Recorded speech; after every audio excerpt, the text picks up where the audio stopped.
Atlantis, and the gleaming cities, and the years of the rise of the sons of Arius, there was an age undreamed of.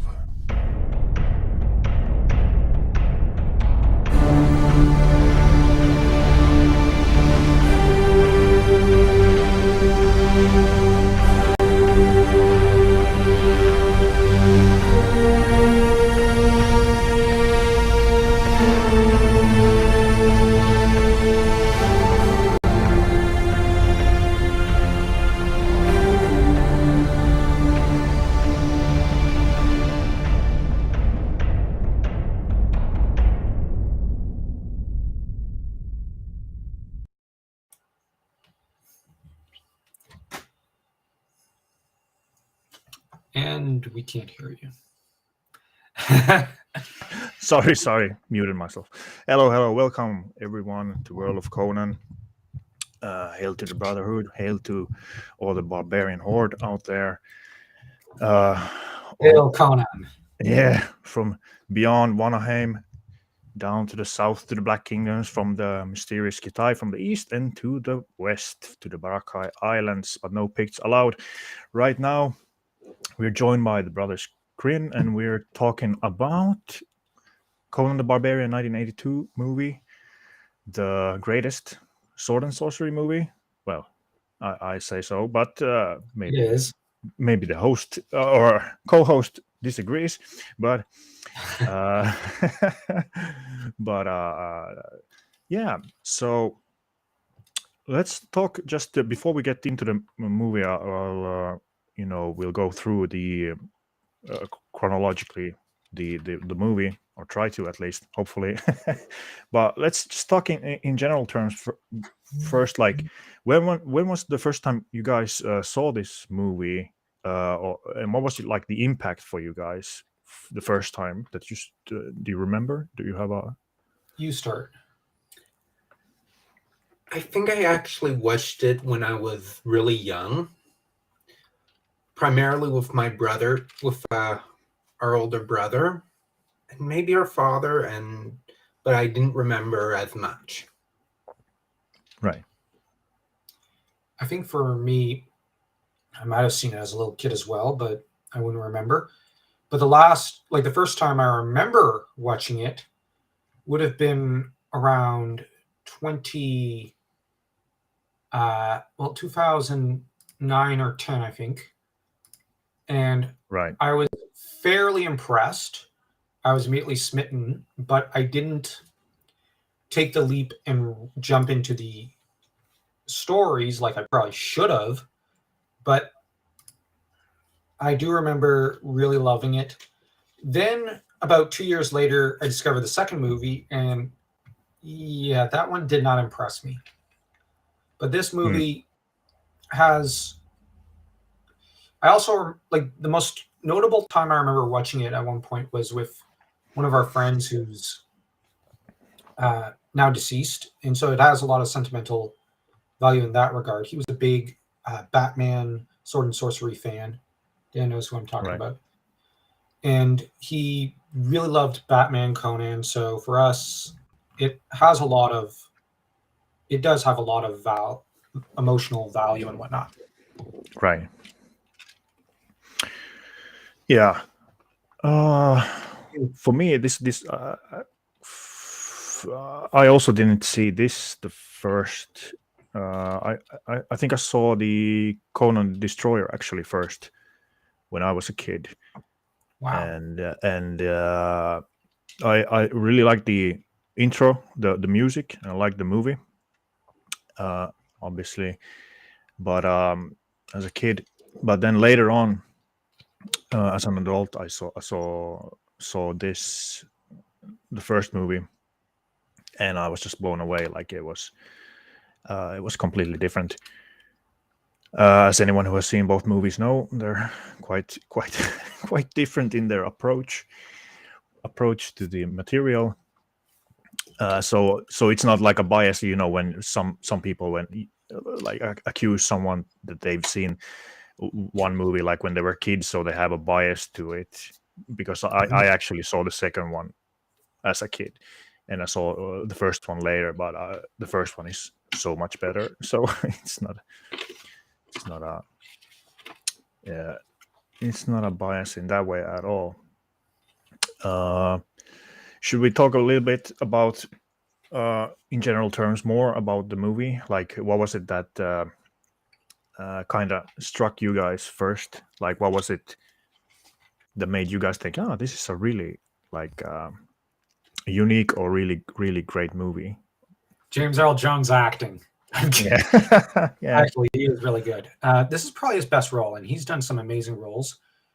yeah. Actually, I think it's the thematic and philosophical elements that stood out to me even when I was younger. I know our father and our older brother were, well, my older brother. They were both very Arnold Schwarzenegger fans. Oh yeah, they loved him. All right, And yeah. probably what brought them into Conan. Not to mention our father was a huge fantasy nerd, Oh yeah. and he did talk about Conan the Barbarian. Right. I think he tried to convince our brother to read Conan, but I don't know where that went. I don't think it led too far. I know he read, I think, one or two stories. I think The Elephant Tower, but I don't think he read any more than that. He jumped more into Redwall, which could Right. be pretty brutal as well. And how about you? Me, the music was the thing that really really popped out, obviously, and the visuals. The visuals really really popped, and obviously, well, Schwarzenegger and James Earl Jones, obviously. But I think it was the music and the emotional aspect of the music, because it's such a vital part of this movie. It's so strong. It really is the heart and soul of the movie. Well, So yeah, Milius wanted to make an opera, so yeah, it wouldn't make sense. And he was also a fan, I think, of Kurosawa.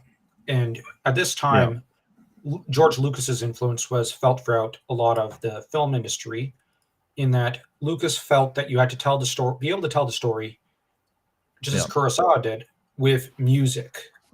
Like if you had to shut off the voices and shut out the dialogue, the story should still follow. You should still be able to follow the story. And that influence was pervaded everywhere. Now you don't really get movies like that, sadly. But no. But in the 80s, this element was very, very strong. Yeah. And so, Yeah, that feels like there were more chances, Mhm.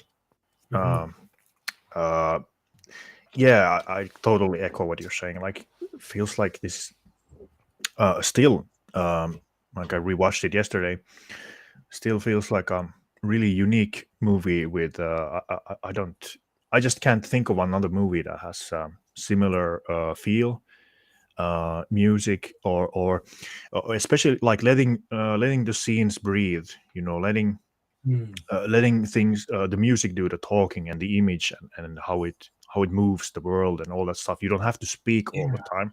Like I'm just reminded, like Marvel movies, for example, like they just talk, and it's like, just shut up, please, for once.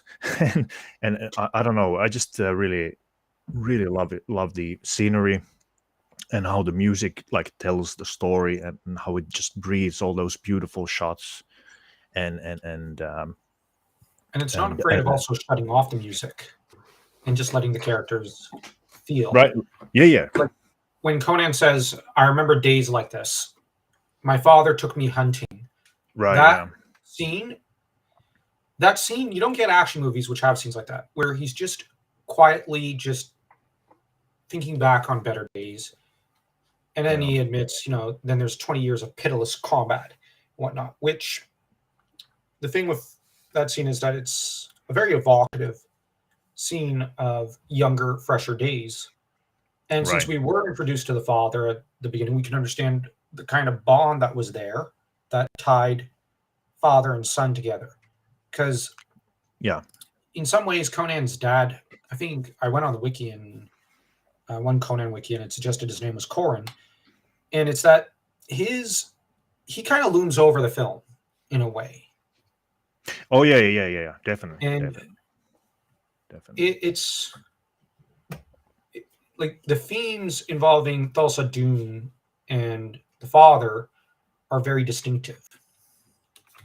And one of the things, at least I noticed before we go in more depth into some of the scenes, was that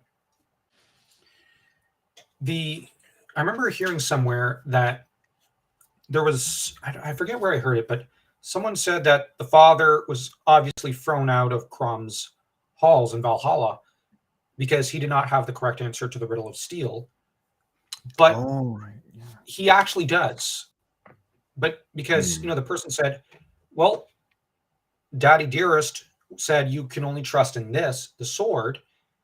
And, that means he thinks this literal steel. And if you look at the scene, it seems like it's a much more metaphorical, poetic scene. So that and you have to bear in mind the way the sword is forged. That entire scene looks like a birth scene. And, you have the father, the mother, then they cut to Conan, and then to the sword, then to Conan. So the sword is in a way a metaphor for Conan and his childhood. So it's in Conan, it's in the early teachings of Conan's life, his father's teachings, that he can trust in, nothing else. At least that's how I read it. And that because of this, Conan's dad is, the theme is willpower. If you have the willpower, you can survive and triumph, and that's what Crom's looking for. That's the answer to the riddle of steel. Yeah. But where does that will come from? It has to come from deep within you. Yeah. And that's what I think that Conan's dad is instructing him upon. So that what Thulsa Doom ends up talking about, flesh. But the thing is with flesh, if you look at, say, lust, whether it's lust for pleasure, lust for food, gluttony, and whatnot, Thulsa Doom gives into these temptations. Lust for He's power. saying this is, this is strength. But if you actually think about it, Thulsa Doom has obviously got the answer wrong. But the thing is, it's the willpower that drives the forging of the sword, and that drives, flesh.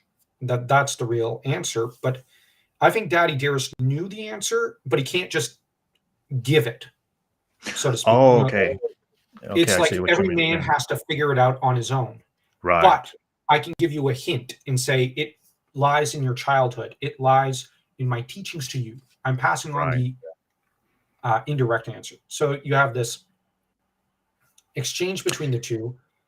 Right. And really Conan is pulled between Thulsa and his dad. Yeah. And it's about him deciding which way he's going to go.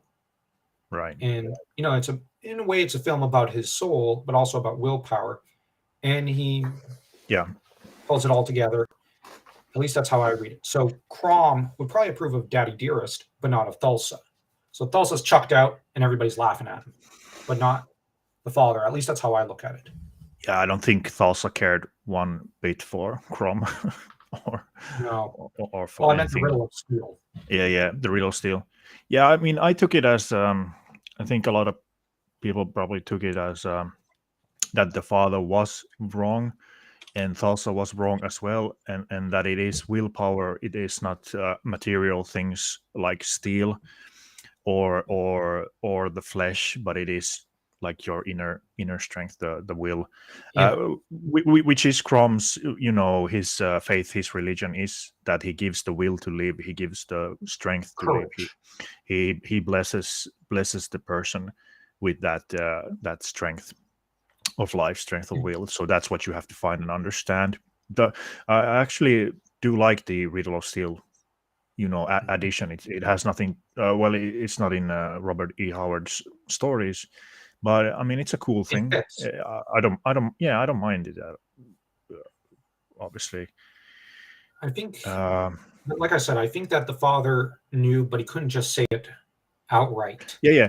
I didn't think about that. That's an interesting It's angle to one it. thing to teach, it's another thing to let the student Yeah, learn. yeah, And this yeah, is the stories of Crom, the father can teach, but the lessons of the steel, he cannot teach. Life has to Right. teach him. Exactly. Right. Oh, That's interesting. And I know that you referenced earlier the forging of the sword between Conan's parents, but if we take the symbology that the sword Mhm. is akin to Conan, the father is saying, trust in yourself. And then later, because his enemies have the sword, there's a part of Conan that's always obsessing about his enemies. So when he Right. breaks the sword, he's breaking from them. exactly. I didn't think about that. That's actually really clever. I saw it as when he breaks the sword, it's him breaking from his childhood, like saying, Yeah. like Yeah. the hilt survives, the hilt shard, so that the Yeah. core of his childhood survives, but that he is keeping the important stuff but rejecting the unimportant stuff. But I like what you just said. And of course, that hilt shard is what he used to kill Thulsa. What I also noticed is that Thulsa never fights or kills a man, but rather only kills women.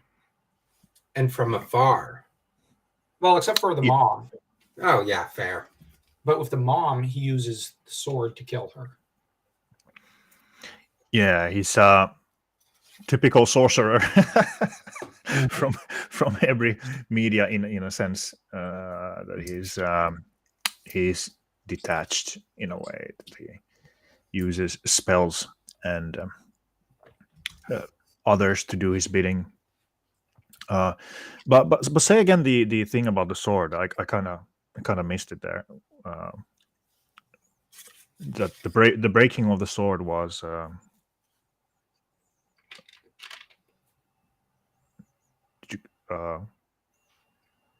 Did you hear? Yeah, it was a very symbolic thing. Yeah. No. I just And meant to your brother's take on the breaking of the sword, the father's sword. What was it? Like, what was your take? I took it that Falzadoon and his soldiers took the sword. Yeah. Breaking it meant that Conan Yeah. broke free from their control. Right. They controlled the sword. He broke it and he took it back. Right. So Right. he's got his own He's He- got control of himself. exactly. Right. Pardon me. Like he breaks free of the influence, the will of Thulsa. That, because I mean, Thulsa has had he's basically in a sense in a sense controlled Conan's life. He's forged his path, the revenge path given, and that's what he tries to like flip at the end, say that was a great thing, a good thing. He gave him the strength to live and stuff like that. But yeah, you can take the breaking of the sword free from that it is not that it is not Conan's life. It is not the most important thing in his life. It's not the thing that decides his life. Yep. He breaks free from that whole. It is not who he is. He is Conan. He is much more than that. That's a good point. This can be solidified in the end after Conan kills Valsadoon, Yeah. tosses the head, and then tosses the sword. Yeah. Yeah. All right. Projecting Yeah. Yeah. Good point. I also Yeah. took it as, since the sword represents his childhood in a way, when he throws it, he's throwing away the past to an extent so that he could stand as a man. He's Right. This is a journey to manhood in a way. And that's He's basically at least had how two I read it. fathers. Yeah. Yeah. And he's chosen which father to follow the path of. Right. To an extent, like the teachings of. Yeah. Because his father taught him, yes, of battlefield, but also of love. Whereas Thulsa only taught him hatred. And this can be seen in the theological discussion father and son have at the beginning. Excuse me. And this right after the quote of "What doesn't kill you, is Right. going to make you stronger," which that's true of Conan. But the discussion between father and son is really fascinating, where like you have thunder and fire come from the skies, and Yeah. like Crom, he is your god. So And yeah, should we try to go through the chronologically the movie? So yep, we get through that's what I was trying to do. Yeah. Let's let me see. Let me share the screen. Can you see the screen? Yep. Yeah. So it obviously. Let's see. It starts with. Let me see. It starts with the quote, obviously. Here, which does not kill us makes us stronger. Friedrich Nietzsche, talking again about the willpower, and survival, the strength to survive. Then we get Mako. He's giving the from the stories from Robert E. Howard, between the time when the oceans drank Atlantis and the rise of the sons of Ares, there was an age undreamed of. And unto this Conan, destined to bear the jeweled crown of Aquilonia upon untroubled brow. It is I, his chronicler, who alone can tell thee of his saga. Let me tell you of days of high adventure. I just love that transition from the intro to the music, and the theme kicks in. It's just it's fantastic. And then we see the forging of the sword. It's one of my favorite things. Absolutely love it. Did you know, guys? They actually want, or Schwarzenegger actually wanted to do the be the chronicler or tell the story himself. I'm just glad he didn't. Yeah, Mako doing it was better. Yeah, way better. That makes three of us that think so. Well, Mako also has a very powerful, beautiful voice. It's why he was chosen for that Iroh role from Avatar. Yeah. But as to the discussion of theology, that part, like that and what comes before it, this forms almost one of my favorite movie intros of all times. It's just, it's powerful stuff. And right from the get-go, you get this philosophical, thematic discussion. And it is natural that a movie involving Howard's creations, especially his greatest, out to start more cerebrally than anything else. And I love Lord of the Rings, but it's a little funny to my mind that a lot of people think Tolkien is the more cerebral of the two, but the movie adaptations of Lord of the Rings start more like a cheap action movie, while the first real Howard movie, so to speak, starts with a cerebral discussion regarding what makes us stronger and whatnot. So that it's very funny in a way. At least that's how I kind of perceive this. It's a bit of a joke life's thrown at both authors. Right. Although what's funny is Howard in life didn't mind adventure stories or movies, and Tolkien didn't really care for that stuff. Well, he didn't mind adventure novels, but movies he wasn't a real big fan of, I think. He didn't seem to care. But it's just, there's such a contrast between the two movie intros, which the Fellowship one is good, but this one's way better. But at least in my opinion. Yeah, that's And- a interesting thought. I mean, I love the Lord of the Rings movies. I guess you guys have a different take, but then again, I came to the movies first, and It's all right. to Tolkien later. so, yeah, but that's a whole another topic discussion. The Tolkien movies, or the Lord of the Rings movies. I mean. So yeah, we see first the forging of the sword.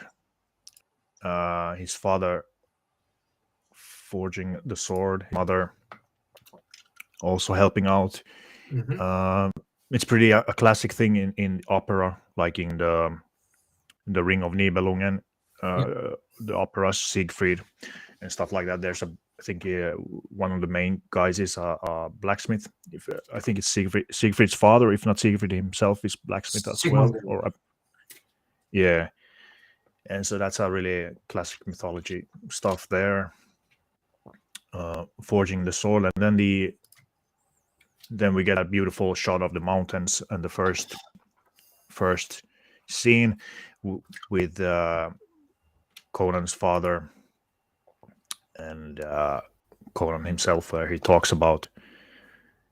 And he beat Schwarzenegger in an arm wrestling match. Oh, really? Yep.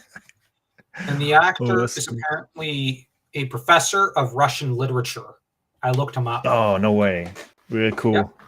He's very cool, very smart, apparently, and a very popular professor where he teaches.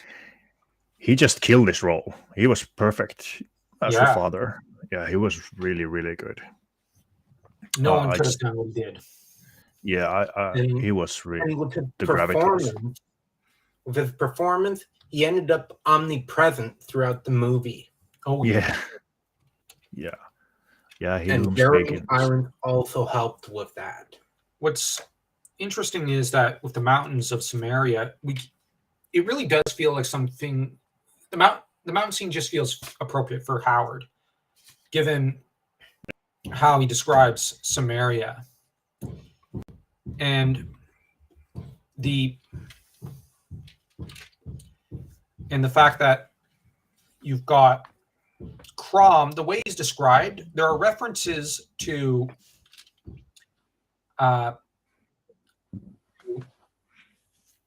Norse mythology with the giants and with just because in Norse mythology, the first being was really, well, other than the giant cow, was a giant by the name of Ymir. And Ymir ended up, his corpse was used to create the world in the sky. And so the slaying of giants at the dawn of time is thematic there. Sorry, I have my notes. And yet, the way Crom is described, he's not a sky father like Odin. So that there are elements of Odin in there, but there's also elements of Hades from the Greek stories. Yeah. I mean, Ymir is a god in the Hyborian or universe as well. I mean, he's the Aesir and Vanir's god. They worship Ymir, so he's featured in the stories. Think in the Frost Giant's daughter, you specifically, obviously, hear about Ymir, whom the Frost Giant's daughter calls for protection, and is rescued by Ymir. So it's classic stuff. The whole discussion here with his father, I got the script here. So when he starts with fire and wind come from the sky, from the gods of the sky, but Crom is your god. Crom lives in the earth. And then he goes, once giants lived in the earth, Conan, and in the darkness of chaos they fooled Crom and took from him the enigma of steel. Crom was angered and the earth shook. Fire and wind struck down the giants and threw their bodies in the water. But in their rage the gods forgot the secret of steel and left it on the battlefield. And we found it. And we who found it are just men, not gods, not giants, just men. The secret of steel has always carried with it a mystery. You must learn it, little Conan. You must learn its discipline. For no one in this world can you trust. Not men, not women, not beasts. This you can trust. That's just fantastic writing, in my opinion. I don't know. It's just and the whole scene that you begin the whole movie with this scene. it's really that's a I don't know. It's a bold move, in my opinion. The whole It is. that you start with this. This is what you start with. You're up in the mountains, and you're talking about yeah. There's another thing mythology. here that I think is a reference to that it's referencing, and that's not ancient mythology. Now that I think about it, he's referencing like in universe. The character may not realize it, but there must be an oral tradition passed down in like where they remember, or at least orally in a way, Yeah. the cataclysm that destroyed the Thurian age. Yeah. Because there was many earthquakes, fire and wind and thunder and Yeah. whatnot. And so I wonder if, like this is a bit of a euphemism for the apocalypse that destroyed the Thurian age and the kingdoms of like Felucia, Atlantis, and the Picts and others. Yeah. At least that'd be one proposal, one theory I'd have, so that it's right here we have almost a backdoor to a possible prequel. I don't know what you think of that. Well, that's a good idea. I think I took it that it happened like way before, like really in the beginning of the I know. I just creation of the world. If you look at Crom as if Crom doesn't exist, you could look at it as a bit of an oral memory of thousands of years ago with the cataclysm. On the other hand, you could look at it as the literal myth, which I prefer that. But I'm just saying there's multiple. No. Okay. Yeah. I get it now. Yeah.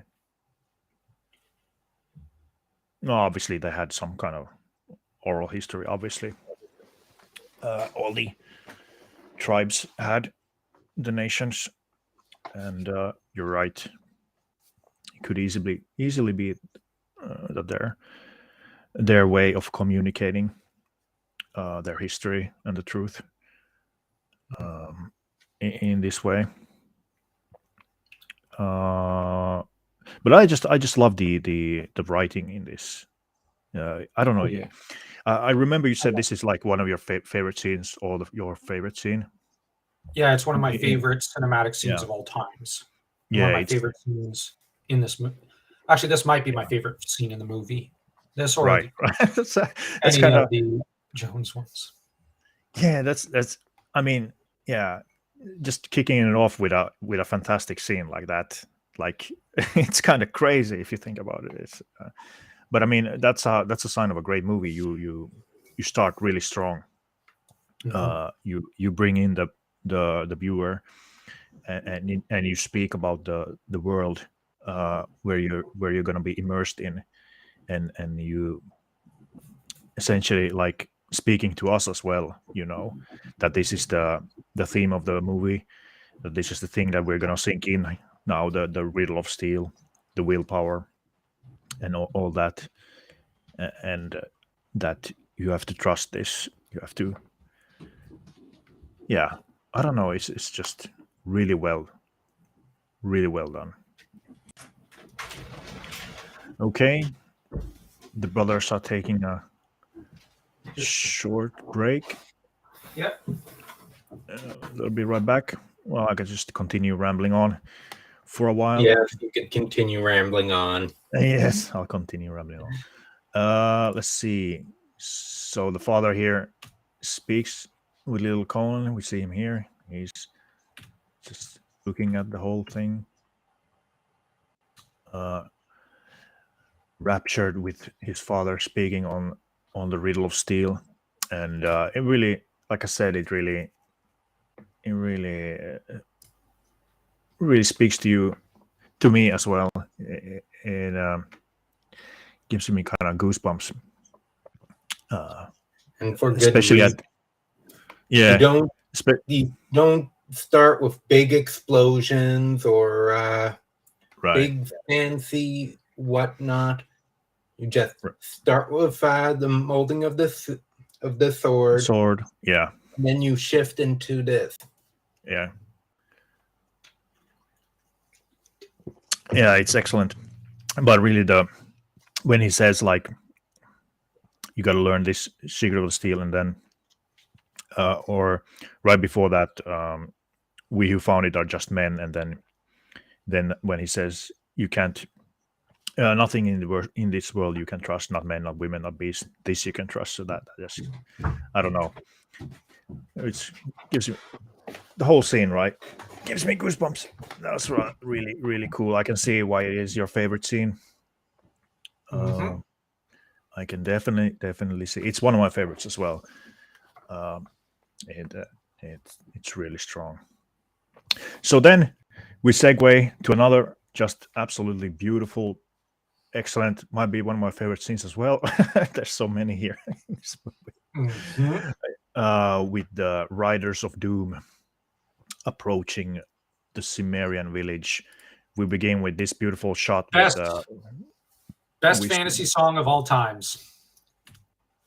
right. Yeah, It's so I think operatic. yeah, it's beautiful. I think the theme is my favorite, but this one is really close as well. So we get the Vanir with Thulsa Doom riding into the village, and I mean the shot and the music is just so like it's just perfection in my opinion. It's so well done. And here it is like they let it breathe, the scenes. They really take their time with the horses. Yeah. Coming closer to the village, you see those beautiful winter landscapes. And And what I like is that now I don't like the Top Gun movies. I'm just gonna come out and say that. I find that they stretch scenes out for too long. This movie knows how to stretch them for a long time, but knows Right. when to, end the moment. And that itself is a strength right there. And yeah, that's where, like, I don't know, this is now on the other hand, Conan is fishing there, ice fishing. An art I that completely requires forgot that. Yeah. it the ice. Now I don't know about you, but I've done some ice fishing. It requires a lot of patience Mm, and endurance because the cold doesn't seep into you all at once when you're ice fishing. It does it Right. slowly until it's almost suffocating you. At least that's been my experience. right. There was a positive side to it. I mean, snowmobile and being out in nature, but Yeah.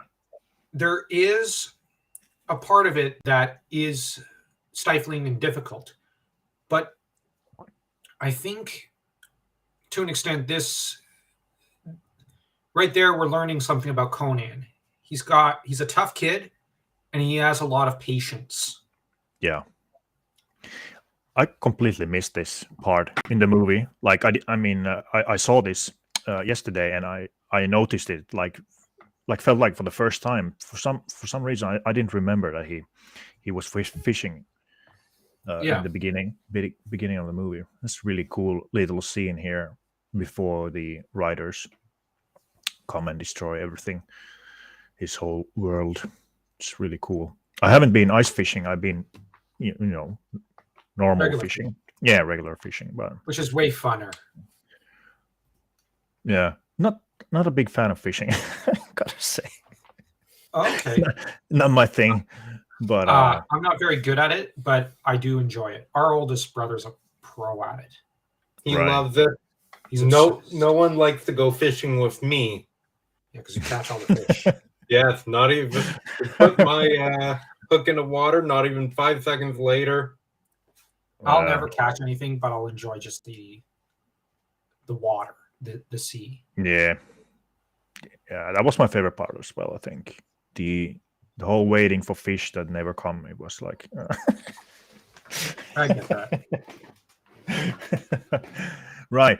But let's continue this just I don't know, the great scenes. Here you obviously see the village, the Cimmerian village at winter time.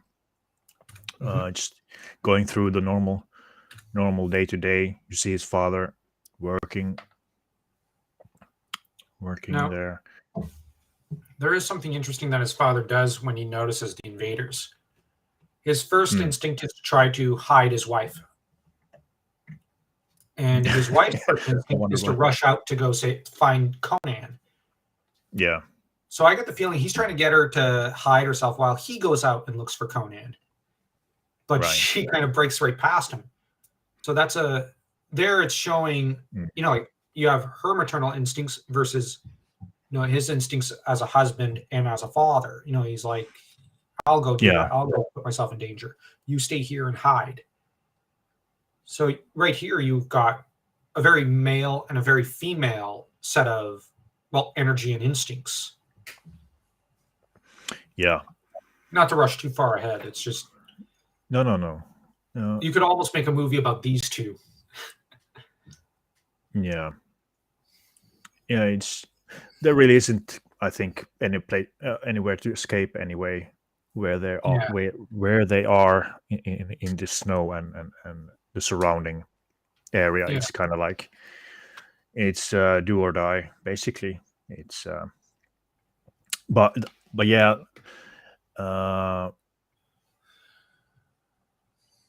Yeah. Here, just looking at the chat. Hello to the chat as well. We see you. It's just trying to get through all this. So, Garrett Christensen has a good comment here. The Vanir raid scene was so true to life and terrifying. Couldn't call the police in those days. It really showed how tough our ancestors were. Yeah, and how brutal it is. How really terrifying. Like just in like one moment, the whole world like could upend. You had like no warning. I think that Howard would approve of that kind of sentiment. To him, the world was a brutal place. Yeah, I think that scene is really good, Howard. Like, really shows his writing, how it is. I mean, we're probably going to get into it, but I mean, there's problems with this movie from the purest viewpoint, the character of Conan and the story and stuff like that. But for me, watching the movie, I feel the movie does embody the whole Hyborian age, the Robert E. Howard spirit, and the feel. I think it really captures it perfectly. But yes, I acknowledge that it has problems as well in regards with the canon stuff, but for me, I just kind of lay that aside because it's just such a fantastic movie. It really hits the ball out of the park with everything else, so much so that the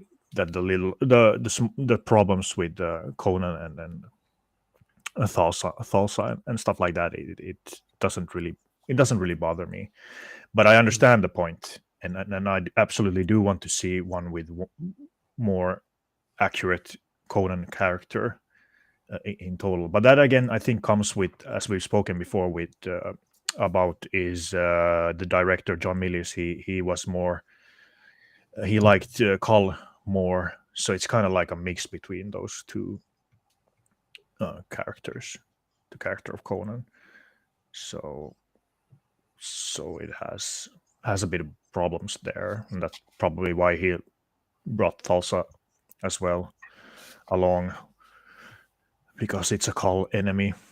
But one thing I did understand with Thulsa, Thulsa can be an enemy of Conan as well, because Thulsa is basically immortal. He's been around since the beginning of time, so he's a really ancient, powerful sorcerer, demon, I don't know.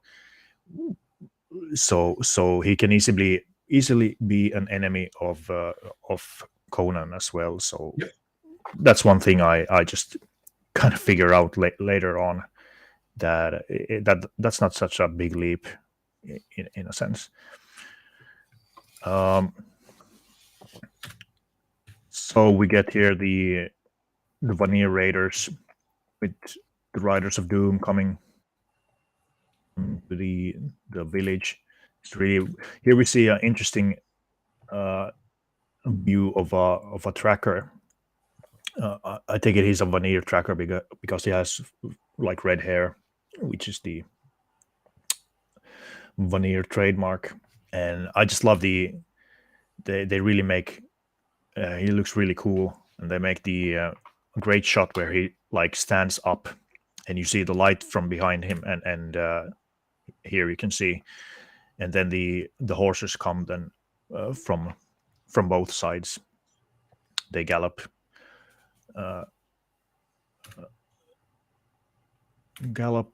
away or through, basically.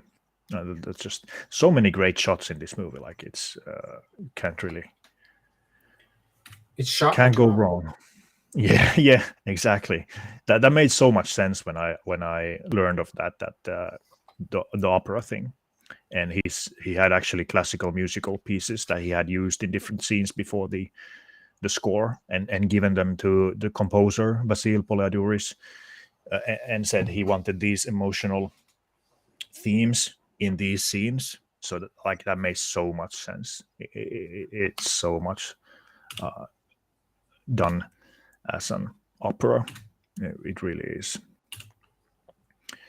Then the village notices obviously the raid coming, and there's not much you can do. I mean, it. What is notable is that the men put up a good fight for a bit. Yeah. The defenses were kind of lax. It's kind of But they try. I understand for story purposes it's kind of like that, but in the stories you kind of get that the Cimmerians are much harder folk, much harder people that would have given a really, really good beating to the Vanir. And yet, They wouldn't. what's interesting is that Thulsa still hides from this fight. Yeah, I noticed that. Yeah, somehow it wasn't really in my memory, but yeah, I noticed that as well yesterday watching this. Thulsa once again is not at the forefront.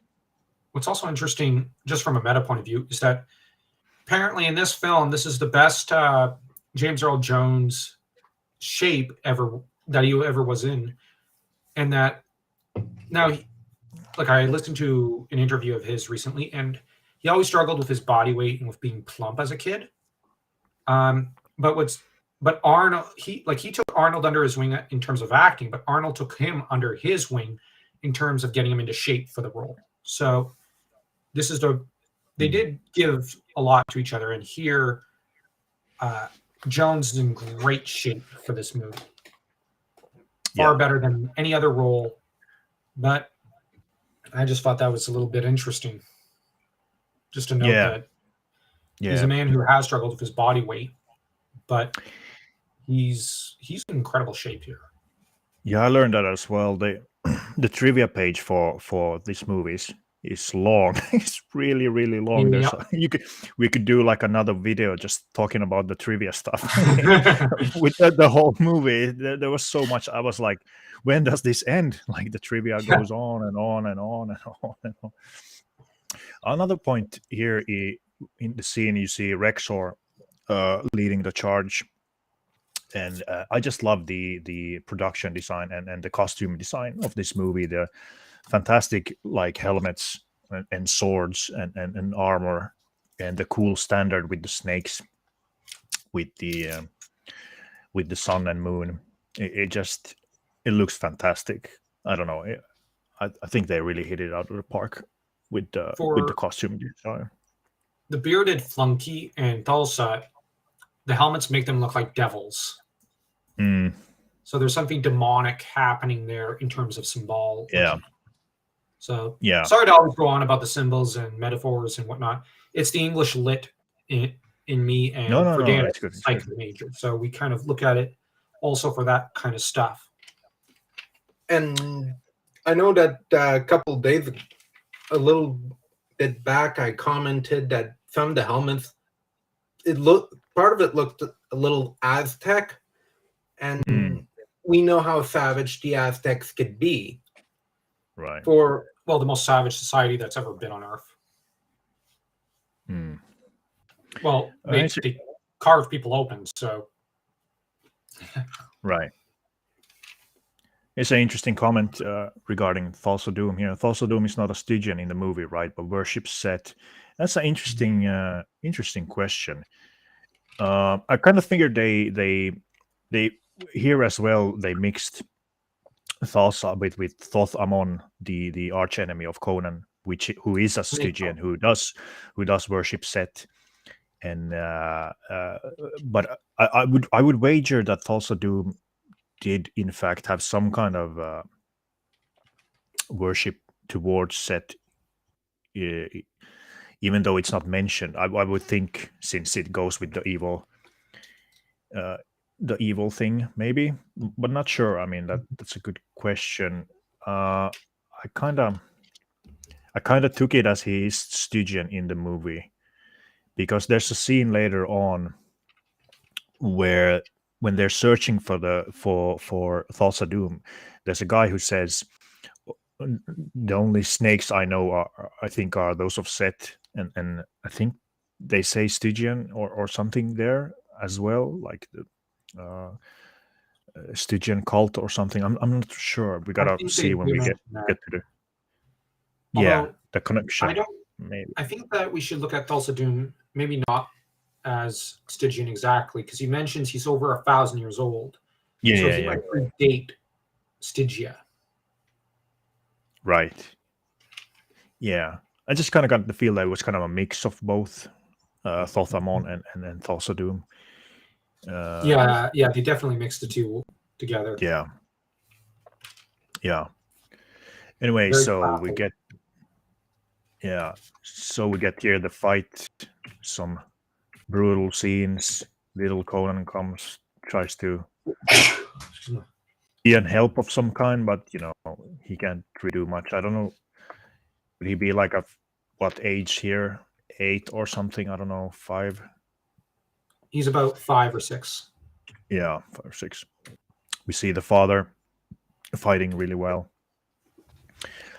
We got Thorgrim with his huge hammer, just bashing people down left and right. It was a pretty cool scene, this where the horse goes through a building or hut, and that's another thing I love, the practical effects and all the stunts and all that stuff. There's really little CGI and stuff like that. It's I don't know, everything looks so much real, lived in, and CGI just makes everything kind of fake looking, even if good it's done. So that's another great point to the movie. And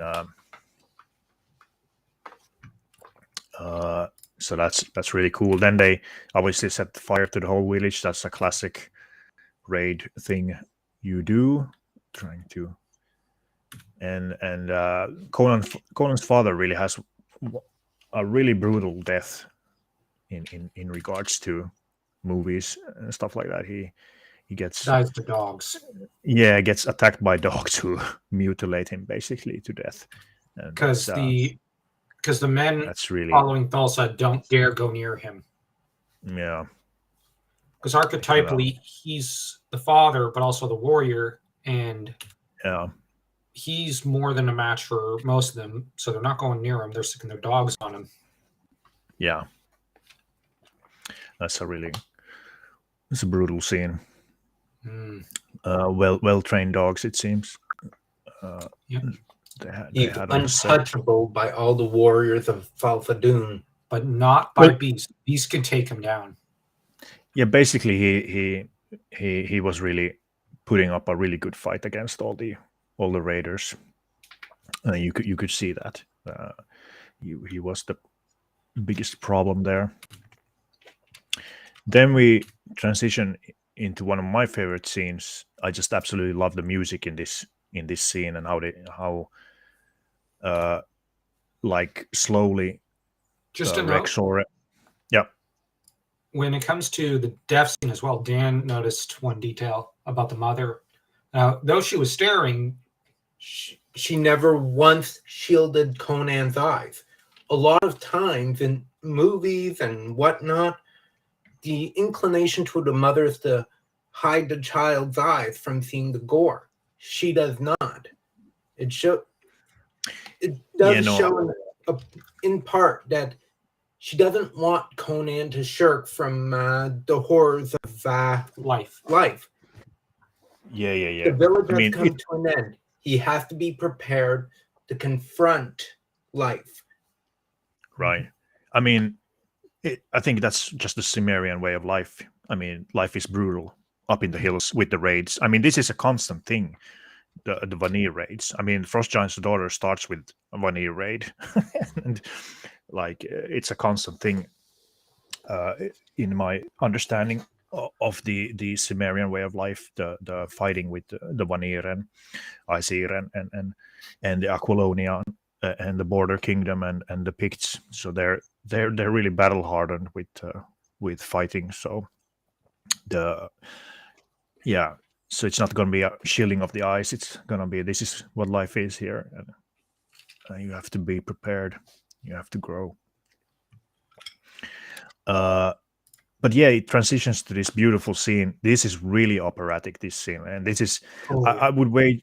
I think this is my favorite scene in the whole movie.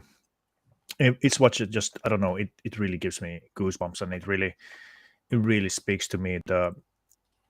And once again, this is made in a way that is not usual in the movies. You know, usually in the movies, the enemy or the villain just comes in, and then they start the dialogue, and they speak and blah blah blah. He's gonna do this, and he's evil, and all that stuff, you know.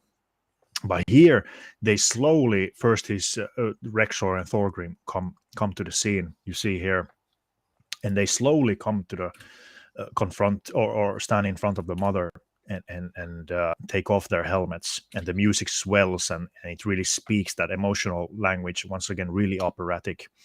And they look at her because she's basically the last one standing there.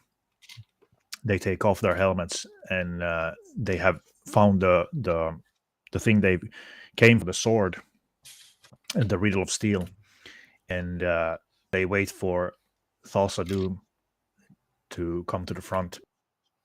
And see there, Thorgrim gives the sword to Rexor, and he looks at it, and then we see that Thulsa Doom then comes to the front, and he once again, I mean, I just love the costume design, the look of Thulsa Doom, the helmet, the double blades, the Coming together.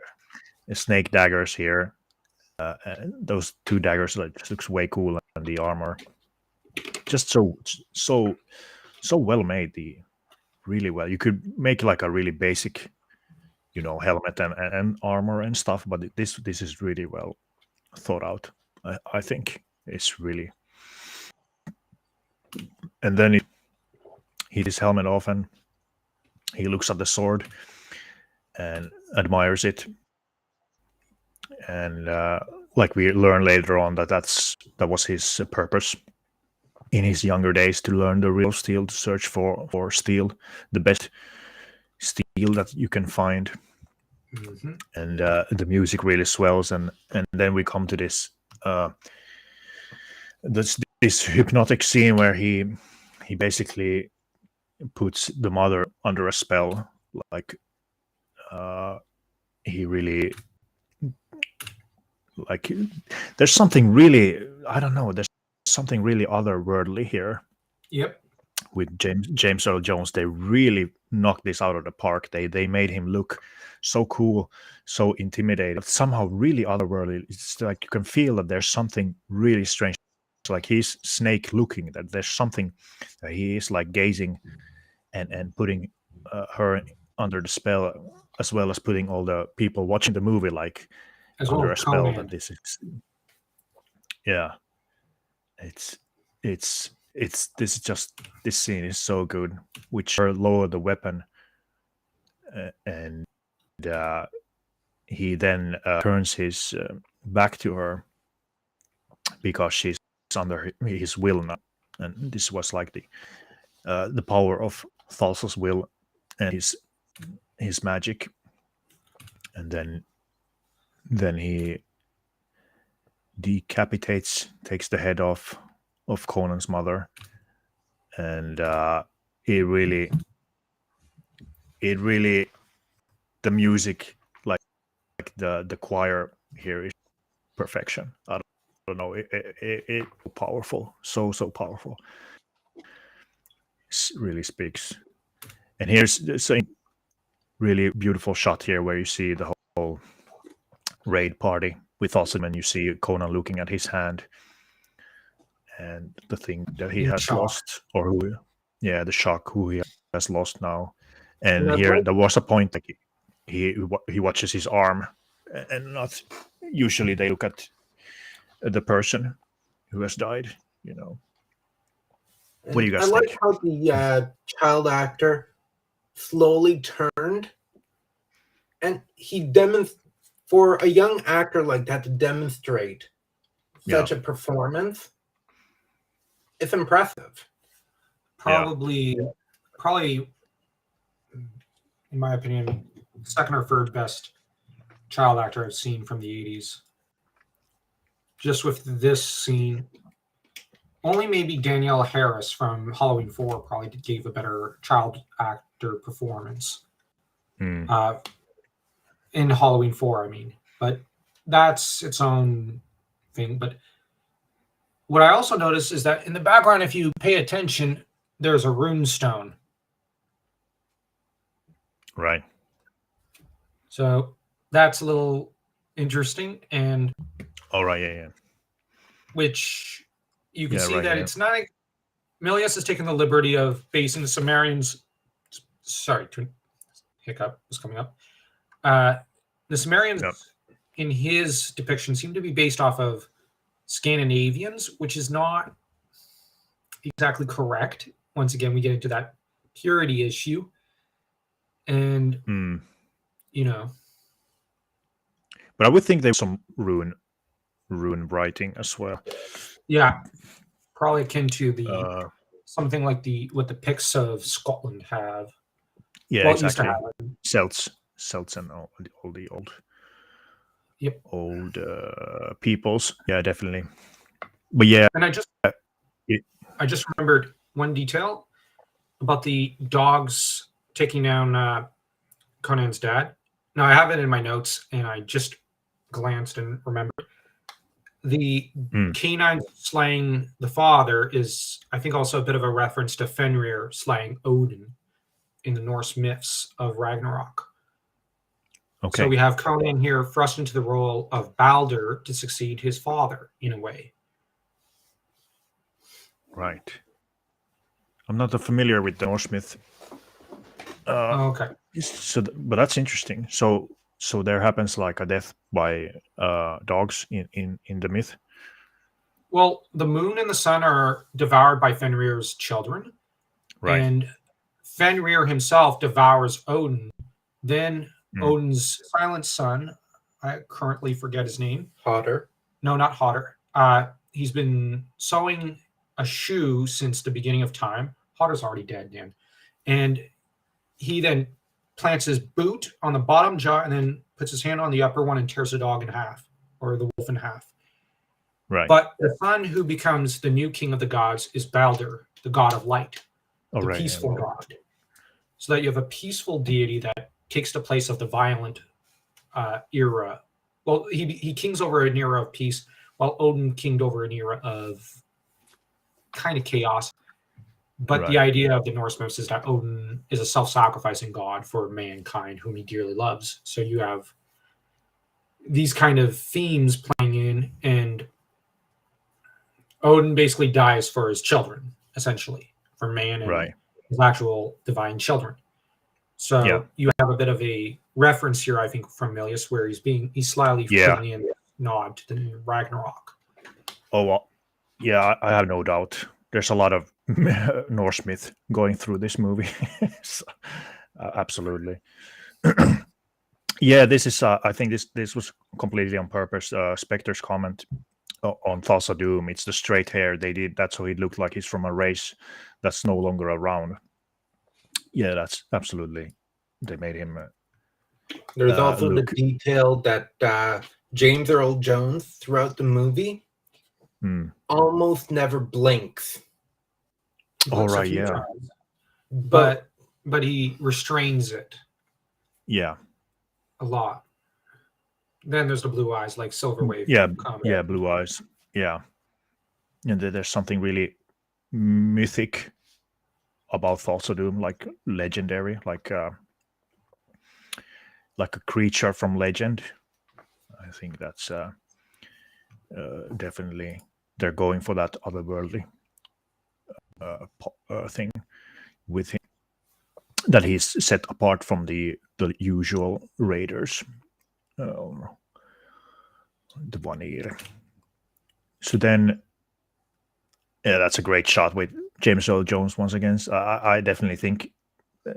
Well, I haven't seen everything James Earl Jones has done, but I think I would wager this is one of his best performances and It's his favorite. roles. Did he say that? Yeah, he said Oh, Conan's, I think, his favorite movie that he's done because it's Shakespearean, because he's a Shakespeare actor. yeah. And he regretted that he didn't get to make other Shakespearean movies, or that the film industry headed away from Shakespeare. And Yeah. he said at one point, but Conan the Barbarian kept close to Shakespeare. It has a Shakespearean feel and set of characters, so that I think he said like it's his best movie in his opinion. And that's interesting. he said Star Wars tries, but he's not actually in the movie. So in his opinion, he doesn't count them exactly as being kind of his role. It's a little interesting. And Lion King, he said, is just going to be remembered by, well, he said that's basically his gift to kids going forward. But Thulsa and Conan are basically, this is kind of a movie where he sees it as he got to shine as a Shakespearean actor, and that he regrets that he didn't do more Shakespeare on film. Yeah.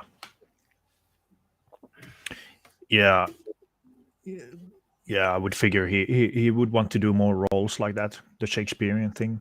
The movies definitely have gone a different way in the modern age, so to speak. So, but that's really cool. I didn't know it was his favorite, or basically his favorite, one of his favorite. But yeah, he totally like steals. Yeah, he totally steals the movie. He kills it. He's so good. His expression and look and his gravitas and the way he speaks and his lines are really fantastic. But it's probably my favorite villain of all movies. It was just so well made. Then they leave Conan alive, which is interesting. They take him as a slave.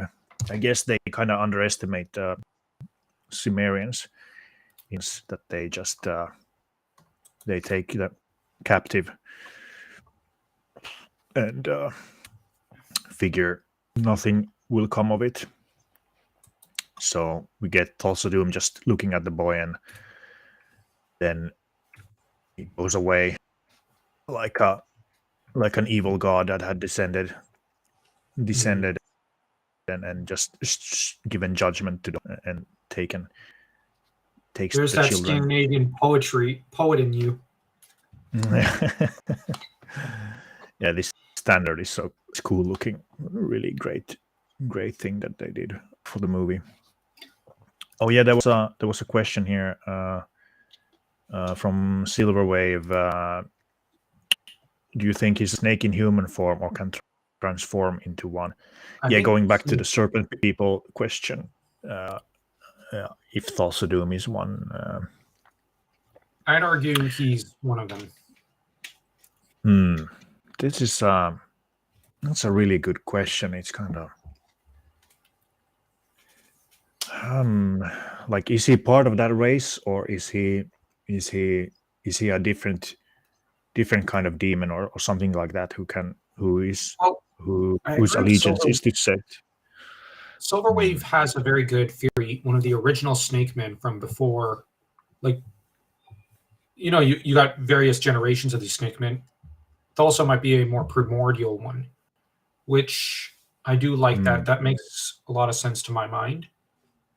Yeah, And it I does. think that this is part of the reason he hates mankind.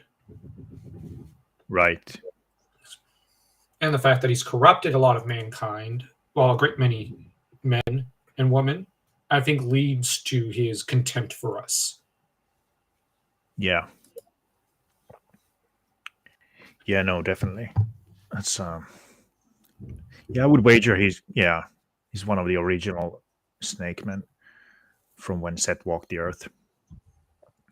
That would make a lot of sense to me. That's actually talked in the canon of Robert E. Howard in the story "The God in the Bowl." There's a character who says that once Seth walked the earth. Yeah, I remember. And yeah, so it's really interesting. Then we transitions to we get some narration from Mako again, where he says the ashes were trampled into the earth and the blood became as snow. Who knows what they came for? Weapons of steel or murder? It was never known, for their leader rode to the south, while the children went to the north with the Vanir. No one would ever know that my lord's people had lived at all. Now that I took not the whole Cimmerian people, just the tribe. This tribe of Cimmerians. His was a tale of sorrow. Yeah. Yeah, that's interesting. The leader rode south. I would think he rode to Stygia or maybe Samora, because when I was watching the movie, I kind of it seemed like he wasn't really in Stygia. He was in Zamora.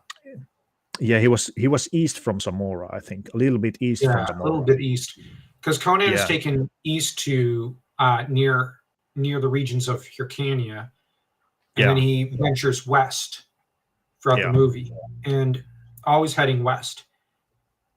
And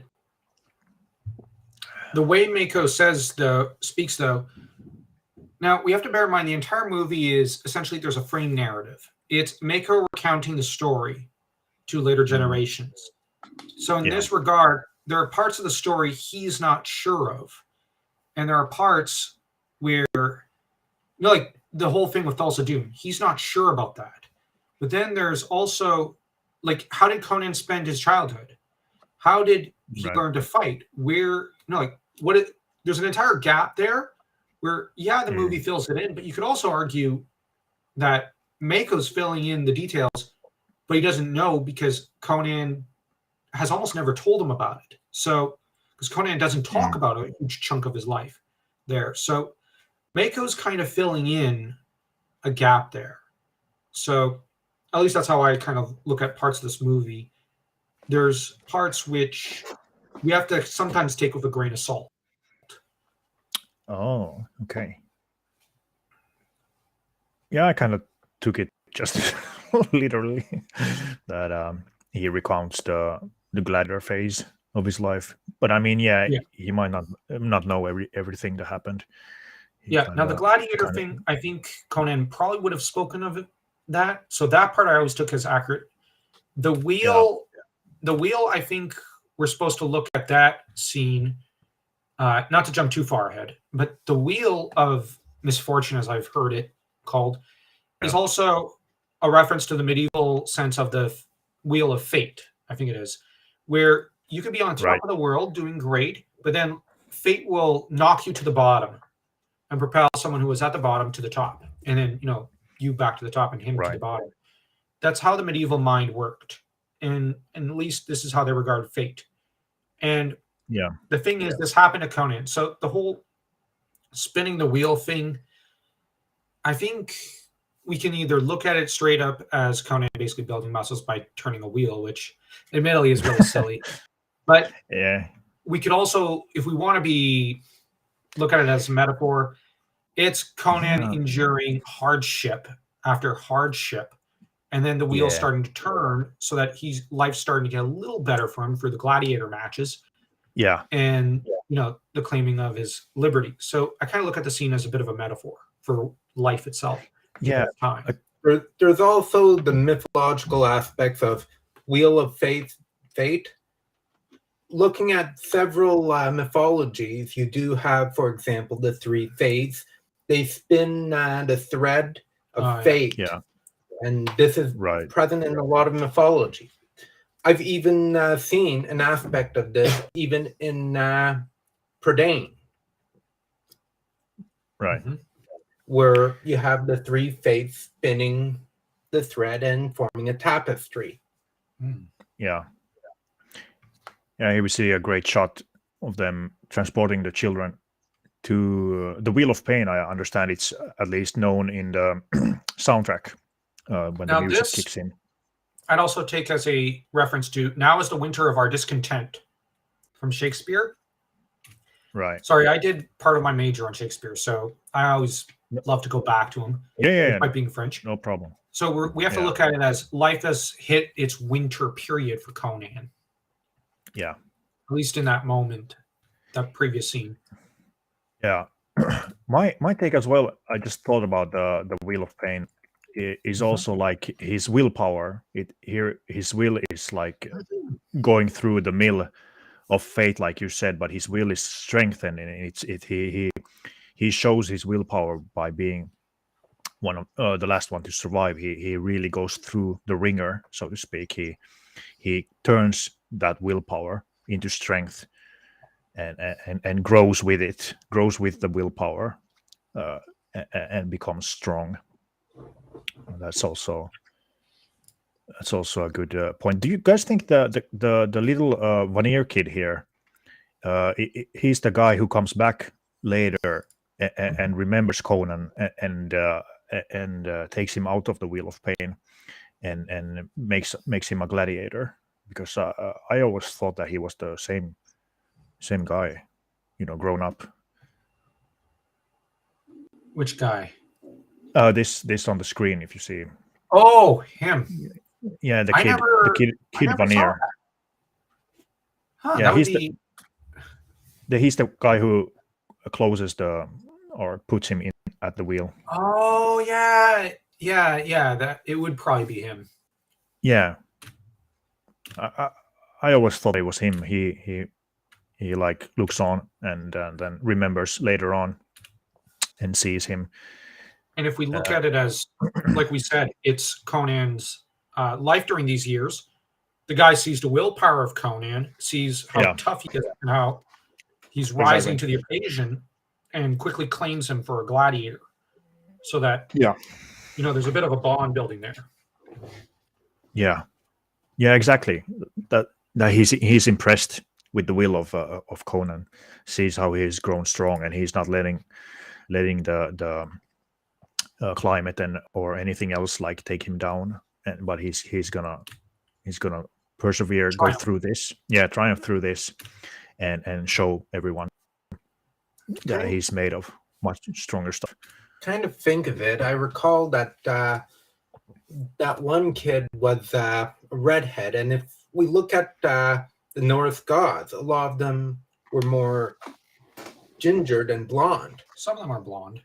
Yeah, Yeah. but if we look at it as one of the deities, okay, he let him free.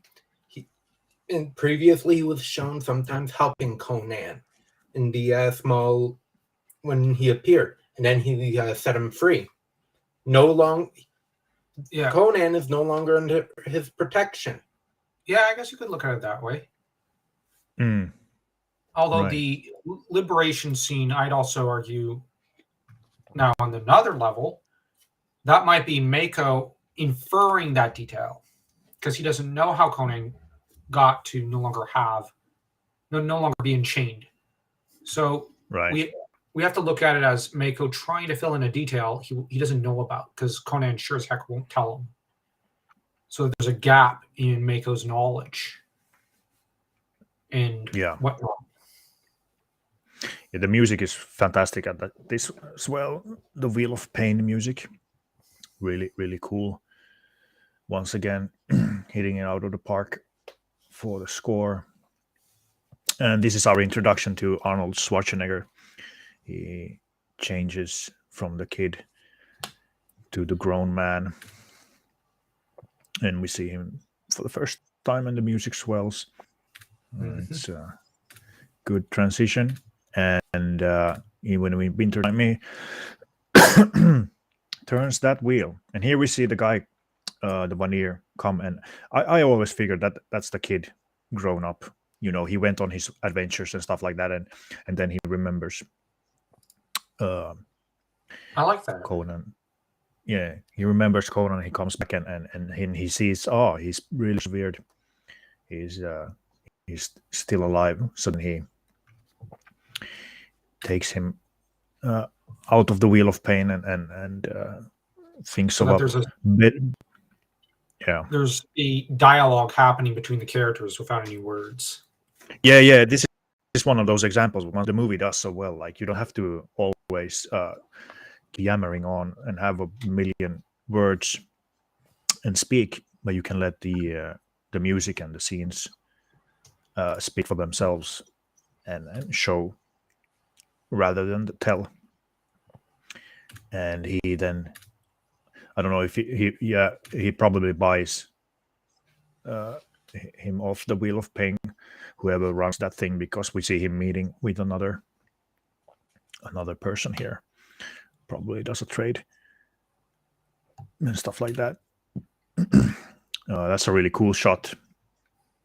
I remember they filmed most of the movie, I think, in Spain, which is a good place to film because a lot of those spaghetti westerns were also filmed in Spain. It has a lot of beautiful landscapes, beautiful scenery. But what's also notable here is how barren it is. So we can kind of comment that Conan's life is fairly barren around this time. Yeah, it's basically just him persevering through sheer will, force of will to live and to see another day to have his revenge. Now we're getting to the gladiator part, which the thing I wish is that I wish that we got to see in a Kull movie or something, Kull go through his gladiator phase. Right. Because that would have been Yeah, neat. I saw a few comics recently where they got into it a little, and it was fairly fascinating. Yeah, this is once again where the canons differ. The whole gladiator thing, the slave thing, and all that. That's Kull's backstory. So that's one of the main gripes by purists for this movie. Which is understandable. Well, once again, I think it comes back with John Milius. He really liked Kull more, and he wanted to mix. But Kull is not well known as Conan is, so the producers or the guys with the money were like, Kull, who cares about Kull? Who knows about Kull? But Conan is a established name through the books and the comics of the 70s. So that's obviously the marketable name. No one knows about Kull except the purists, basically. So he kind of mixes the two, and some don't like it, and I totally understand. I mean, it's not the great the perfect example of Howard's Conan, the character. It deviates here. Lot. Yeah. Well, thematically, this movie presents Conan as the warrior archetype when Conan is the king archetype. So it only captures one, like, third or fourth of the character in a way, archetypally. Right.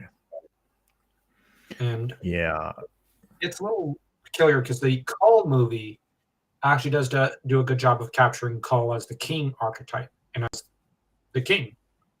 Right. Whereas here, Conan is much more the king archetype in some ways than Kull. But he is only portrayed as a warrior in this film, so that it is something very, very curious. Yeah, I noticed there was like missing that the ferociousness of Conan was missing, and also Conan in this movie is much more subdued.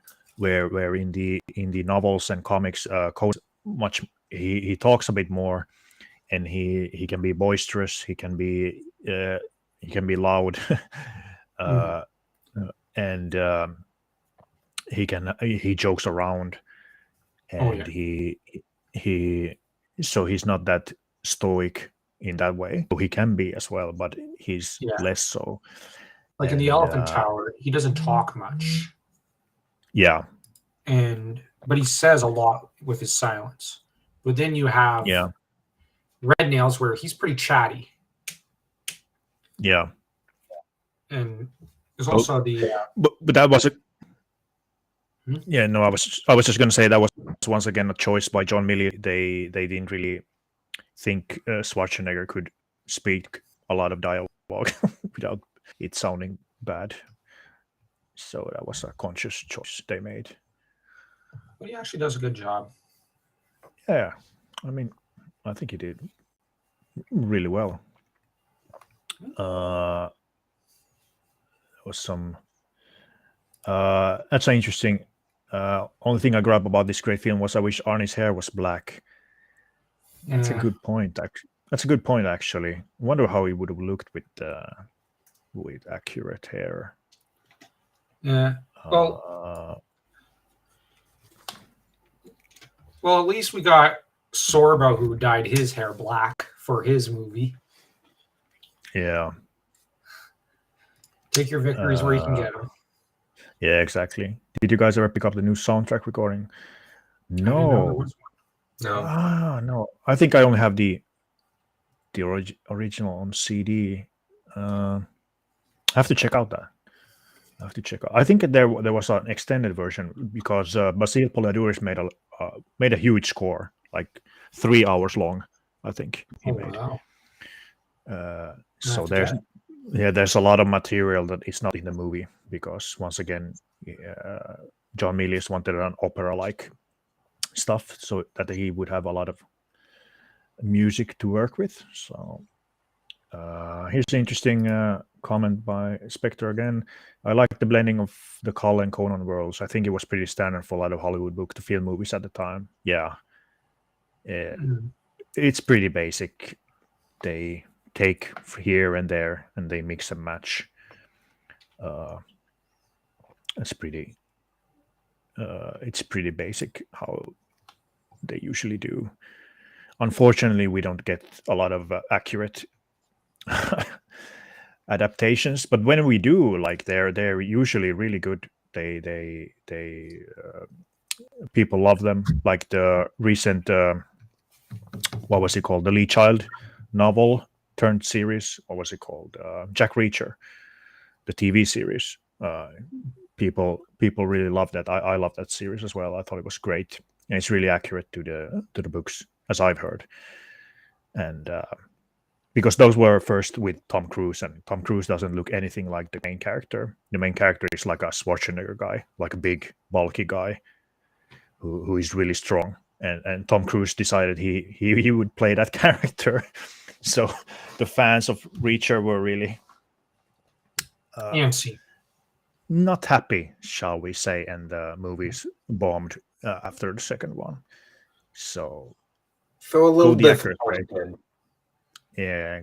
So go the accurate way and don't go making up crap. Say we got a cool scene with Conan and told to sit down and face his opponent before the fight. It's really cool shot with the mountain and the fire and a pit right there between them. It's really cool. It seems to be. You think all the gladiators were slaves? Basically, there was not one who wanted to fight who's not a slave just for the money. Like, or do you think all of them slaves? I think almost all of them were slaves. But yeah, you have to bear in mind that, like in Roman history, sometimes gladiators became celebrities. So it yeah, wasn't. It could be as bad as you can imagine slavery to be, but then there were times when it could be pretty good for them. So yeah, it's complicated. Like for Conan, this was not a pleasant time. yeah. Obviously, But for the guy who did it for the money, it probably was a pretty good time of his life. Up until, dead or something. So I think it became better for him when he realized he was actually good at this, and when they started to teach him the art of war. yeah. He goes to the east and learns fighting and philosophy and stuff like that. He probably always the hilarious sounds Arnold makes. Yeah, this first fight is so funny. Classic noises. I can't replicate them, but it's hilarious.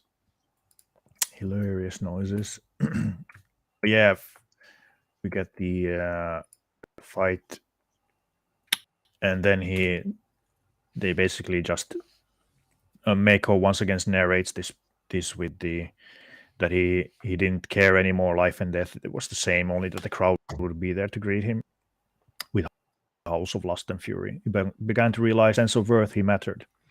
His victories could not easily be counted.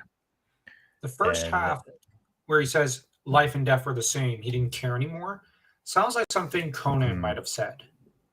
But then the second half seems to be Mako's character, the wizard, interjecting that. So that it's a very interesting set of quotes. Right. Yeah. Then we get the crush thy enemy, see them driven before you, and hear the lamentation of their women. Yeah, classic scene comes on later. Here we see the veneer guy really enjoying his spoils of all of this. Then he was taken to the east, and this is where he died and he learns fighting from the masters. I'll be right back. I'm just going to grab more tea. Yeah. This is the guy who's actually the sword master who trained the cast in fighting for this movie. So he's got this cameo in the movie, which is pretty cool. Yeah. Teaching and also teaching Arnold and all the other cast to fight with a sword as well. So I thought it was really cool. A little bit of trivia there.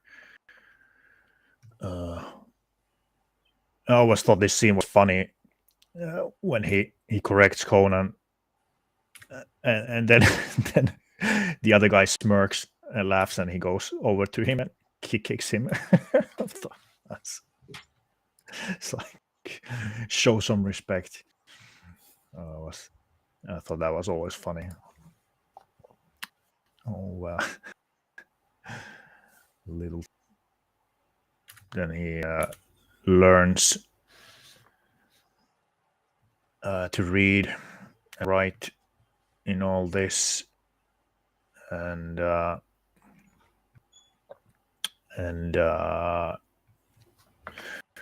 basically, like we were talking about earlier, the Roman gladiator stuff. He basically goes. The same thing happens here. He's become worth so much, so they teach him all this stuff, and he gets a lot of bonuses, so to speak, and gets to know women as well. And we see, which is kind of funny, where they're all looking on, like in medieval times. Sometimes it's depicted they were looking on. Then have it's a pretty cool scene here with Conan trained by himself really coming into his own, appreciating his style of warfare or fighting, what he has learned, and he really it's like first a triumphant step basically in his journey towards the finish of this movie, the confrontation with Thulsa Doom. So this is like the first hurdle that he has crossed over, becoming a master of fighting, of war. He has learned the skill that will take him all the way through to the end, so to speak. Then that transitions then onto the legendary scene, probably most quoted scene in the whole movie by people who quote this movie. It's the classic "What is best in life" scene. I always like the early when they ask like what is best in life. I always like the other guy's answer when he says the open steppe, fleet horse, falcons at your wrist, and the wind in your hair. Wrong. So funny. Like the immediate wrong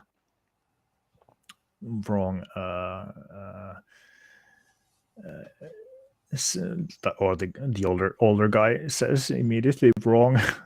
I thought his answer was pretty good, but he didn't really like. So then he says to Conan, "What is best in life?" And this is where the legendary quote, "The crush your enemies, see them driven before you, and to hear the lamentation of their women," which is ascribed to Genghis Khan, the warlord, that he said close to those lines. This is obviously shortened for the movie, but it's close to that. Sounds like Genghis Khan. Yeah, he really liked to conquer and fight. What did you think about the scene? Oh, it looked quite really good. Yeah, Although one can't help but chuckle when Arnold said that. Which line? to crush your enemies. Which line did you quote earlier? I can't remember. Oh, the hear the Crush your lamentation of enemies. their woman. Yeah, I love that line. Gosh.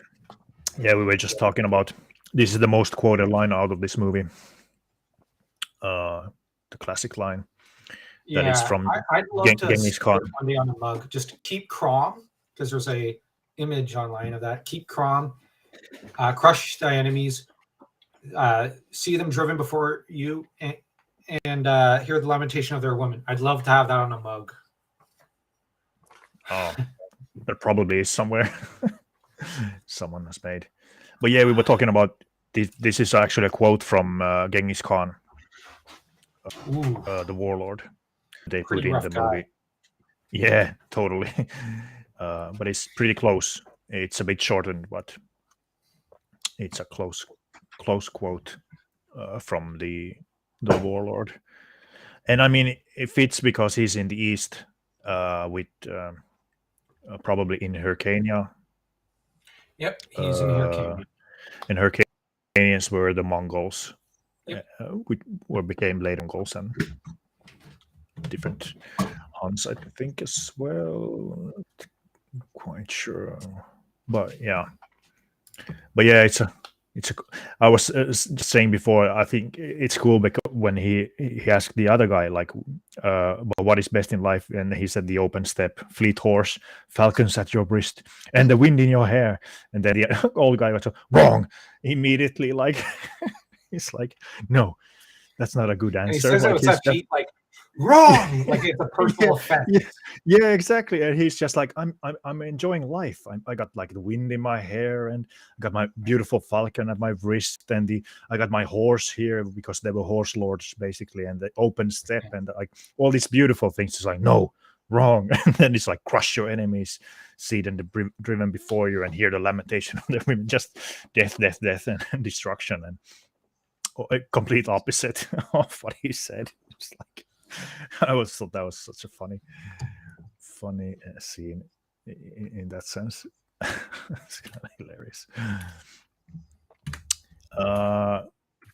Then then we come to the freeing of Conan, and I guess this is one of those things once again that break pretty hard the canon, Conan canon, basically, because once again, like, where's the fierceness of Conan? Conan, like, he would have, I would wager he would learn if Conan was taken as a young guy, or a young boy, I mean, he would bide his time and learn the ways of war, but basically immediately when he has learned, or felt he has learned, he would break free on his own. He would take the chance. Yeah, that's what I would theorize really happened, because like I said, there's a frame narrative. This is Mako's character, the wizard, telling the story. right. So he's the one who says he was freed by his master. But that may not be what really happened. That may be what the wizard thinks, but the reality of what happened and what he says happened might be two different things. I don't know what you think of that theory. Yeah, it never really occurred to me. But I mean, that's quite often used, the unreliable narrator. It's pretty well used in movies. It's actually quite a lot. Yeah, and it's quite a lot used. Milius, being the educated, intelligent guy he is, would probably at some point in the film make use of it. Right.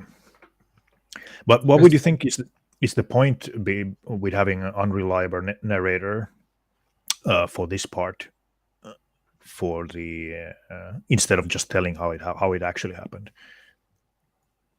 I'm not entirely sure. I'm just being honest. Yeah, but I'd say that it's essentially the old idea. I'm not going to teach you what to think, but how to think, in a way. Right. It used to be that, like, when you look at old school novelists like Joseph Conrad and whatnot, they would go with the mentality, I'm going to throw a curveball at you because I want you not to trust my narrator. And there are some directors like Christopher Nolan, John Milius, George Lucas, who approach film like others approach novels. And that, he's wanting us to think about things, I think. Because operas also operate with the same rules as novels to a large extent.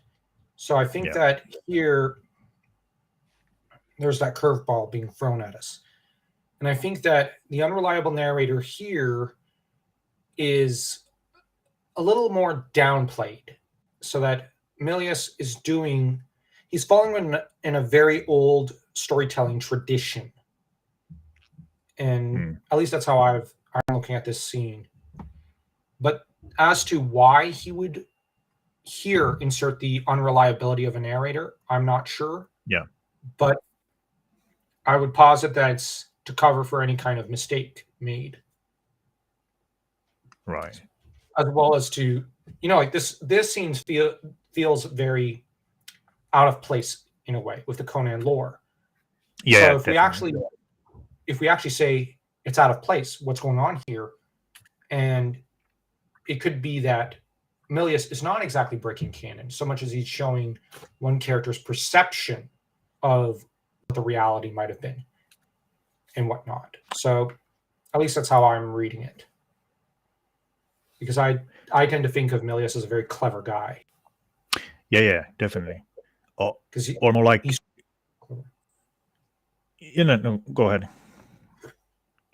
No, I just simply said because he strikes me as being very clever. Yeah. one thing could be like it's showing the breaking of the slavery, like Yeah. in a broader aspect, just like not the physical escaping, but the breaking free of that mindset, the Yeah. conditioning, and the like the narrator is wanting to tell that, like with the free, with Conan being free from that, uh Mm.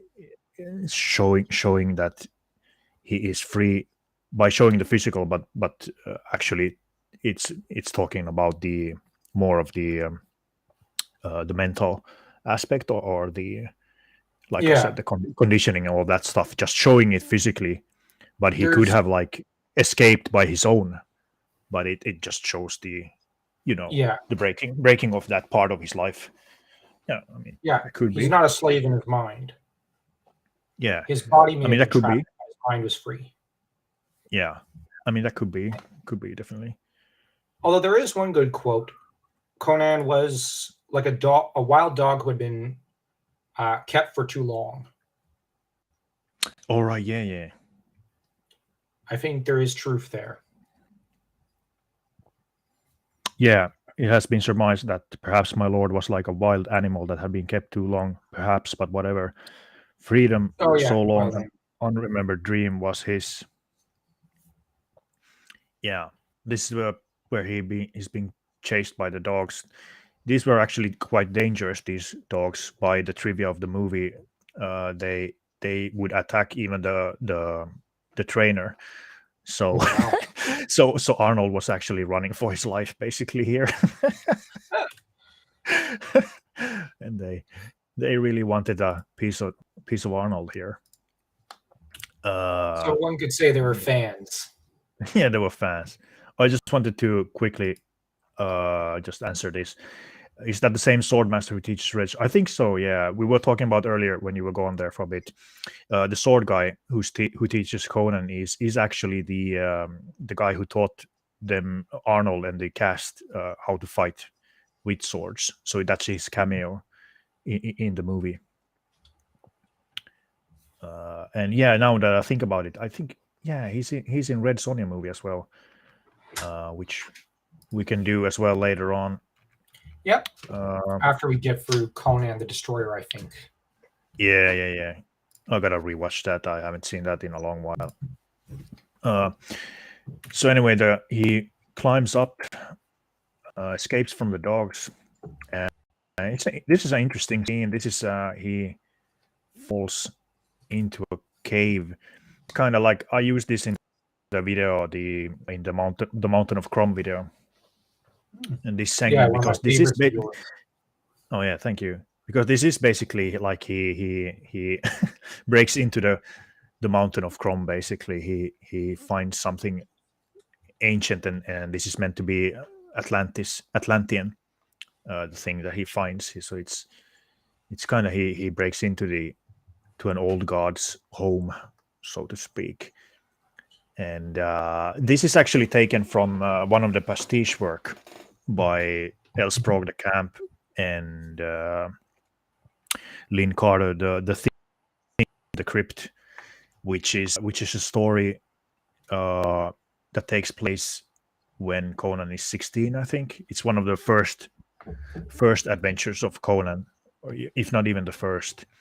Or after Venarium, when he has fought at 15 at Venarium, he stumbles into a cave, and there is this skeleton who attacks him, and he fights that skeleton. And I can't remember if he takes the scene, but that's from that short story. The only thing is they didn't have the technology to make the fight. We'd only have had the stop motion. I found two theories when I was doing a bit of research about the movie, and I saw a few interesting theories where the skeleton might be Crom, might be Kull, or maybe even Borna. I think it is the king that Borna? Kull usurps. Oh, you mean Borri? He was the Yeah, I Hyborian. think so. Borri. No, he became. The guy Call usurps. Yeah. So I found like 2-3 different theories on a few fan sites, which were pretty interesting. But the idea of it being Cull's tomb is also fairly interesting. Although Cull wasn't really, he preferred an axe to a sword. Actually, that's a good idea. The Bori was basically the first king or leader of the Hyborian people after Atlantis sunk. No, that's not what I was referring to. But yeah, good point. No. I thought first you thought about that, but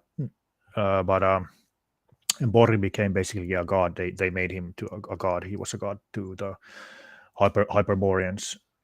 So I mean, that could be his tomb. Yeah, I don't know, but yeah, that's a good theory with the Cull and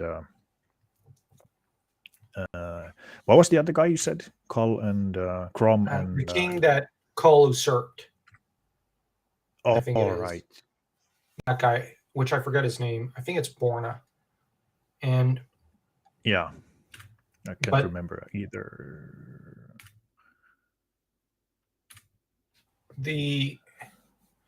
I'll just look it up.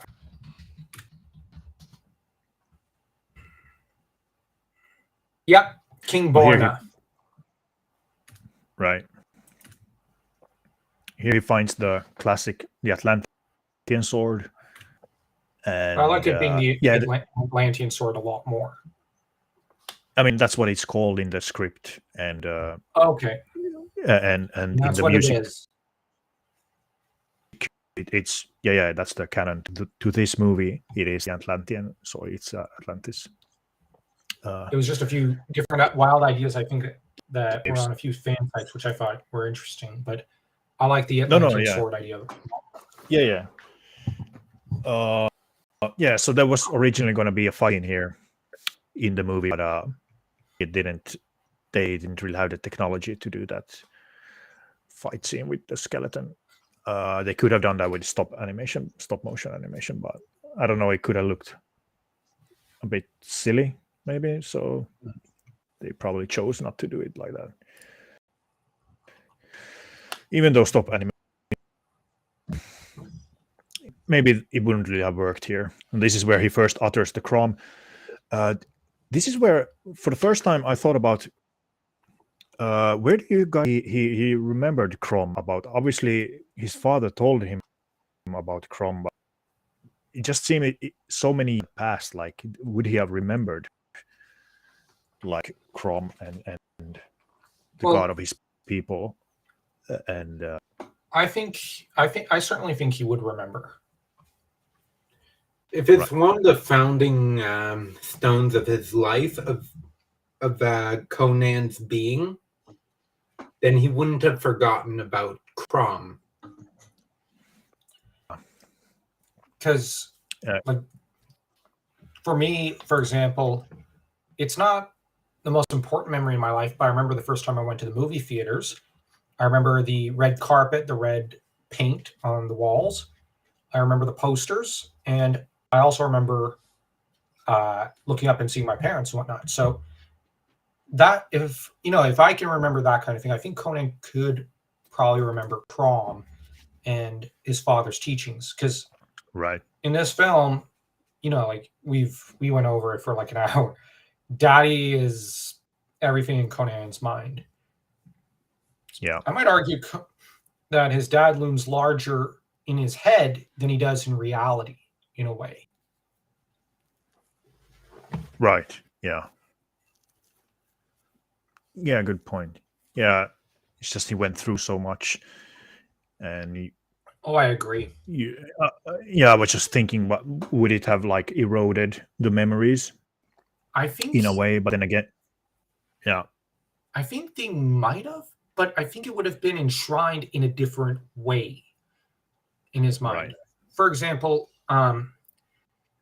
he might look at his dad now, like as a kid. The reality was, he might have been, he was a average height guy, nice dark hair, but maybe the way Conan would see him would be almost like a godlike mythical figure with light shining behind him and, speaking powerfully, like wisdoms that no other man could.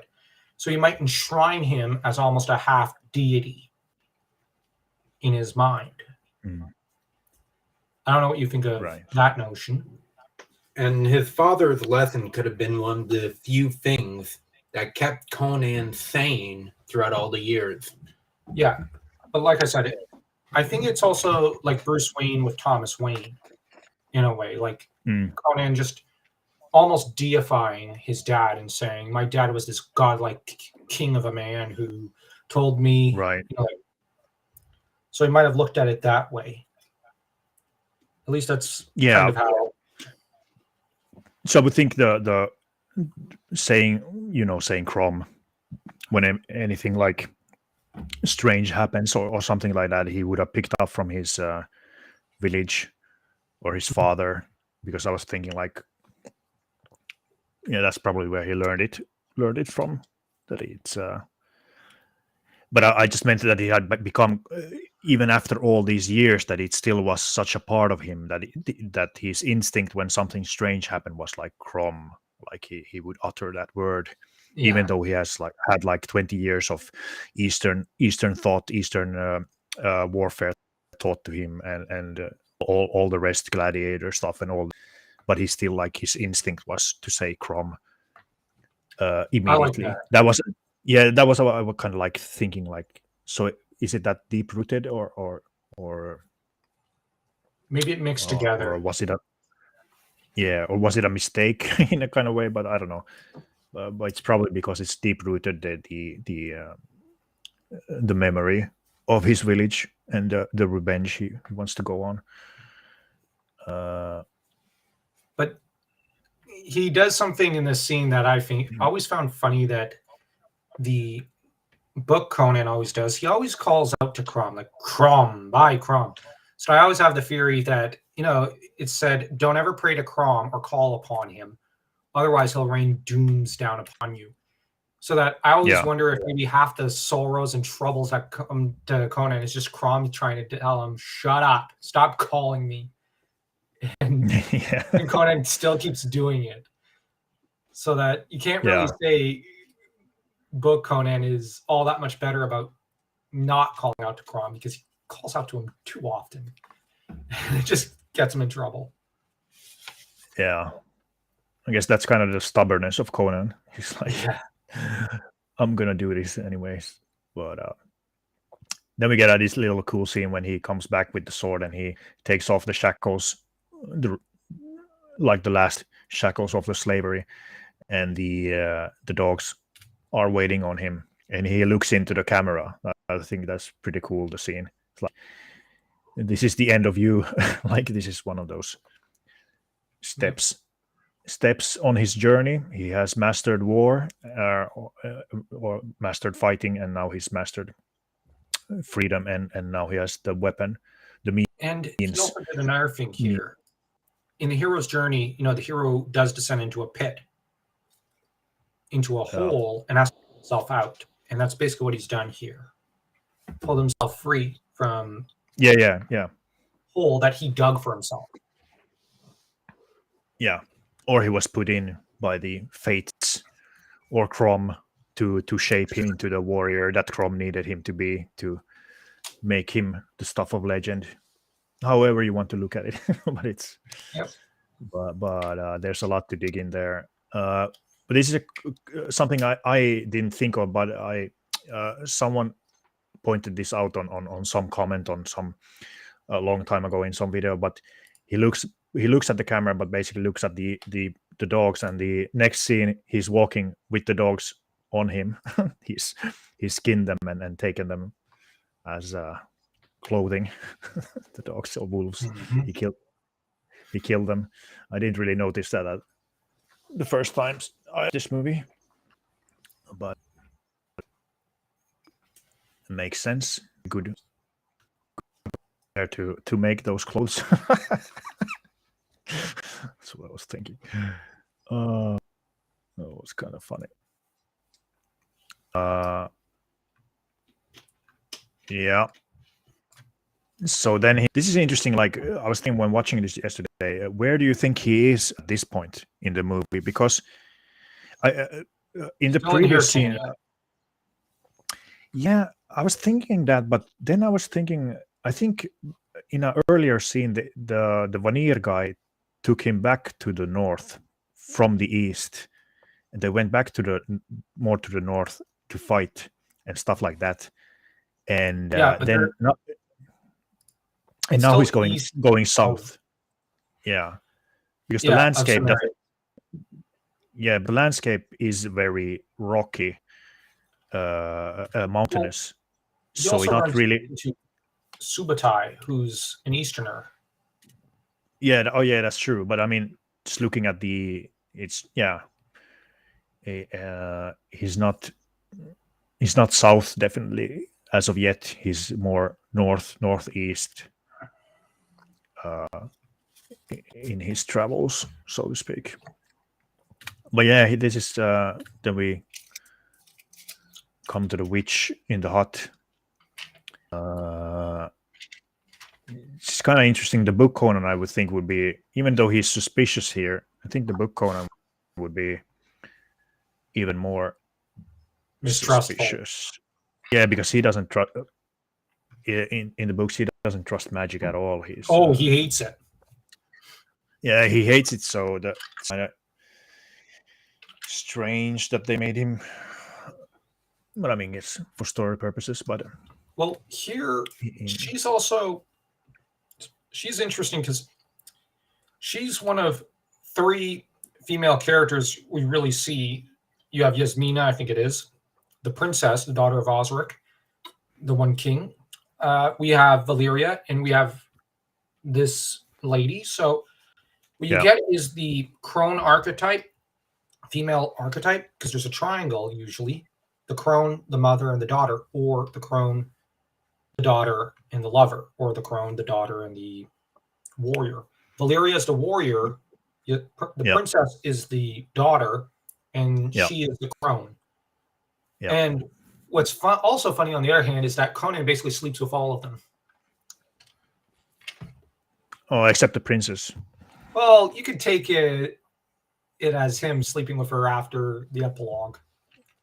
I always thought that he was like, a more she bows chivalrous down guy. that he walks past him. He's not interested because he's still holding on to Valeria, so which just happened. So he's not. He sees her as a kid. Yeah, as an obligation. Who he then takes back to his father. Something.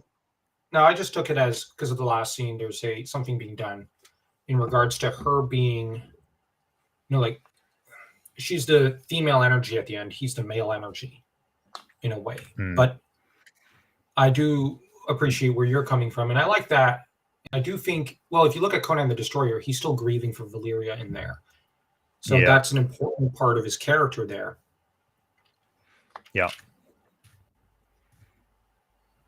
Yeah, and you have the whole scene with Conan and her.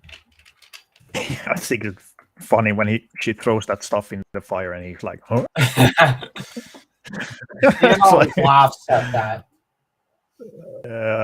I think one time we saw that and you said, how do you like your ladies, medium or well done, or something? You were the one who said something like that, and I remember going, oh my gosh. Usually I'm saying that stuff, and you were the one who said it the one time. After you're done with a woman, what do you do with her? You throw her in the fire.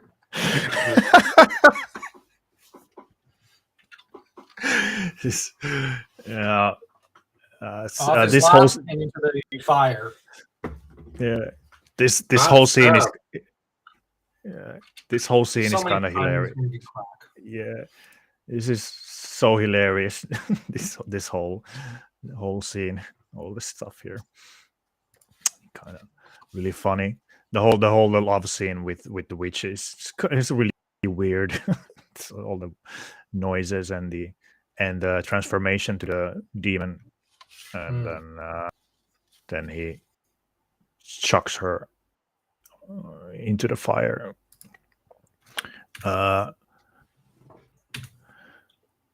Which is interesting. Once again, she obviously have she tells of the Conan asks about the snakes, the standard, because he's looking for symbol, Mhm. and she tells that it's in Zamora,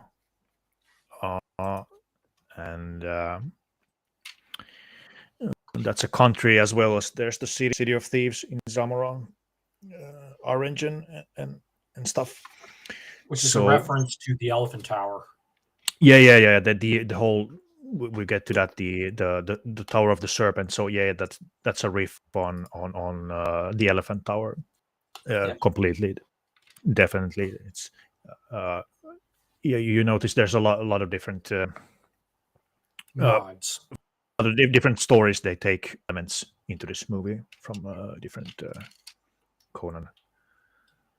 Which they're looking at the stories as though their mythology, taking different ideas from different stories, amalgamating and doing what they can with them. Which I think Howard would not be entirely. He wouldn't be too upset about it, because he did something similar with Conan, who's in some ways an amalgamation of several different mythological figures, given with Howard putting his own twist on them. Yeah. To an extent. Not to mention, Yeah. Howard tended to, in his letters, call the stories of Conan's many hero sagas, which is more akin to, which it sounds like the Norse saga there, or a Norse saga. Yeah. And you have Subotai, who's just Yeah, there to be the sidekick. Yeah, it's great. Subota is also the name of Genghis Khan's general. Yep, his if best you didn't one. notice it. Yeah, so that was a riff on that as well, keeping the Mongol aspect in the movie, along with a quote. It's kind of interesting that he's tied up here. That the witch has him tied up here. It's kind of interesting. Like, what is his backstory? Why is he tied up here? And how did he get here, which is never explored, because it's not really necessary to the movie, because it's already 2 hours long. So, but something to think about, why he is there. It's interesting. He calls out for food. I haven't eaten for days, and Conan's like, "Who says you will?" So he says, "Give me food, so I have strength when the wolves come. Let me die not in hunger, but in combat." And then it comes like, "Who are you?" And I am Subotai, thief and archer. I am Hyrcanian. Mm-hmm. Order of Curlate. That I don't know what that is. Neither do I. Curlate. Yeah, I think that's a movie thing. Then he says he's here just dinner for wolves. Then he's not. I think the next scene is it's the philosophy scene. Oh yeah, they have their little theological discussion. Theological scene where they talk about the different gods. When he says he's prayed to the four winds, and you seldom, but I seldom pray to him. He doesn't listen. What good is it then? I thought that was a good comeback by Subotai. Like, what's the point? Subotai, though, is also showing a bit of curiosity there, where he's like, then what's the point? Yeah, but still, like, what? Yeah, he is showing a bit of mockery. He's like, then what's the point of your God? Yeah, like, if he doesn't answer, like, what's the good retort?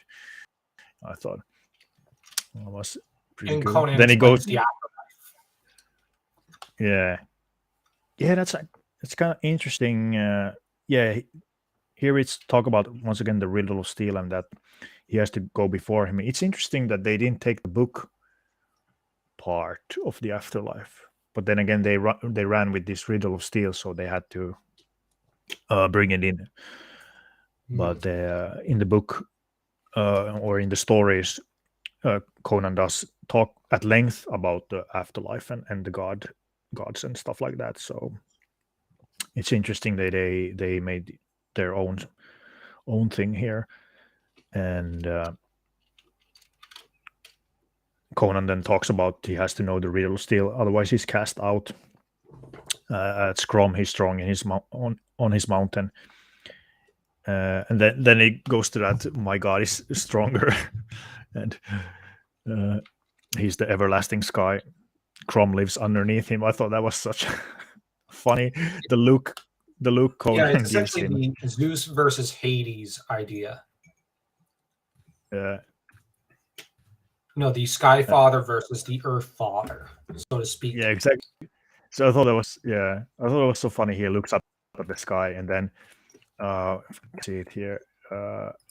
He looks up at the sky a little thoughtfully, like he's pondering what Subutai said. Yeah. But you see his face. I think it's. Let me see if I can.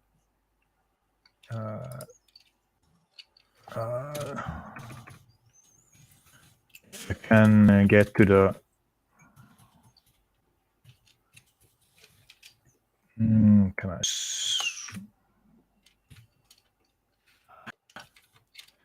Anyway, the face Conan makes to Subutai is like, kind of like he's miffed. He's like angry, like A little. A little like, He's not like, impressed with the insult to his god. He's not laughing. He's just like, that's true. Your god is in the sky, and mine is the mountain, but your god's not greater anyway. It's like, yeah, he's miffed. He's miffed. It's like, I think that he doesn't love Crom, but he does feel a little. It's part because your religion is an integral part of your culture. So, in that regard, it's his culture that he's in love with. So he's kind of feeling that's a little attacked. I think. Yeah. The culture. Crom, I don't think he'd care if someone insulted him. I think he'd more want to keep his distance from that person because he'd know the person's not very bright. Because he'll throw us a doom at the person. I just thought this look is so classic. Like, it's like, oh, you bastard. Yeah. What have you done? I don't know. Then they go on running adventure. It's a cool scene with the music.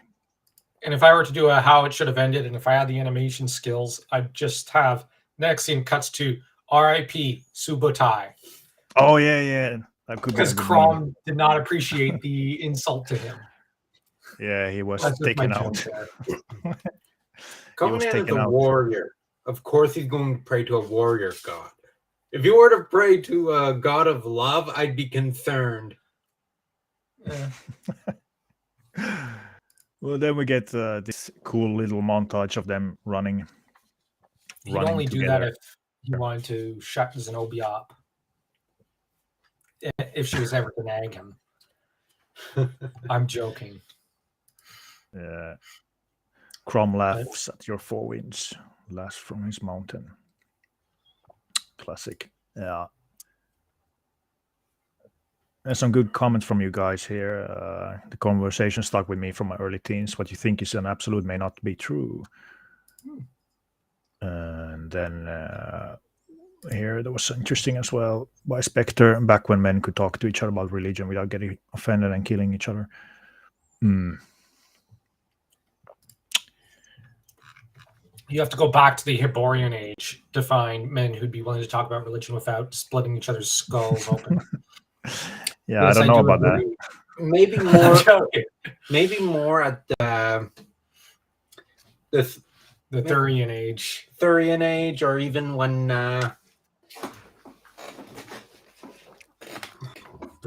before it. Serpent Age. Yeah, probably. Nah. Before Melkor was even around. Oh God! Now you've gone to Tolkien with Daniel Lindale and the creation of the world. Although the Ainur did not do much talking of the divine. What's funny is that what got the Ainur starting to fight a little was talking about mortals. So the Interesting. relationship's inverted. I'm joking, but yeah, they run off into the sunset to find Crom. Well, not Crom. Falsa Doom. Yeah, well, first they're just, it's kind of like their friendship growing. They're two guys having an adventure, going to Zamora, and they find civilization. And Conan looks at it impressed a bit, that he's impressed by the nation at first. Subotai just doesn't care. He's like, yeah, this is what it is. It's not good. And Subotai does not really like it. Yeah, no. It's pretty clear. He's not really a fan. Yes, Conan becomes not really a fan as well. He, like, does it always smell? Stuff like that. Because they don't have, they don't have pipes or that kind of things. It will stink. Yeah. First image we get then of the Tower of the Serpent here in the background. You can see it in the left corner. They've come to the right place, though they don't really know it yet, but they ask around of the standard, the snakes, and here we get the guy who at first he's like, oh, I don't know anything, but then he spills everything. It's like,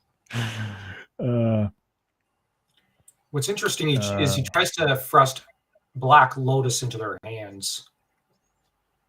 Yeah. But here's where I think that this merchant's not such a bad sword in one regard. He finds out, they're looking for Set, so he tries to give them the Black Lotus powder, trying to help them out there. Because you're going to need that stuff to deal with these nut bars. And they say, no, we don't need it. And, you could read into that if you're familiar, to anyone who's familiar with the Elephant Tower, that the merchant's trying to kind of thrust something very, very useful into their hands. Yeah. Yeah, this is definitely the next part is a riff on the Elephant Tower taken from that. I mean, the Elephant Tower starts at a tavern. Conan asking about the Elephant Tower. Basically, here they're asking about the standard of Thalsa, and they're told it's in the tower, or the only thing that he knows about Set and snakes is that tower over there. Yeah, and you also have a fight for Camel.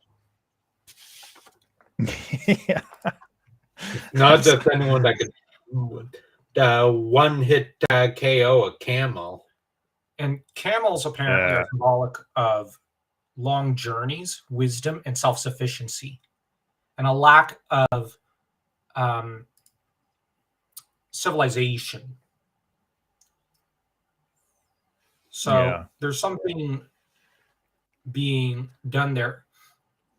You can probably look at that scene and say Conan is kind of, he's wanting to throttle a bit of that side of himself. There's some self-directed anger, maybe. If you consider that the camel's a lot like him. Yeah. Oh, and just going to say, Reiku the Defiler, hello, and hello. Have a good night. Yeah, have a good night, man. Yeah. He's popping in and it's got to pop out. Popping in. Yeah. Yeah, I'm going to go on a quick break, real quick, and I'll be right back. Yeah.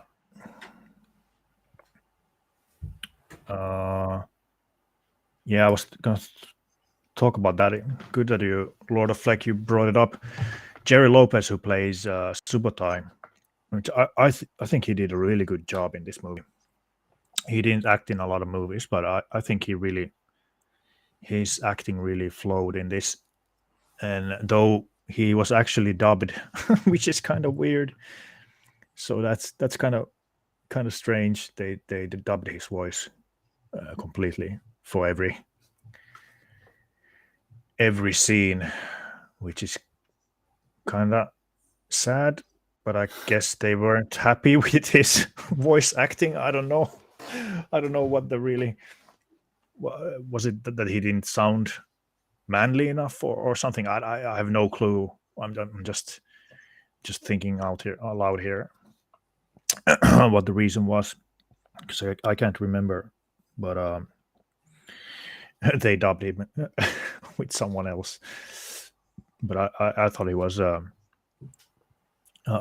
a great choice for the sidekick, and he was actually he I think he got the role because John Milius was a surfer as well, and Jerry Lopez was a surfer.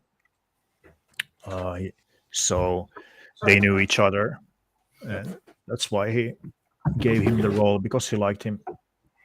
Oh, real quick, there's an interesting comment. Lord of Lek, I'm glad the camel was able to snag a union rate for appearing in the sequel.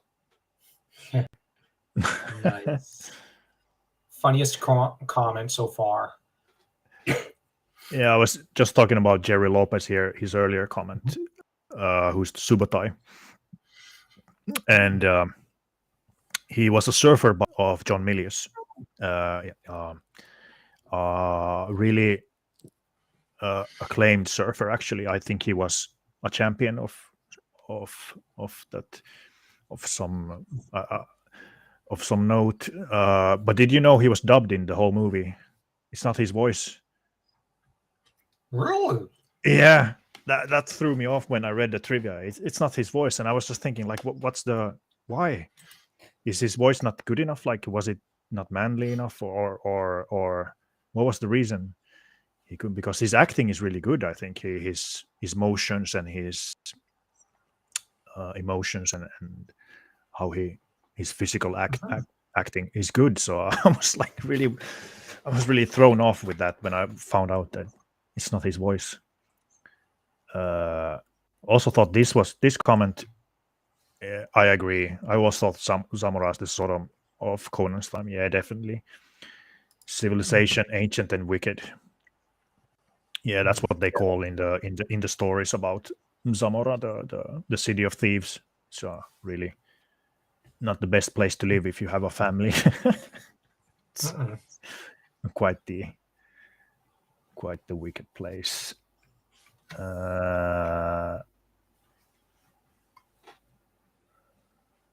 Yeah, yeah. There's charms to ward off evils. I am evil, says Subotai. It's kind of funny. Here's he punches out the camel. Which Classic we scene. got over symbolism. I was thinking, did they go like right after punching the camel, because they are drunk? So are they going right after that into the tower? Because maybe not when you're drunk, you're gonna go and try to steal It's the the sort of wool. thing Conan would do. I don't know. Would he? Like, wouldn't he just like, I'm gonna slip up and fall or something because I'm completely drunk Well, and wasted? When you're drunk, you do crazy things. Yeah, I mean, but I don't know. Would he though? I think he would just sleep it off and He might. go. Okay, well, in hindsight, he might try to find himself someone to spend the night with when drunk. Now, I don't think he would be on the other hand, there is one of the stories, I forget the name of, where he ended up he had a girlfriend in the city, and he got drunk and got arrested because she betrayed him. So he ends up tracking her down and chucks her into a garbage pile or something within the city. All right, yeah. I forget what was- Yeah, I forgot as well. the title, and it was such a funny moment. So Conan sometimes does really silly things Yeah. when he's drunk. But then when he sobers up, he can do sometimes sillier stuff, such as chucking an X in a garbage pile or a pile of dung, I think it was. Yeah. And he ended up laughing about it. The character himself laughs about it. It's like, there, I've done my duty, my first duty, now I can help you. So it's like he's grateful to the guy for helping him, but he's like, I gotta get even first. Yeah, he does treat the women a bit different who betray him. Yeah, he gets silly with them. Like, yeah, I don't know how. Like, much he's more not forgiving. vengeful, but he's funny. He's not vengeful, just sometimes a little petty. Yeah. yeah. I think it's his sense of mischief that comes out. Weirdly, he's actually a pretty good ex, all things considered, in universe. Yeah, just don't be a bad ex with him. Yeah. Yeah. He doesn't hold grudges like for long. Like obviously, if he's betrayed and stuff, like immediately he holds on for a while, but he's not like a grudge person, like a bitterness. He doesn't have bitterness in him, like he's holding on to like that kind of hate. The book Conan. Yeah, I think he mostly, like in the heat of the moment, he'll react like all men do. Yeah. But then once he's had time, he's going to be like, okay, I'll get even, but I'm not gonna harm her, because Conan inherently is very chivalrous. No. And that's something I noted in my Aragorn and Conan video. Just the style chivalry they both have is the exact same to a large extent. Now, obviously, there are differences between the characters, too many to count, but the similarities are there. Yeah. Yeah, that was a good video. The Aragorn Conan comparison. I never thought about it. Ironically, the Conan fans of my channel and elsewhere were keen on the comparison, but a lot of the Lord of the Rings fans were offended. So it was what? Some of them were offended. Why? Some of them don't like Conan because they've not read the character. Really? Yeah.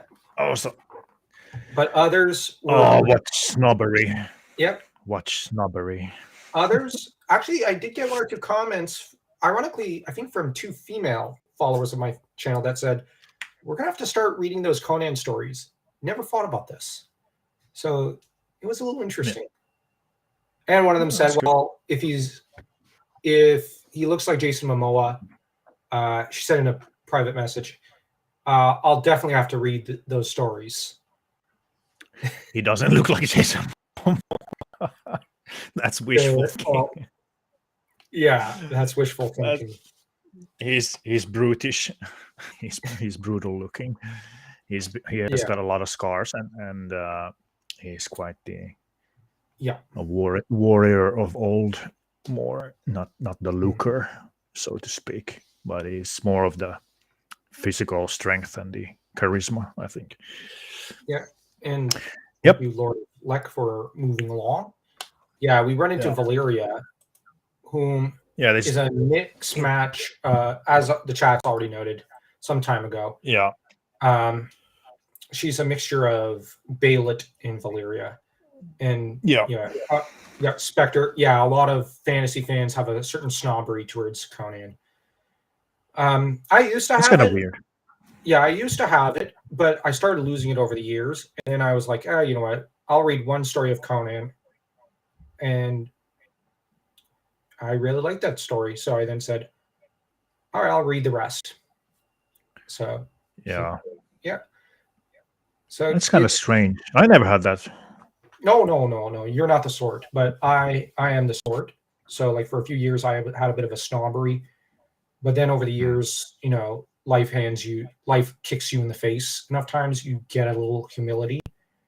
Now, I'm not the most humble person around. I'm not, but I got enough that I went, I'm going to read this character, just Phoenix on the sword, and that sold the character to me. So, and this movie also did a good job convincing me, give the character a chance. so that Yeah. But funny enough, there's a few Lord of the Rings fans on my channel in the past day or so said, "Oh, we're very excited for this live stream. We love this movie." So Oh, there is, nice. yeah. So my channel is kind of serving its purpose of being the bridge between the different fandoms, I guess. Yeah, definitely go check out Brothers Krynn channel Oh. with all the awesome I was not, Lord of the I Rings was not trying to Tolkien plug. stuff. And no, but After it's I've- good to plug it because I definitely want to plug it. Okay. Your Well, channel we're did all almost the at- great videos. We're almost at 800 subs, so as soon as we get to 800, we'll release a special set of podcasts for Cull that people voted on. They wanted the nice. Shadow Kingdom turn into a book club. Right. Oh, that's awesome. And yeah, but on the other hand, like on my channel, I spent a lot of time plugging your channel today, so No, thanks. that's pretty funny. No, definitely go check out the brothers and their great channel. And if you're not subscribed to World of Conan yet, just do it. Subscribe and Yeah, check out that the lands and peoples of the Hyborian Age. That's such a great playlist. Oh, thank you. Oh, this comment is actually pretty good.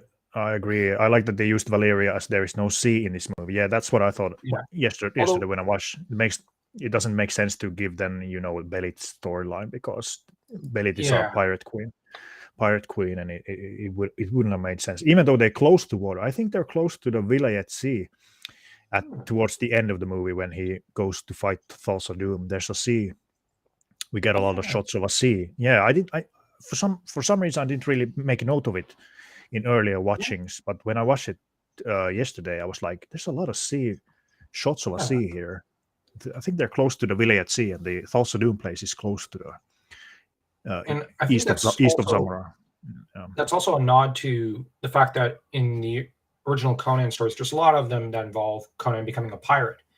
Yeah, Conan is a lot like the character from Tolkien's Legendarium as well, called Tuor. He's fascinated by the sea, and it calls out to him.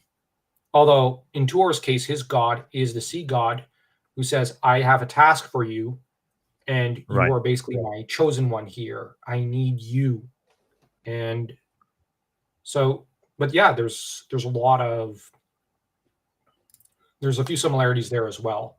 But we're looking at archetypes there, so there's always going to be similarities. But yeah, I kind of agree. Belit would have been kind of weird. Yeah, when she's the pirate queen with her own army or crew.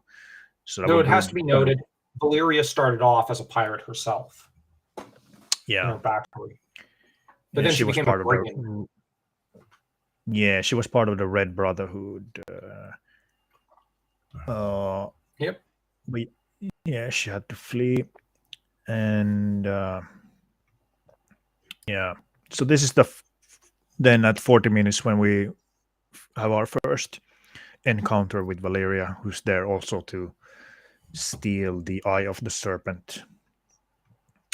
Just like in the Elephant Tower, there's the one of the master thieves. Taurus, the Nemedian. Oh, yeah.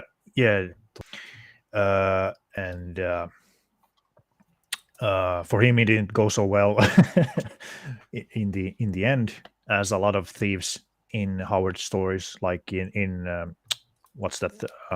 The Black Colossus. The master thief gets nixed. He also dies immediately. These are dangerous places where even a master thief can't survive. So that's riff on that. There was a scene I heard that was cut from the movie, or was supposed to be in the movie, I guess. I don't know if they shot it, but it was too violent, I think. Had to do with Subotai fighting a creature. I don't know if it was a lion or something. You remember in the Elephant Tower, there was different creatures in the tower, the garden area. There was there a lion? Was it a panther? Or there was lions. Yeah, that was like, use the Black Lotus's powder on them. Then it's Yeah. the spider that gets then the spider. Taurus. Yeah. And the only reason that's fresh in my memory is because Dan and I got through recording recently our first video of a book club podcast of The Elephant Tower. Oh, right, cool. Yeah, though it'll take a That's while really- to edit that down. Oh, you're doing with chapters again? Yep. Yep. Because Grimdark and many others requested The Elephant Tower. Yeah. And I wanted Dan to finally read it. It's probably the shortest story of Howard's, but it's really good. Yeah, it's one of the shorter ones. It has once again an excellent mythological dump at the end when they talk about the origin of Yoga. of the guy in the elephant tower who's captured, the ancient being with the elephant head. Oh, So, Yara. yeah, Yara. It's really, really cool stuff. So we get Valeria. They team up as they understand they're not guards. The only line I hate in this movie. Do you want to live forever? I hate that line. It is so misused. And overused. It's like, Now that you mention it, I'm reminded of Princess Bride with Inigo Montoya just turning to the one Cecilia. I do not think that word means what you think it means. and I think that I ended up thinking that when we were watching this earlier today, just before the stream, in regards to Valeria, it's like, I don't think that sentence means what you think it means. But yeah, it's meant to give her like a daredevil, like she's like when she goes to jump from the tower. When she goes to jump from the tower, there it does make sense. Do you want to live forever? It's like, okay, screw it. We're just jumping off. There it makes sense. I'm not going to knock the line there. There is like having her say that there. When we watched it, Dan and I were both like, we're not keen on the line, but yes, that's where you put it. But the earlier parts and the later part, it's every other time she says it. Yeah, all million times. It's a little. Does she say it more than? I think she says it about 3-4 times. She says it before they go in, when they jump out, and as a Valkyrie. Yeah. True. But as a Valkyrie thing, I kind of wish they took the actual line of Baalit from the, my love for you is so strong that not even hell could keep us apart and whatnot. That line, I forget the exact line, but if they had taken that exact quote of Baalit's and put it in, that would have been perfect. Yeah. But now we're splitting hairs. It's still a great.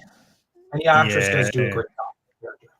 Yeah, maybe a different line at the Valkyrie scene. That was kind of really didn't make sense in a way. Because Conan was giving his all at that fight, so kind of really didn't. Yeah. It's kind of weird weird line there. But anyway, they team up and they decide to climb. Cimmerians are great climbers. I think that was a good shout out with these different scenes showing climbing. Also, I think she's a good actress. Oh yeah, the Sandal Bergman really as well knocks it out of the park for this movie. Really, this might sound weird. I have a hard time thinking of her as Valeria. Weirdly enough, I know what you mean. Yeah. She doesn't. When I look at her, I don't think Valeria, but I do, however, love the character she's playing, and I don't like. She's honestly one of those great actresses.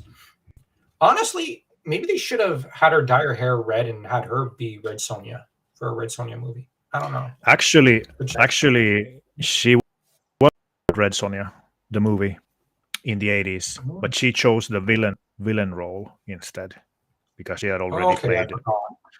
She had already It's been so played Valeria, so she wanted to different, villain acting to be a villain instead when be a hero again. Very skilled actress. Yeah, I thought she was really good. I mean, she didn't really have a big career in acting. She didn't really get the breakthrough No, she or retired. roles. She really went by the wayside, which is kind of strange in a way.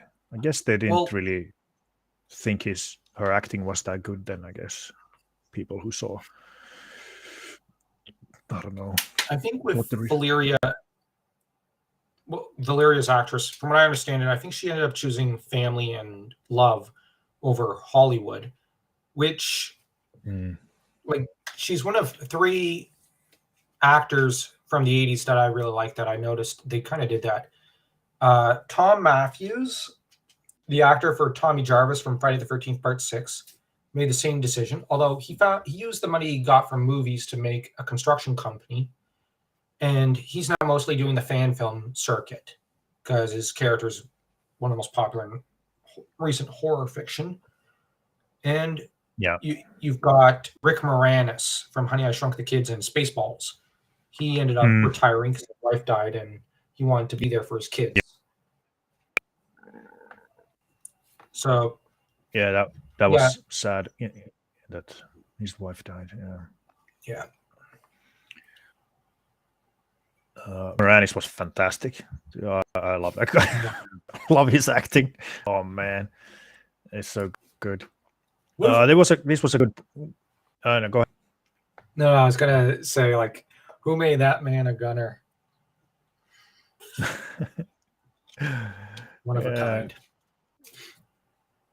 Yeah, and it was a good. Yeah, Midnight Prince. It is Red Nails where he's chasing Valeria through the jungles till there's the dragon, and they end up on a rock, and Conan convinces her to sit on his lap, which he all but happily does. Yeah. Then they go into the mysterious city. But yeah, we were talking about the "Do you want to live forever?" Lord of Lex, and "Do you want to live forever?" is representation of her spirit and why Conan falls in love with her. She possesses the wild abandon of a barbarian. That's why it's said in Conan's vision. Yeah, I mean that makes sense. It's still kind of like a bit corny. It's kind of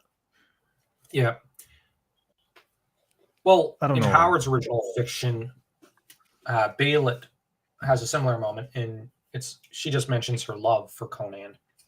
Yeah. So, yeah. But on the other hand, I could see that I can concede on the other hand that saying that entire soliloquy and whatnot or whatever, the entire paragraph of dialogue is fine in a short story or a novel, but on screen it might get to be a bit of a mouthful. So yeah, maybe "Do you want to live forever" could be a good condensed version in a way. Yeah. But then they sneak into the Serpent Tower. Yeah, not the elephant. Gotta remember that. Not the tower, but the serpent tower. Yeah. But yeah. Which is good because it wouldn't have made sense if there was Elephant Tower in the middle of the movie. All of a sudden, that would have been weird. Would have been so strange. Then they go down.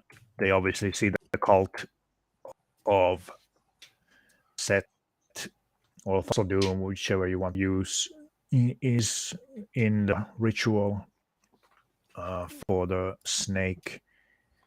Can't remember if the snake had a name when they talk about it when he's captured. It's just mentioned that Thorgrim reared that snake. Yeah, he just reared that snake. Yeah, doesn't mention a name, but yeah, it was Thorgrim's snake. Yeah. This is Exor, then is high priest here or leading this place. She decides to infiltrate here while the guys go down looking for the and do all the work.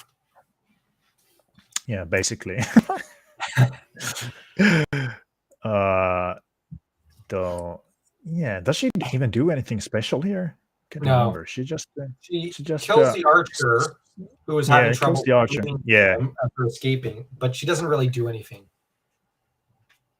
She doesn't do anything at all. But she claims some of the rewards.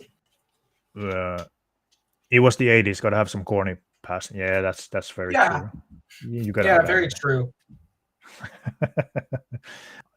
It's not a problem. We're just nitpicking here, splitting hairs, like the brothers said. Oh,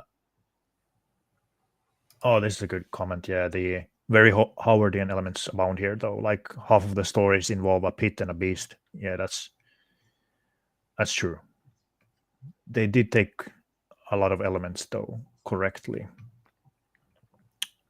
from all the of the stories.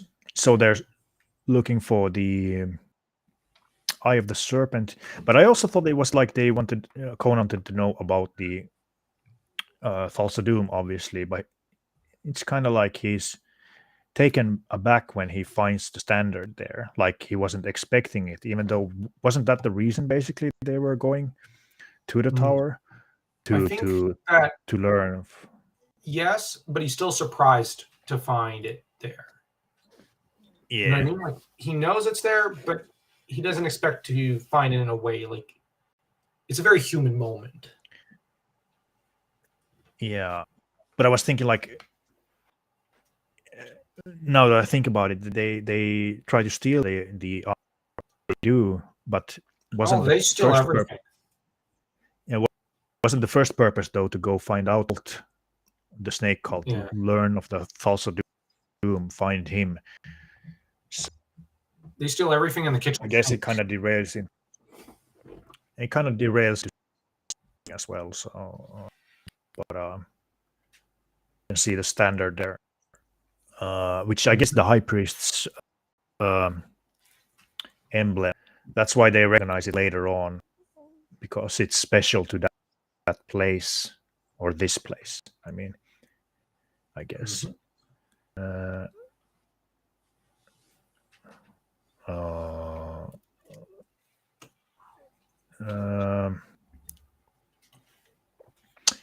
Interesting comment there about Quentin Tarantino. If he had done a Conan movie. Oh heavens! Please. I'm not a Tarantino fan.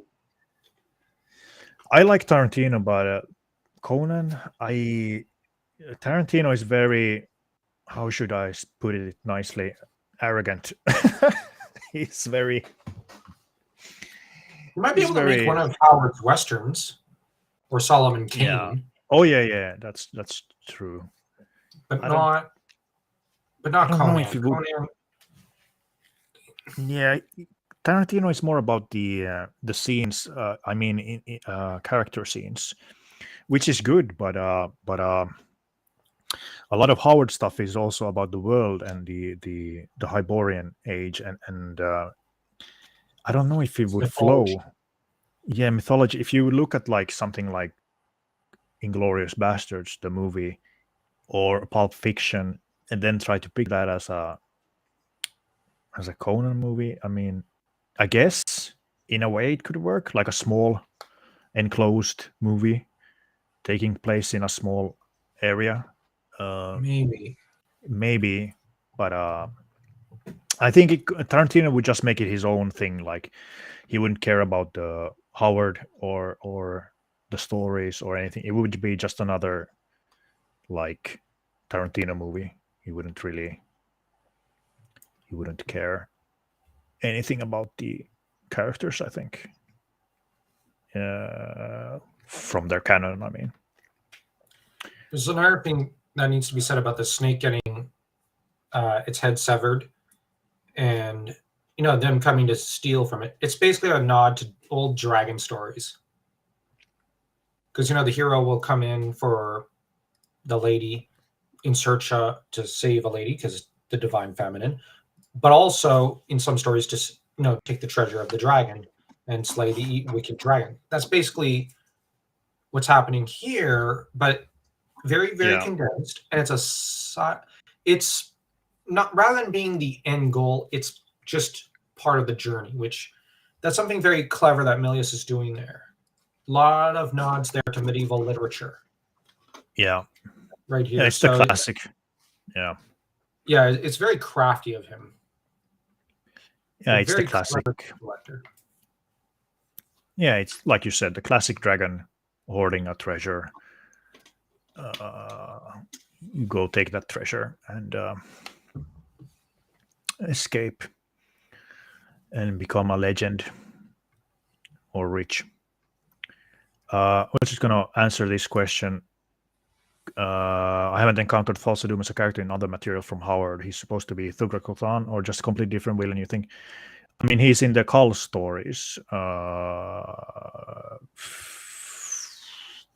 Was it in The Cat and the Skull, I think it was called, or Del Cardes Cat? It had two different names from draft phase to published phase. I think it's The Cat and the Skull. He's there. I think, wasn't he also in the Mirrors of...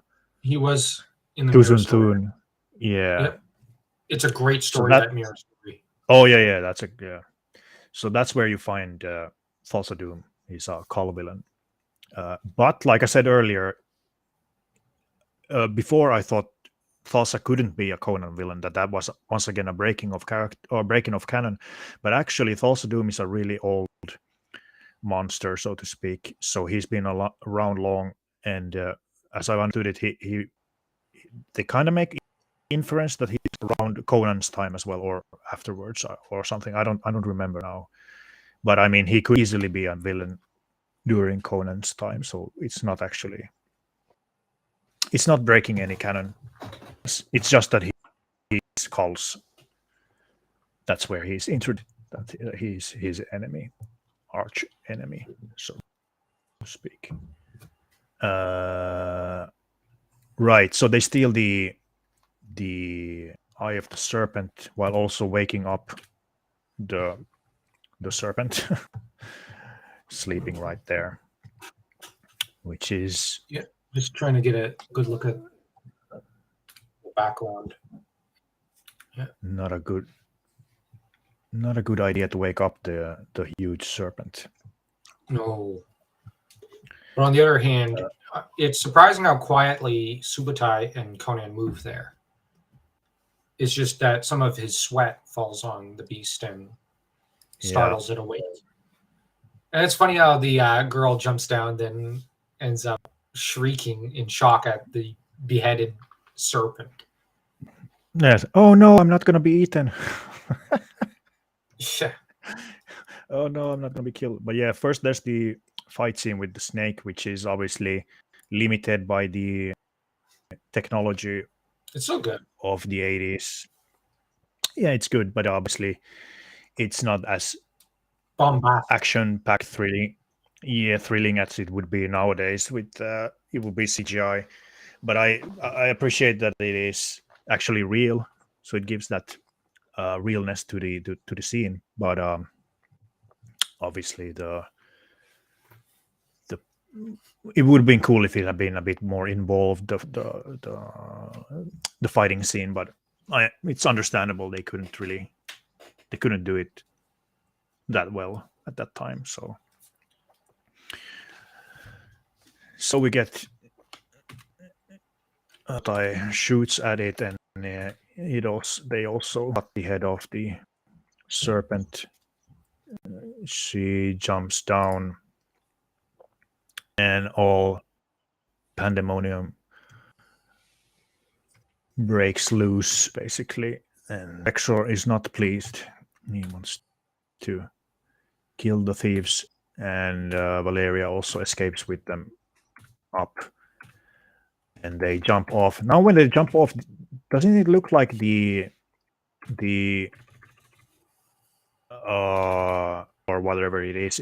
It's shallow. It's not that deep, I think. I don't know. They survive. They survive that jump. Yeah, Don't know. kind of. Probably not. Yeah, exactly. Probably not. It looks really. Now, Far off. what's interesting, what's also noteworthy is that they stole a ruby. Rubies are symbols of love and commitment and protection against being bled out and inflammation. So Right. there's when Valeria tries to steal the ruby and Conan stops her and gives it to her. It's a symbolic gesture, like of love and commitment to her. Yeah.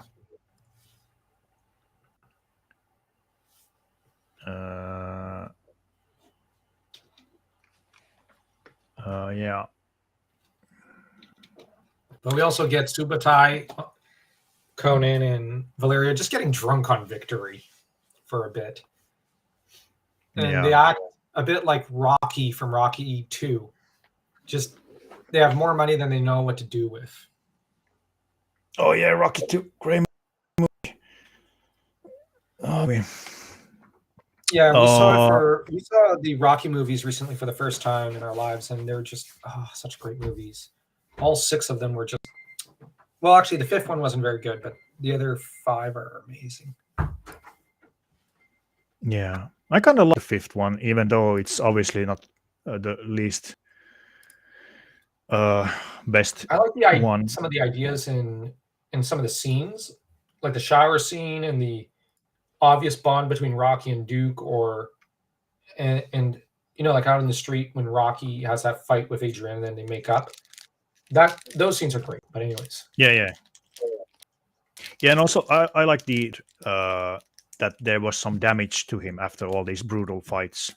That there was actually something that had gone wrong with because because that's obviously there would be some damage, Anyways, he gives the ruby to her. I was just going to say he's a serpent person plus a high priest of Set. I think we were talking about Thoughts of Doom. We kind of figured he might be a serpent person. He's certainly a snake in the grass. It kind of depends on if you look at the canon of Howard or the canon of the movie. There's a bit different takes.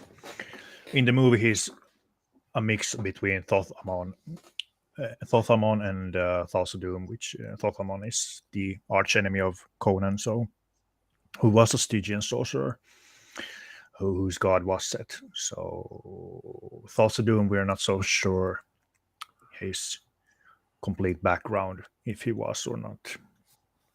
In the canon of Howard, that is. So he gives the jewel to the ruby to her to Valeria, which is it is actually kind of canon to how Conan is. He kind of he's more into the adventure and the thrill. When he has the jewels and stuff like that, they always go pretty quickly. Yeah. If you read the story, he's always on the next adventure to steal the next it's thing. Only when he doesn't have that he learns to budget. Yeah, he doesn't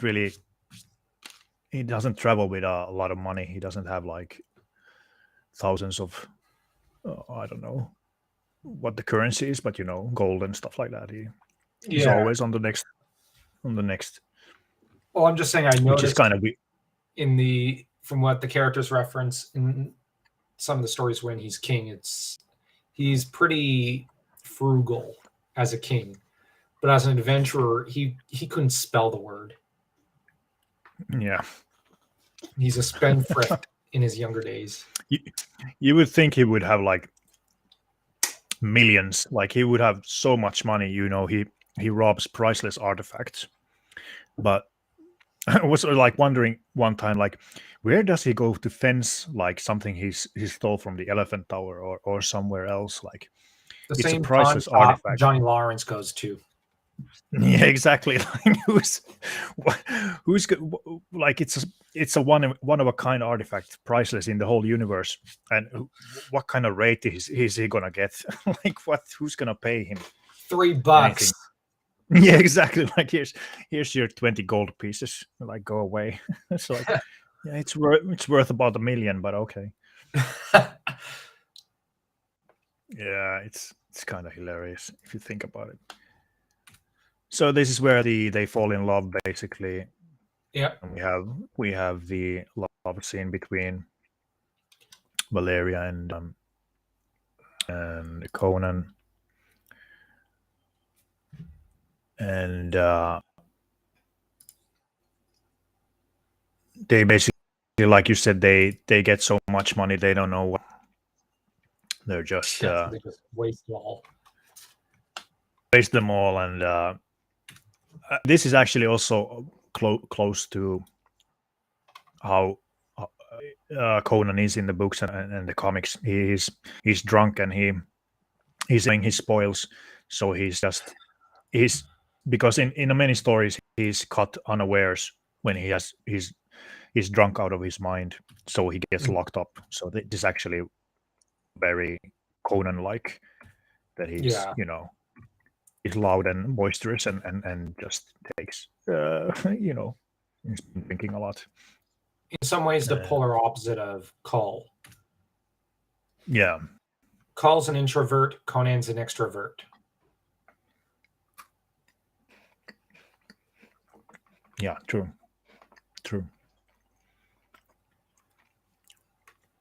That makes me think. Do you think Howard was more like Kull or more like Conan, or was Conan what he like wished himself to be, but Kull is who he actually was more? I think that's it. Yeah. Just a thought that occurred to me. Yeah. You had said in, I think, our previous stream that Kull is Howard at his core, and I do think there's truth there, and that yeah, Conan is what he wishes he could be, and I think it's mentioned in one of the letters. He wishes he was more like Conan.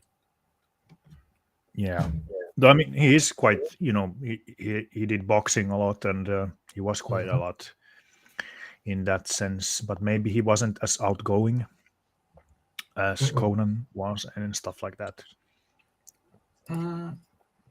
Yeah, this is true. He cares little for material things. So when he let his mouth run off on him, and where he a few times accidentally insulted Tevis Clyde Smith inadvertently, but then when it came time to apologize to him, he was very contrite and would fall into brooding and whatnot, from what I gleaned of some of his letters. Yeah. Okay. Yeah, I've yet to read a lot of those letters. There's so much of them. There's a lot of them. So anyway, the guys, or the get brought up before King Osric, who is, we're first given the impression that he's not happy, but actually it is the opposite. He's actually very happy because he hates the snake cult, which has taken his daughter their spell. So yeah, now Osric, the name apparently is Anglo-Saxon for Oz is God and Rick is rich or powerful. Yeah. Now Osric's backstory, according to the wizard, is that he was a Sumerian who claimed a kinship.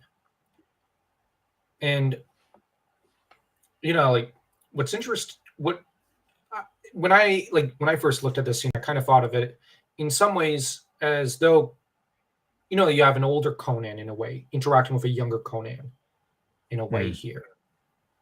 In a way. Because Osric is really well acted and he's a very interesting character, even though he only appears for a few scenes. Max von Sydow,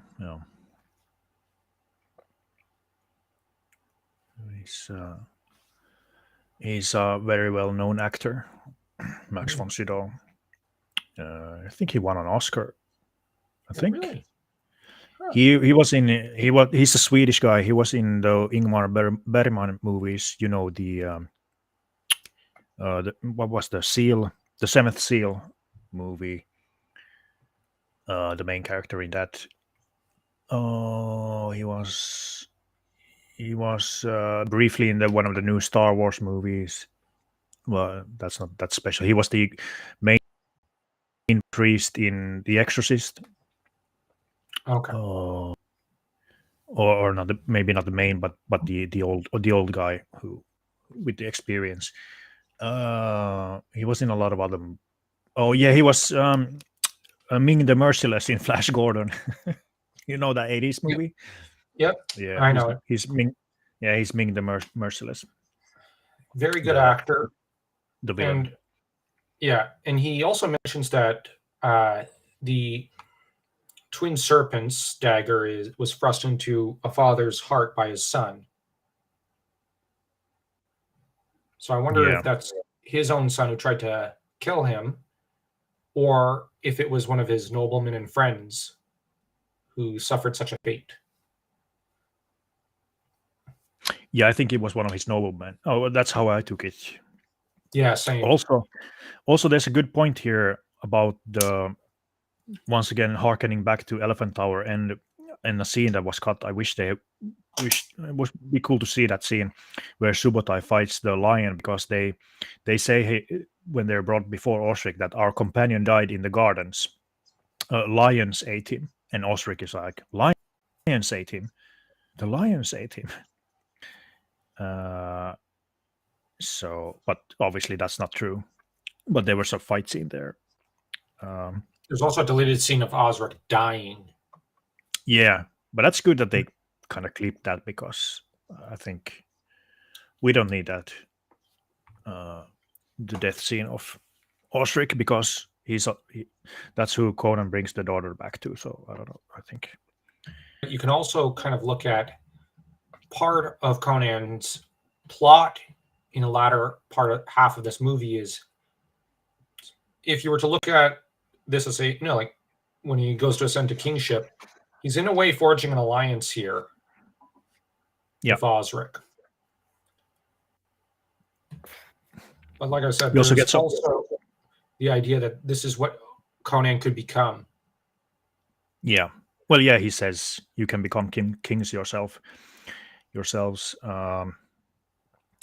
also says here a bit about Thassadum that he's a demigod. And there's snakes everywhere to the west, Nemedia, Aquilonia, to the south, Koth, Stygia, snakes everywhere. There's evil towers. You alone have stood up to their guards. And what are you? Thieves.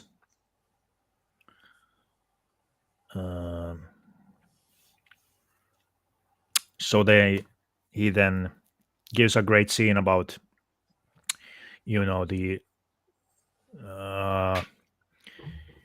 there comes a time, thief, when the jewels cease to sparkle, when the gold loses its luster, when the throne room becomes a prison. And that's a really good thing. And all that is left is a father's love for his child. That I love that line and scene. It sounds like something Howard would write.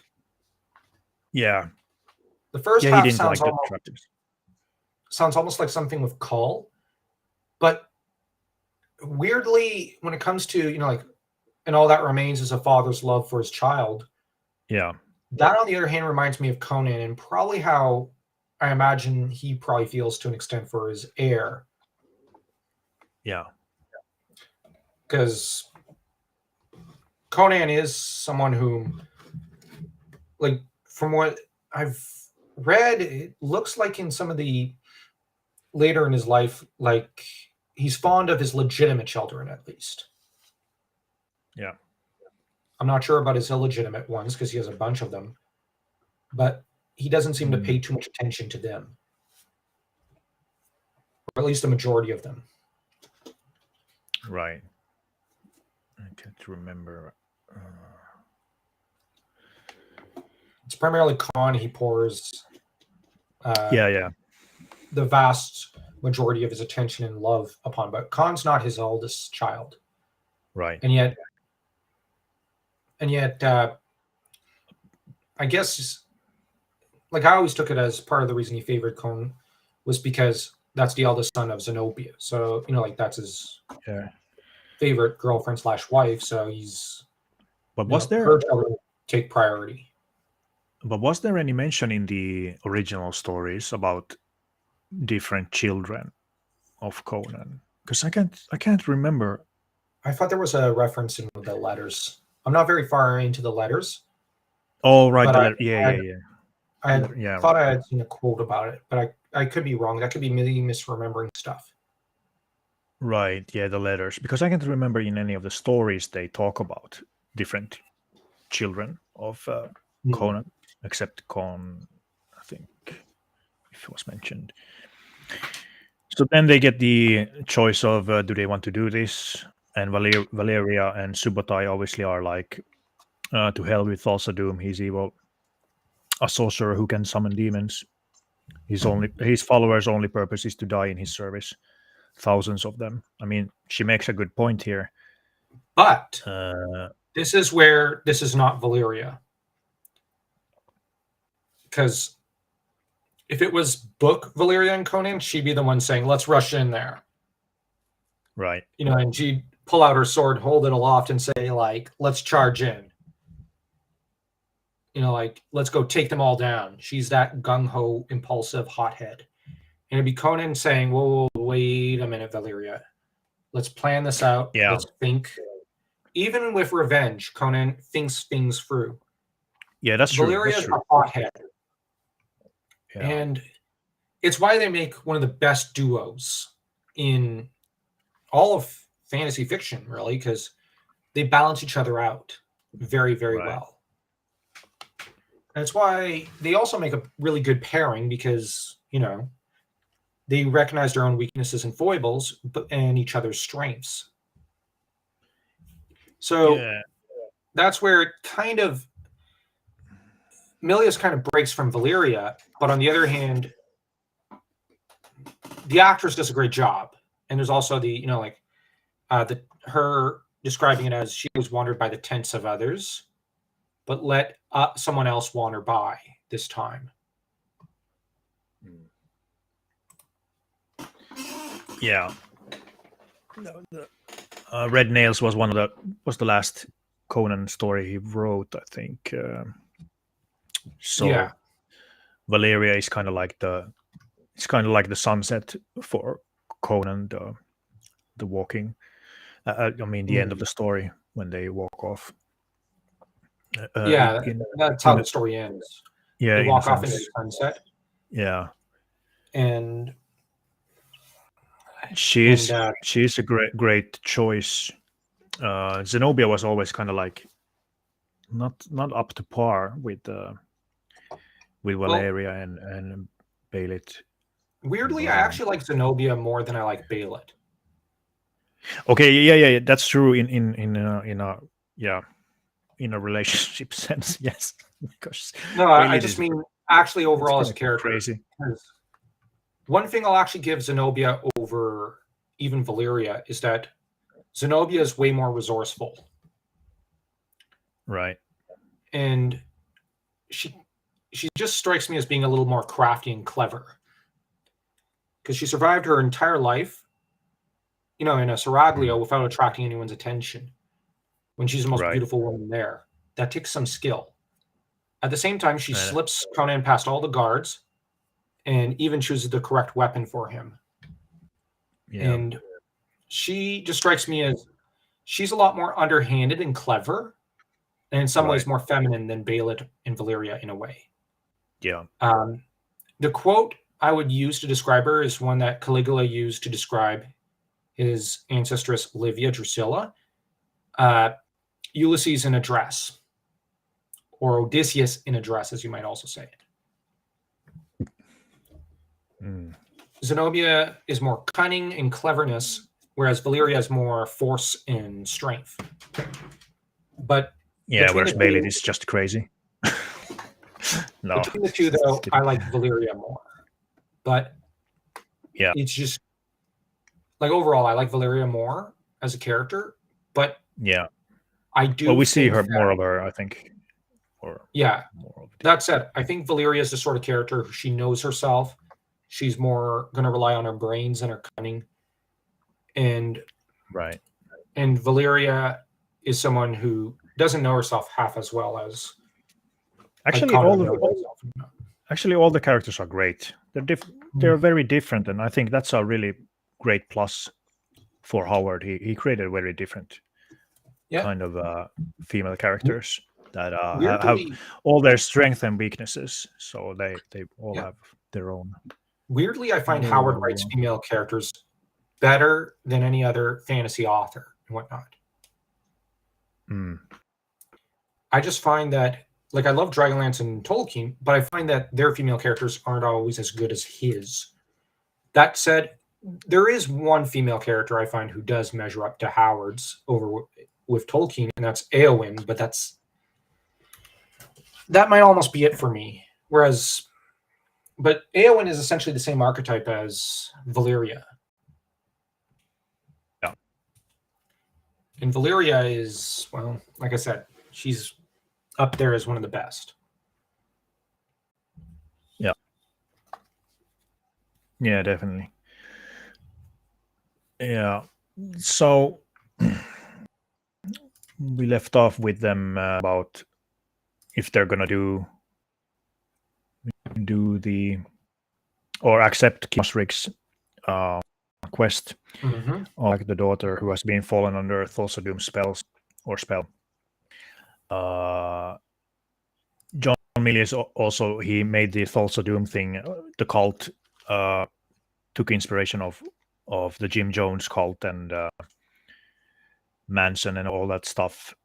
The hippie movement, where they were all kind of crazy cults coming up and dying down as well.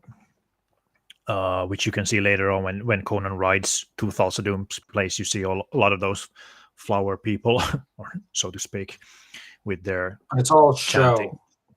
In Yeah, reality, chanting they and worship nihilism and destruction. yeah, emptiness, as they say there. Yep. So she asks him to drop it. They have enough money, but obviously he has found the biggest clue of his life to also do, and he wants to obviously his people, his family, and he can't let that go. Which interesting. I think there's an interesting moment we can talk about it later as well. But at the end of the movie, when he accepts that he's not consumed by the revenge anymore, but he's doing it like this is something that has to be done, and we have to cleanse. We have to get rid of Thulsa Doom because of the good of the whole world. But we have to get rid of him. But he's not consumed by the rage anymore. It's not what drives him anymore. But he chooses that this is a thing that must be done, and it's a good thing. And but that's not who I am. I'm living forward. Like it's not the most important thing anymore, and so forth. I think that's really him choosing justice over vengeance. Yeah, because justice is more about harmony, as it's been said, and restoring a balance, whereas vengeance is about personal satisfaction or something. Yeah, exactly. Yeah, the just thing of the or exacting judgment on Thulsa Doom instead of merely vengeance. Let me get great shots once again. I mean, I haven't talked a lot about them, but there's so many great landscape shots of cinematography Conan. is perfect in this film. The cinematography. Can't say that word anymore, but it's just fantastic. The look look of the movie, the great shots they chose, and the music once again swells up in this moment when he's traveling, galloping across the plains of Hyrcania or Samora towards. I think this is to the going to closer to the village at sea, because the sea comes along quite soon. Here's the flower people where we first meet. I mean, this is so much hippie stuff. Yeah. I mean, The Children of it Doom, I is. think it is. Which is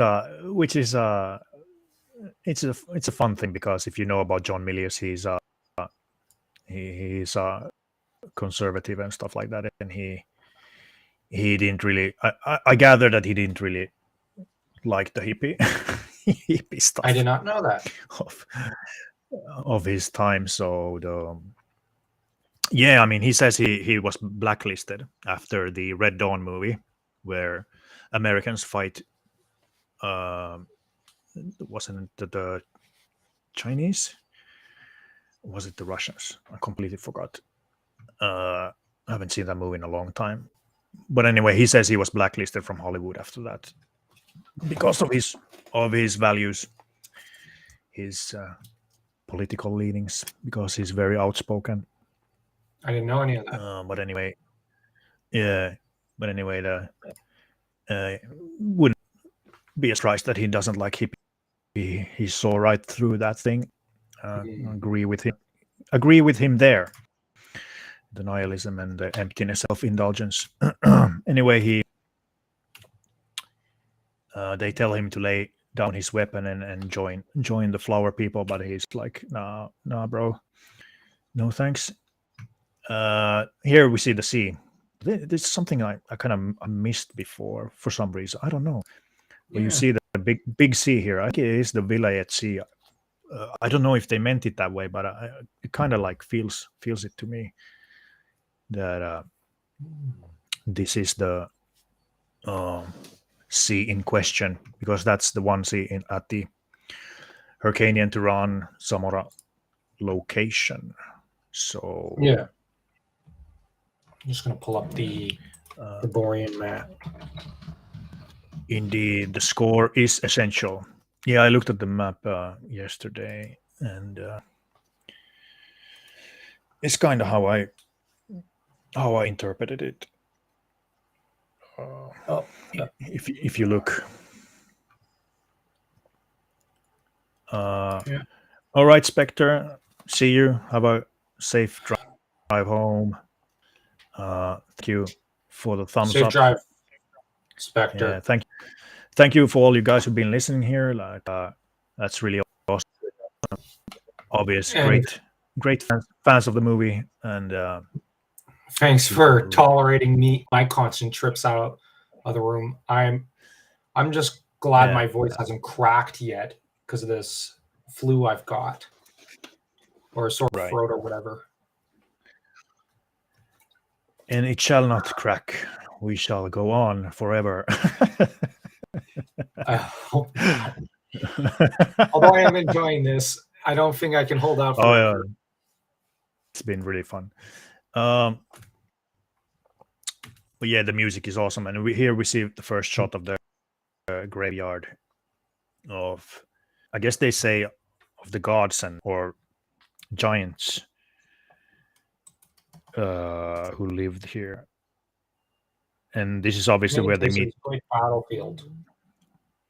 Yeah, this place is kept by powerful gods and spirits of kings.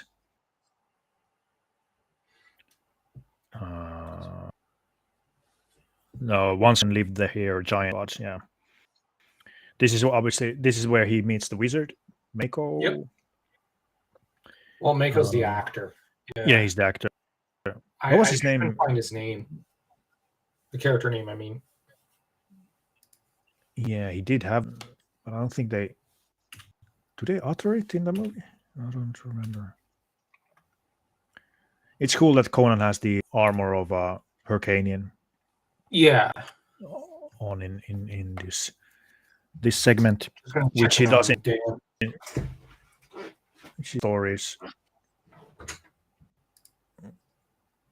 Great shots once again chosen by the director. It's really fantastic looking stuff. And this is where we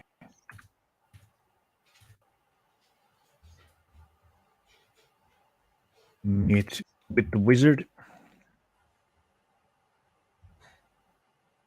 which is a really fun scene as well.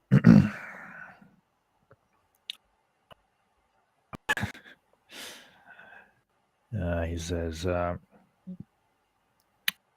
a wizard, mind you. This place is kept by powerful gods and spirits of kings. Harm my flesh, and you will have to kill the dead. And can you summon demons? Yes, I strike at you. Summon demons more ferocious, all in hell. Which makes Conan laugh, so that's a fun little interaction and intro to the wizard.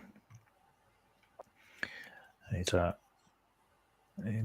the most typical intro to wizard, but I thought it was really cool. Great Kings, isn't it? Yes, Great Kings, I think. Yeah. Great. Yeah. Then the wizard goes on to explain that the mounds have been here since the time of the Titans. Kings buried in them, great kings. Domains once glittered like the light on the windy sea. And here's the first mention of that fire won't burn here, which is symbolical later on. No fire at all. That's why he lives down there in the wind. Yeah. Or Conan, as you care for these places, I sing to them. Yeah, I'm just talking about the wizard meeting the wizard and their dialogue. It's interesting how he meets the wizard essentially almost in the middle of nowhere looking for Thulsa Doom. And he meets the one witch woman in the same kind of similar place, sort of. So that I think we're supposed to look at them as opposites in a way. Right. Oh, and I'm glad we got Lord of Lek wanting to watch the movie again after this. Yes. There's an interesting tidbit. The wizard says that nobody bothers me down here, not even Thulsa Doom. It's kind of interesting in a way. It's either Thulsa Doom doesn't care or he's a bit afraid of the wizard. I think he's afraid of the place. Yeah. And, yeah, that could be pretty much. Well, we have to bear in mind that Thulsa Doom avoids... Well, in this movie, he's a bit of a coward. Yeah. Because, like he only ever goes after women, and even then, he makes sure that they're distracted or they're essentially unable to fight him. And like you look at Conan's mom, she's got plenty of fight in her. Valeria is obviously a warrior, so he has to rely on tricks and whatnot to get around them. But he dares not actually go and fight someone like, say, Conan, Subutai, or the wizard. So there's this. So I think he does avoid this place, but I also think that by this time we have a bit of that Howardian philosophy coming in, because by this time he's at the center of a civilization, and that's making him weaker, I think, in a way. Yeah, I mean, you would have to figure, because magic is real and the sorcery is real, and Thulsa Doom sorcery is real, so there must be also other magic and sorcery that is also very strong. And the wizard tells that this place is very strong in magic. So, he's got maybe he is afraid, and it of the place and stuff like that. So it makes sense. Not to mention, why would he go down there? Yeah, that's I mean, that's one other. He's preoccupied with completely different things. Well, he's Yeah. preoccupied with satisfying his appetites. Yeah. What do you think? Do you think he's like he wants to take over the country or most of the world? Or I think he wants to wipe out those who don't follow and believe in him, because you have that speech at the end of wiping everything like in a flood. But on the other hand, I think that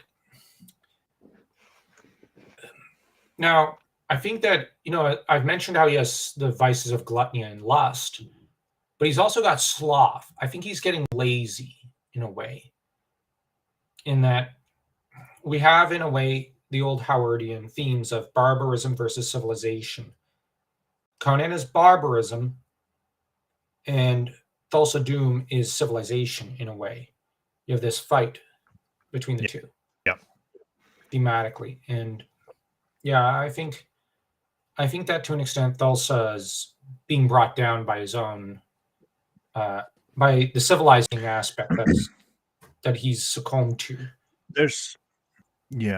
there could be a deeper theme here, or it could be just me reading into it, but the things he says specifically at the end, I think that's taken from books that speak, you gotta get rid of your leaders, your parents, teachers. Could have a deeper meaning of people who want to corrupt a whole generation and take out, like communism did in Russia and stuff like that, where all the old guard is taken out, all the teachers and all those who are opposed to the new thing. They take out critical thinking. They take out the evil. They're the words, not mine, but they so-called, so that he wants to influence the whole world by making his followers go to every place and take over or something. I don't know. Could be there's something like that as well, deeper going on there. Then, besides to go to another camel here and go to the Thulsa Doom's place on a camel with flowers, as he saw the flower people go everywhere with their flowers. So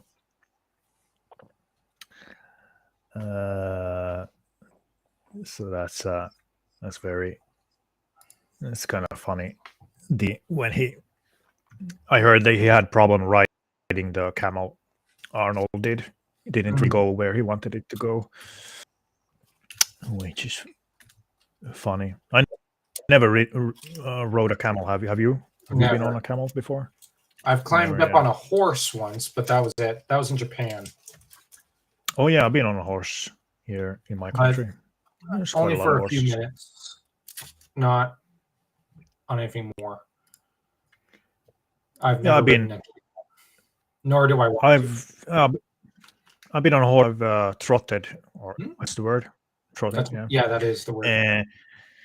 And it was horrible because I had no experience, so it hurt crazy. Like, because you have to move with the horse, not just be on top and just like jumping. You have to move with the horse. You have to do the movements with the horse. But I didn't know that, so I didn't know that at all. I just got pain everywhere. It also requires certain muscles, so you were probably also building up those muscles in that moment. Yeah, it didn't work well at all. So here we see the kind of the hippie thing again with the flowers, all of them going all that silly chanting. Yeah, and he's side-eyeing them all. Yeah, I thought that it was fun. He was sleeping. He had that one stick holding up the blanket. It's kind of funny. I think this next scene where he takes the robes of the priest, that's hilarious. That's a hilarious scene. Yeah, especially since the I priest I just obviously desired him. I thought that was so funny. So Yeah. hilarious. Like he's like, I'm shy, and could we talk over there where the others cannot see? Why, yes, brother. Of course. I'm afraid and I'm shy. And I guess that's where we get our first Conan comeback line, which he became known for, where he says, "Is this all that you have?" And then this robe, and he's like, "Yeah, that's all that I own." And when he says, "That's all you ever need," which is Conan became famous for the one-liners. So I think this is one of the first places. But yeah, I thought that was hilarious. Then he infiltrates or tries to at least, the whole gathering. Once again, And they all a look lot like of they're dressed for the KKK. yeah, yeah, right. Oh yeah. I didn't really think of that because of the priests had different colors and stuff like that. Mhm. But yeah, because white is usually seen as purity. So like for example, when they are baptized, they a lot of times have a white robe on them when they go and are baptized. And the Bible speaks a lot about people have white robes on them in heaven or at the end of the new heaven, new earth, and stuff like that. So, but yeah, they have those hats point out, kind of. I guess that could be taken as well. More of the cult thing again, and we see the Thulsa Doom compound, so to speak. His They temple. built that. Yeah, his temple. They built that in Spain, where they filmed. Well, that's really built, which is so it's not a CGI mess, but it's actually real. That's really awesome looking. And we see Thorgrim and Rexor there Now, coming down just the to steps. discuss the colors here a little, which are interesting. You have the priests mostly garbed in white, and you have the guards dressed in black. Now, in Asia, white is the color of death, but in the West, white is the color of innocence, Yeah. and black is the color of death. So there's something being commented there in terms of color psychology. That's really interesting, I think. Right. Yeah.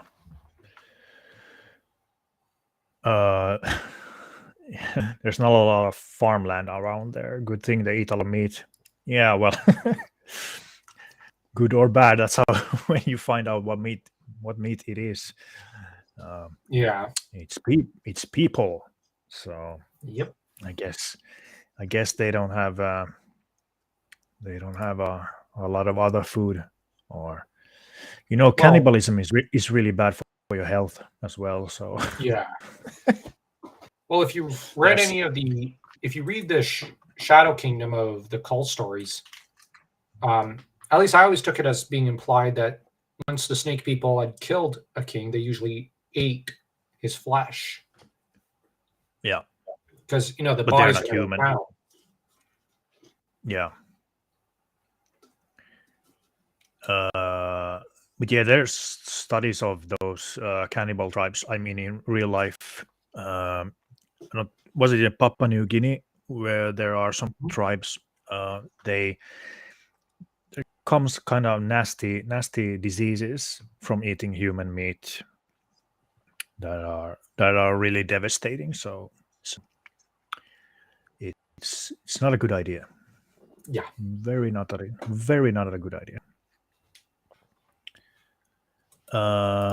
Doesn't the setting in the world take place in Shem. Well, no, that's kind of what we figured out. At least, in my opinion, it looks like it takes place east of Zamora, closer to the Vilayet Sea. That's where I figured, because all this, first of all, this looks nothing like Stygia, so it can't be in Stygia. Because that was one thinking because of the set thing and all that, but it's not in Stygia at all. And Shem is also more to the south. It's not there either. Because of the sea and stuff like that. That's why and the way Conan moved from where they were in Zamora, I think. So that's kind of why we place it more towards the east, close to the Vilayet Sea. Anyway, moving on, we get some very cool shots once again. The score, and it's funny seeing once again with the high, one of the high priests, or I guess the elite priests, asks Conan what does he see, and he says infinity. But first I said, oh, infinity. Like I thought it was funny as well. It's like you can pass, like you give that kind of like, those kind of cult answers, those Yeah. people talking all that pseudo intellectual magic stuff and all that crap going on about infinity and beyond, stuff like that. Infinity is gets beyond captured then. What? No, I simply said it's beyond our human imagining. So those who say, I can imagine it, no, it's beyond you. It's like space. We can't even imagine like 1 trillion of what's out there. Like out in space. And so like this is where this cultist pseudo intelligence, intellectual nonsense. Yeah.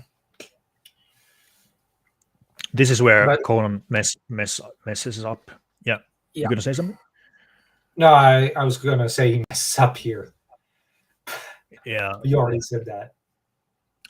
Yeah, this is, I don't know why he doesn't think that giving that symbol from the place that they stole the priceless jewel, that it wouldn't like be noticed. The only thing I can think of is like he thought it is a common symbol, common pendant that everyone had in all the different towers, and he didn't think much of it, I guess. But it's still kind of like silly move. Don't really know what plan anyway to, I guess, get close to Thulsa and just kill him immediately, probably. He doesn't seem to have gone in with much of a plan. Yeah. Because he easily gets captured. Yeah.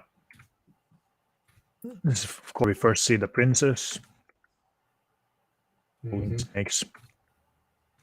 They tell Rexor and Thorgrim of the pendant, and this is where we see Thulsa Doom for the first time after the intro, beginning of the movie, and he gives his little speech here.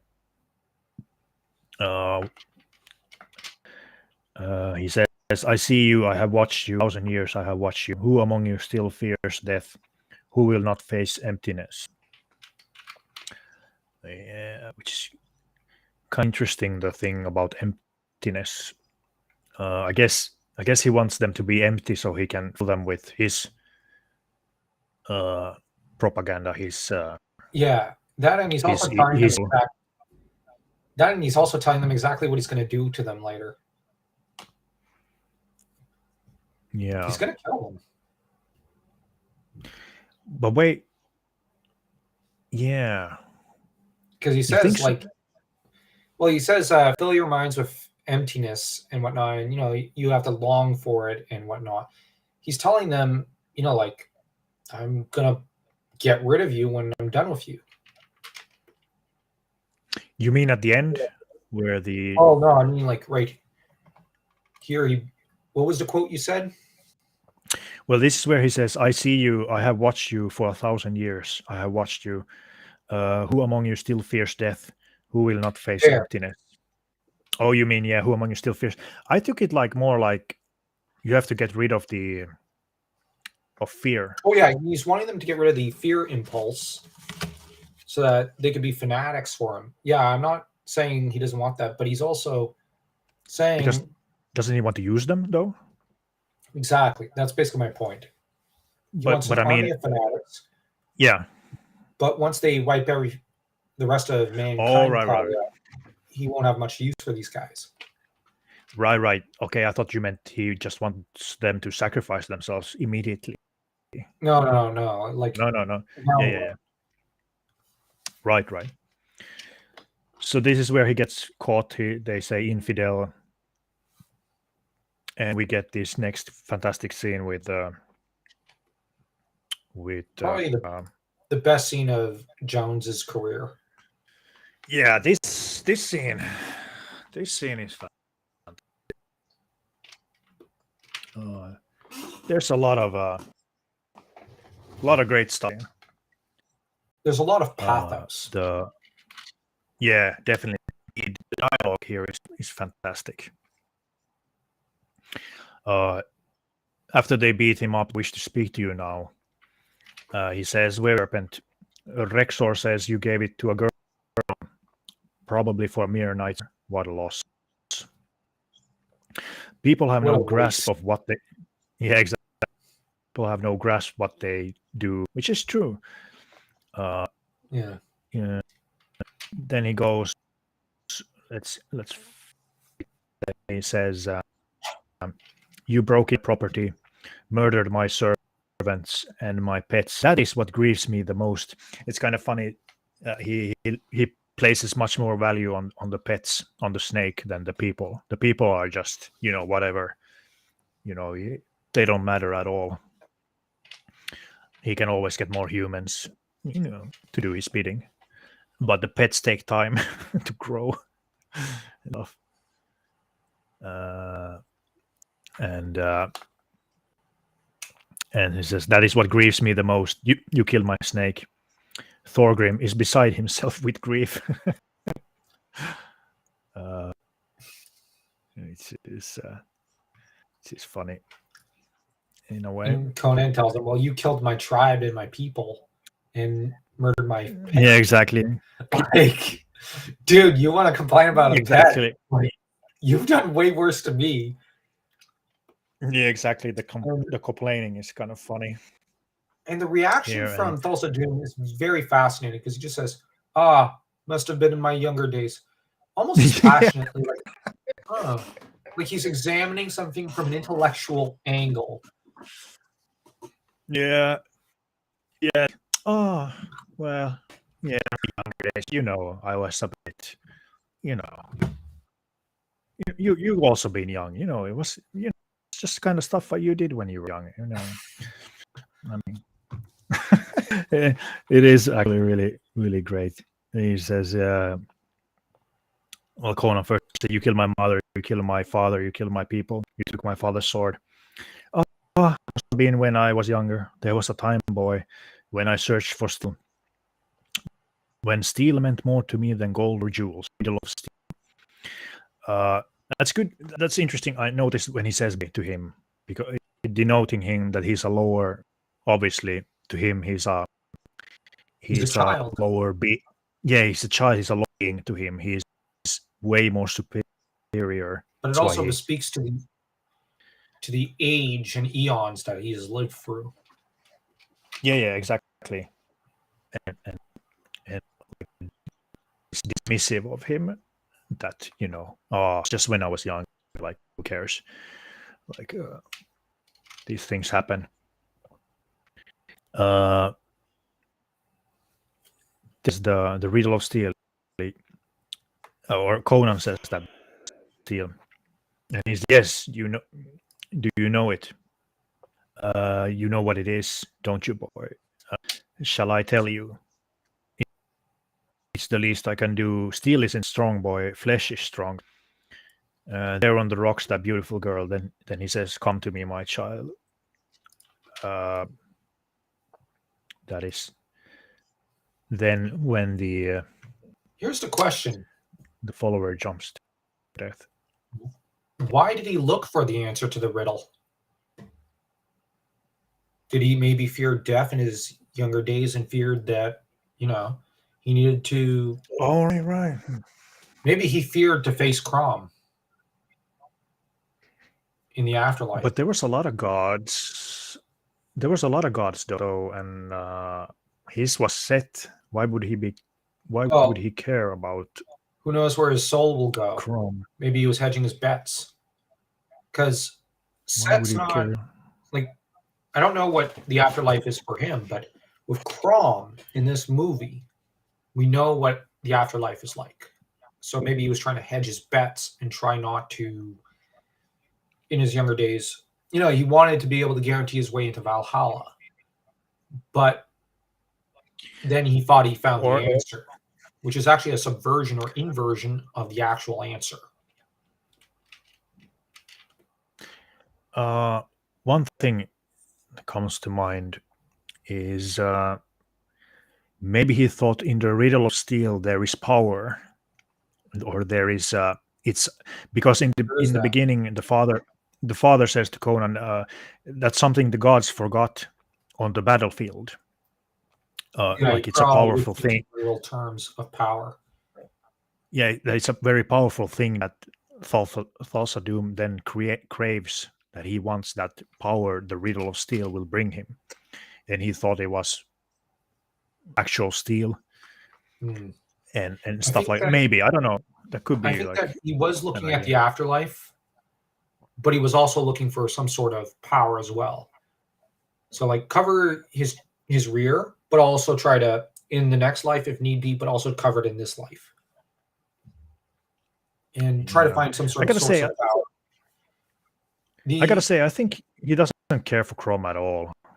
No, but I think he understands that what will happen when he dies and has to face him. Yeah, but that's what I mean. Like, he would he though? Like, because there's so many other different gods, and there people would. Yeah. I would think they would maybe meet their own gods. I don't know how it works in. True. I don't know if Howard thought that through, but wouldn't he go to hell with Set? Basically, that's where he wants to be, or whatever realm Set has. I think it has to do with power. He wants the gods' power, which the gods left behind. But I think that what's interesting here is he's the sort of deceiver who, because he is the deceitful shadow magician archetype, he began conning others with the power of flesh, and then began buying into his own con. Yeah. Comment by Renegade Zeros. I'd imagine Thulsa sought the secret of steel, for it was seemed a source or symbol of power that could never be destroyed, since steel is basically near mythical or legendary to make. Yeah, I think it had a lot to do with the gods, like more. Yeah, it has more power to it than just steel. But yeah, it's probably what he was searching. But this is an interesting scene once again with a cult leader and the sway he has, like a hypnotic spell on his followers. That we also unfortunately, in real life, Mm. like the Jim Jones cult. Though, to be fair, in the Jim Jones cult, there was a lot of people who wanted to after a while, but they were guarded by people with AK-47s. So there was really no leaving after a certain point in time. Yeah. There was a lot of guns there that you couldn't just go out the front door. Like that was not possible. And a lot of abuse going on as well in those places. It's horrible stuff. So this symbolizes that quite well. Then we get to these great lines, come to me, my child. This is strength, boy. That is power, the strength and power of flesh. What is steel compared to the hand that wields it? The strength of your body, the desire in your heart. I gave you this. Such a waste. And then this is an iconic line, I think. Contemplate this on the tree of woe. Crucify him. But yeah, contemplate. And I actually think Conan really thinks through this after he's taken down from the tree, but he really does ponder this, and that's why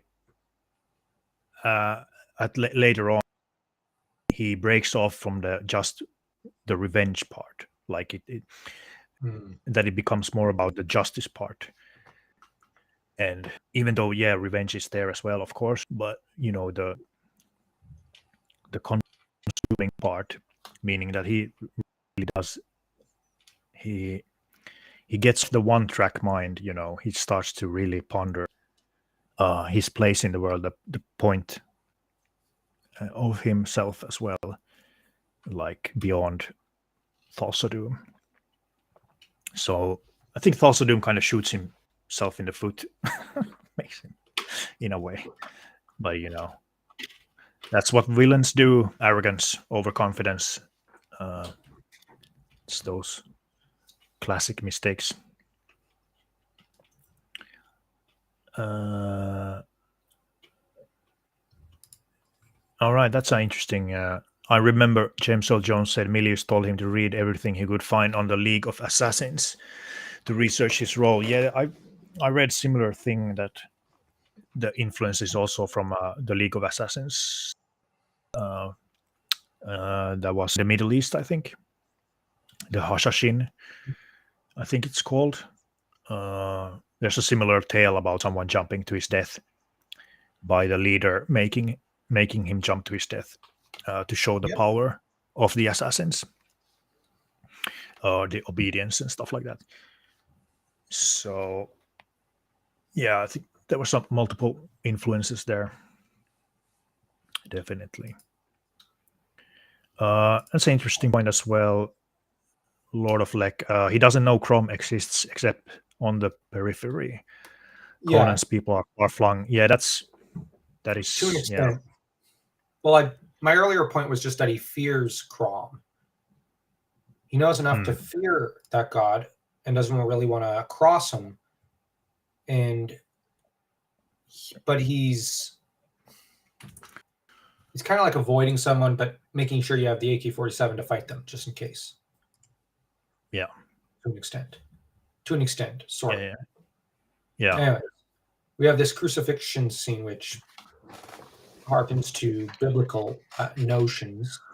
Yeah. But there's a certain pagan element to the death and resurrection part. It's almost more reminiscent of Osiris from Egyptian mythology. Yeah. It's different. It's also harkens back to the comic or the story of A Witch Shall Be Born by Robert E. Howard. Also the comic, it has this iconic crucifixion scene. So this is once again a place where they've taken from the Howard story, A Witch Shall Be Born, where Conan is crucified outside the city. There's also the Norse myth of Odin, who hung himself from the top of Yggdrasil and stabbed himself in the side to gain knowledge. Oh, right, yeah. The knowledge of runes. And then he snapped the rope, tumbled to his death, and broke every bone in his body and died, and then revived himself. and Yeah.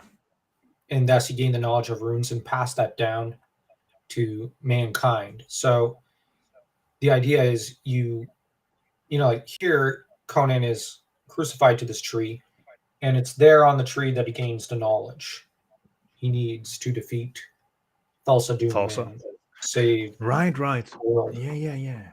So the tree is basically, it does play a huge role with the idea of gaining knowledge and whatnot. So that I think it's supposed to be essentially the idea that knowledge is grown and gained over the course of a lifetime, not all at once, but it also is our connection, I think, to nature in a way. Yeah. No, that's a great point. Excellent point. Yeah, that goes back to the thing. Yeah, contemplate on the tree of woe, gaining the knowledge.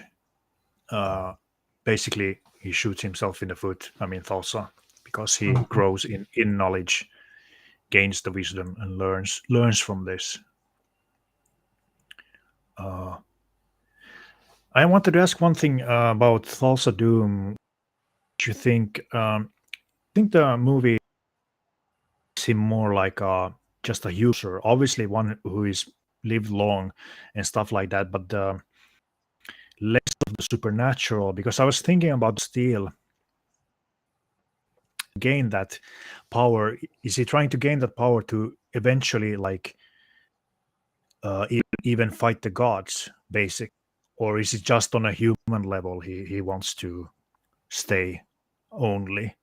Or do you think I don't think they thought far ahead in probably in the supernatural sense or the magical sense. I think Milius did think to extend out that far, but I think that Thulsa is looking for the means to basically slay, a higher being and be able to find the means to fight them with. But on the other hand, right, I do think he wants to stay in the mortal realm. He doesn't want to pass on because he's not exactly lived an okay life. So, and what likely awaits him is probably not very pleasant. So, well, I mean, I guess that depends. I guess that depends. He's going to set. Maybe he likes it there. So, who knows?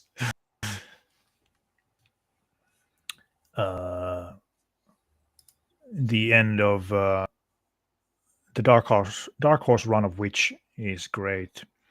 Yeah, Witch Shall Be Born. Yeah, I don't remember if I've read the Dark Horse run. I've read the Marvel 70s one, which is really great. The Savage Sword one. Fantastic. It's at the end of the Conan the Avenger. Yeah, I haven't gotten to that run. It's the later one on the Dark Horse one. Yeah. So this is where he. Have you read the A Witch Shall Be Born? Howard story. Nope. Right. Haven't read it. So when you read it, you will notice there's the crucifixion. So that's where they took this from. And the iconic shot as well. There's in the comics very similar. He obviously fight for his life. There's some vultures that want to eat. There were real vultures up in the trees, but obviously the one who bites him is mechanical. But there were some real ones there as well. Then we get to Subotai coming to his rescue, which is first, is it a mirage? Which I think that was kind of well done, Is it or is it not a mirage? But it is in fact real. Subotai comes to the rescue.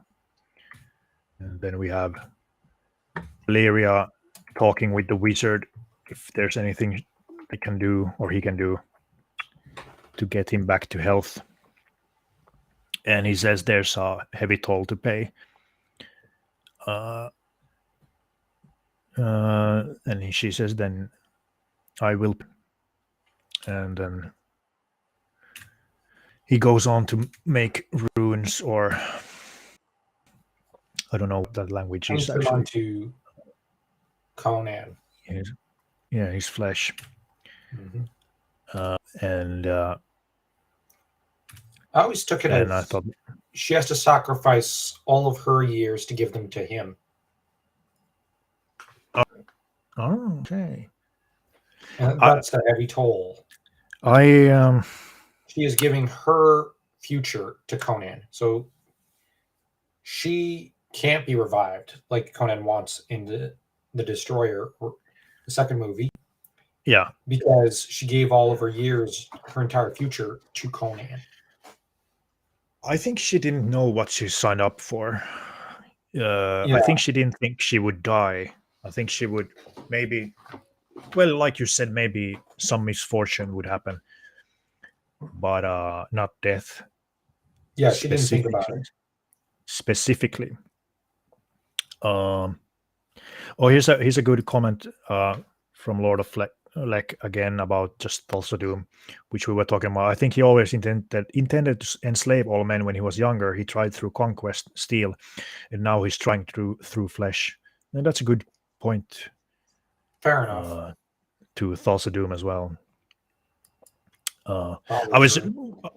just thinking about like on even a higher level, magical level, supernatural level, regarding to the reel of steel. Like, did he intend to even further than the enslavement Yeah. of all men, like even I was- up towards the gods, to even It could be ascend that to- he was after all these things, yeah. but then he settled on flesh. Or maybe that's a stepping stone. Like this is the first he has to get through the flesh. He has to kill the people and getting control of everything, and then the next step, so to speak, Yep. from there.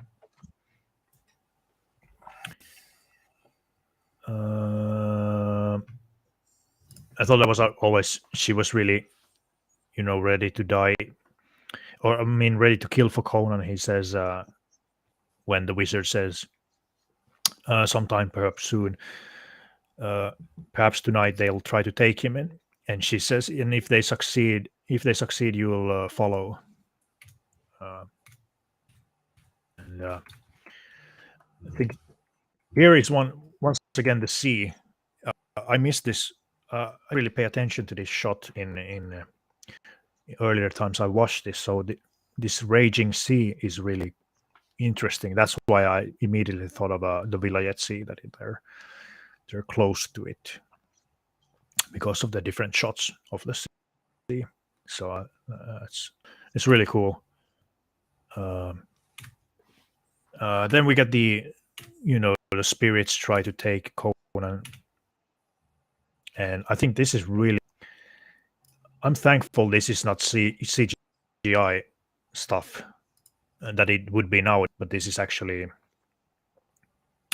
animation, and it gives it much more like an otherworldly and feel to it because of the animation. It gives a really cool look to the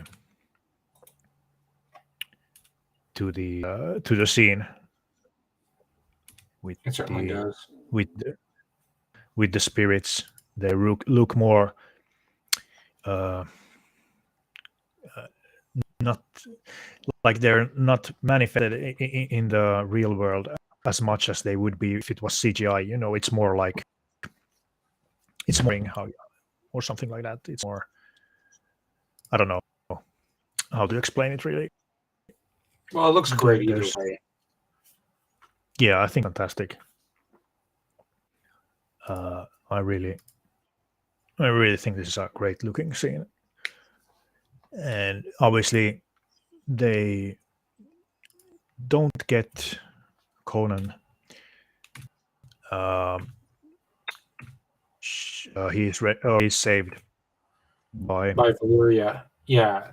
Valeria and Subotai. I don't know if did it help Yeah. when they were fighting spirit Well- beings with physically. It's kind of like interesting. Well, yeah, I think that those spirits are supposed to be the various demons of the world, and maybe even the demons of Conan's past.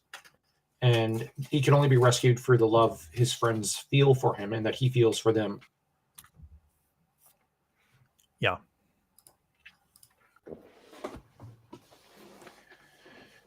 No, that's an interesting point. Yeah, and that it would be like demons of all old, or I mean, past or something like that. Never thought about that. It's interesting. But again, where he once again trains, and you see this shot where he looks at his hand. Oh, yeah, where he looks at his hand. This shot, I think, speaks to he's gained the knowledge. He's thinking about the flesh thing that Thassa Doom spoke of, and he's thinking about the willpower. And I think this scene really speaks about that. It's not about just about, oh, I have my hand back and it's working. My flesh is working again. I'm healed. But it's more like he's thinking about what he was, sent to contemplate on, so to speak, and all the different things in his life, like why his end goal and beyond that goal of killing Thassa Doom. And that not everything like so one track mind or straightforward, you would say. I think like this cool shot in close to the water again. Yeah, ouais. Et Ichiji son épée maintenant. He's now studying his sword. Yeah. He's comparing them mentally and pondering what drives what. Yeah, exactly. Yeah, there's much more to this when you think about it. Actually, I didn't really think about that much in the beginning when I've seen this. There's some good follow through. Here, they're preparing to go back, even though these guys don't really want to. And they say that a vengeful thief won't be. Yeah. Oh yeah, there was as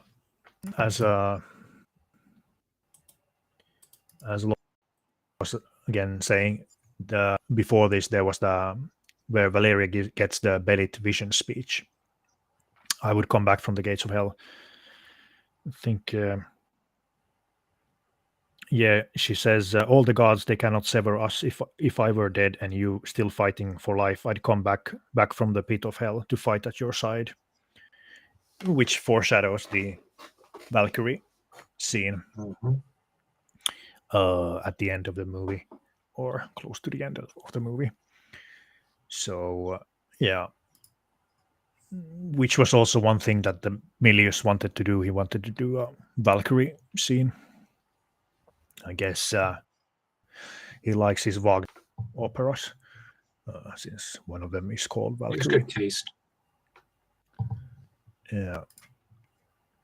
So then they learn that there's the Mountain of Power, which is Thassa Doom's place. It's hollow, and there's a back way. It's in mockery of Crom's mountain. Oh yeah, that's a good point.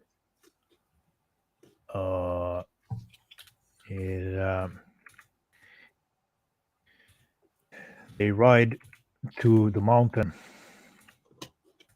to rescue the princess, obviously, but Conan obviously doesn't have more on his mind, of course, to try to kill Thulsa Doom again.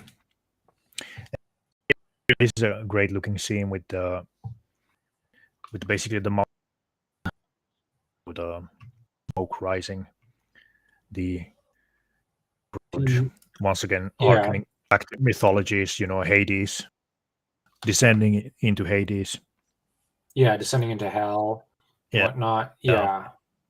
That I was about to comment on that, and you just did. So, yeah. So that's a really cool looking shot, and what they find inside is obviously put on the makeup,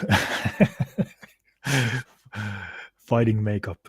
They which always, it kind of reminds me always of Commando, the Yeah. Good movie. the Arnold movie. No, that's one movie. Oh my days. People always, when I watch it in the army with people, they just laughed and laughed at that movie. It's got a lot of hilarious scenes. Well, yeah, I mean, it's mandatory in my country, so. Oh, I didn't know that. Yeah, it's mandatory 6 months to 12 months, depending on what you choose to become there. Or you can do civil service. You're a civil servant for a whole year. That's not 6 months. You have to be a whole year then if you want to go the civil servant route. But you have to do one or the other. Of course, then the third option of total denial, which is jail time. 1 year in jail.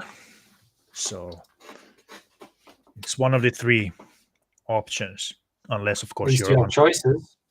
Yeah, unless there's still some option if you're very unfit for duty in whichever case. Not.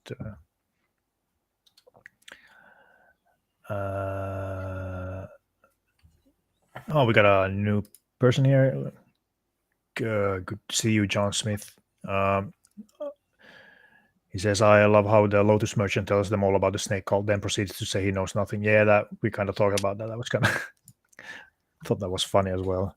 I know nothing. He just told them everything he knows. Kind of hilarious. Anyway, they go into the Hades, into hell, and they see all kinds of horrible stuff. People being carved up and killed, carted off, and a great green soup looks really yummy. Yeah. Being made. Or not. It doesn't look yummy at all. It looks freaking horrible. Ugly green color.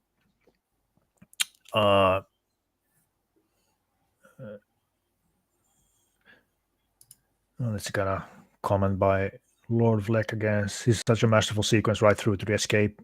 He has everything, and this is also how women should be written in adventure movies. And they say there never was badass female characters. Yeah, Valeria is written very well, and this is a great sequence.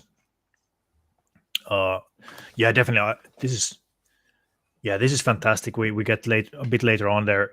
The theme of Conan comes on again when he pours the soup.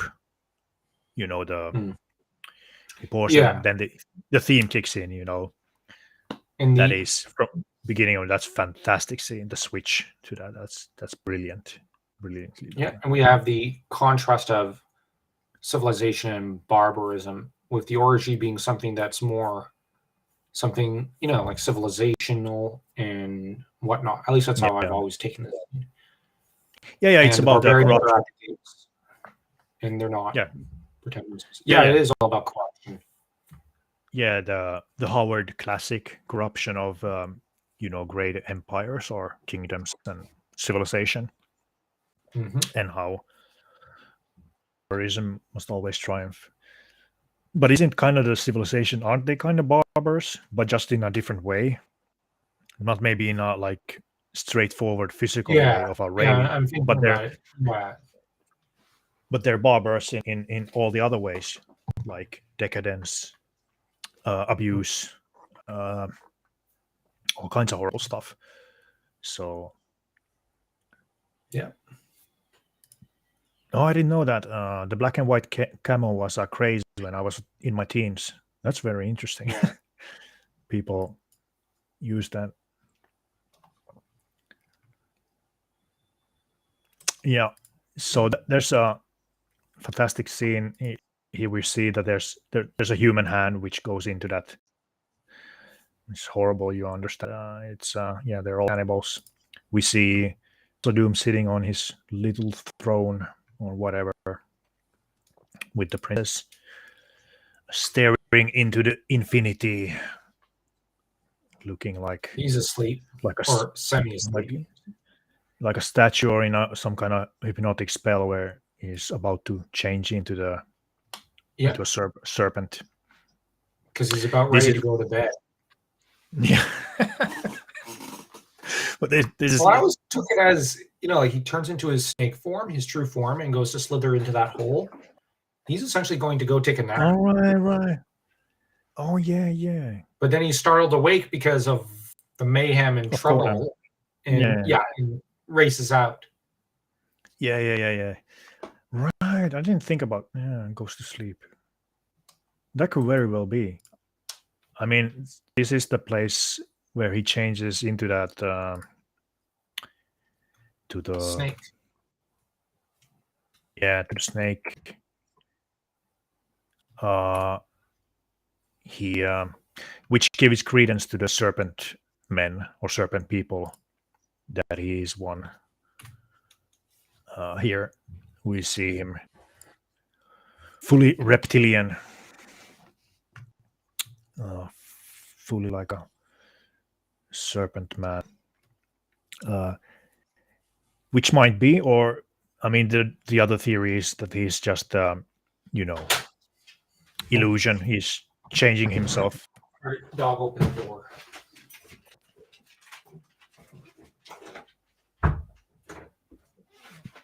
You know what? I'll just quickly go to the bathroom.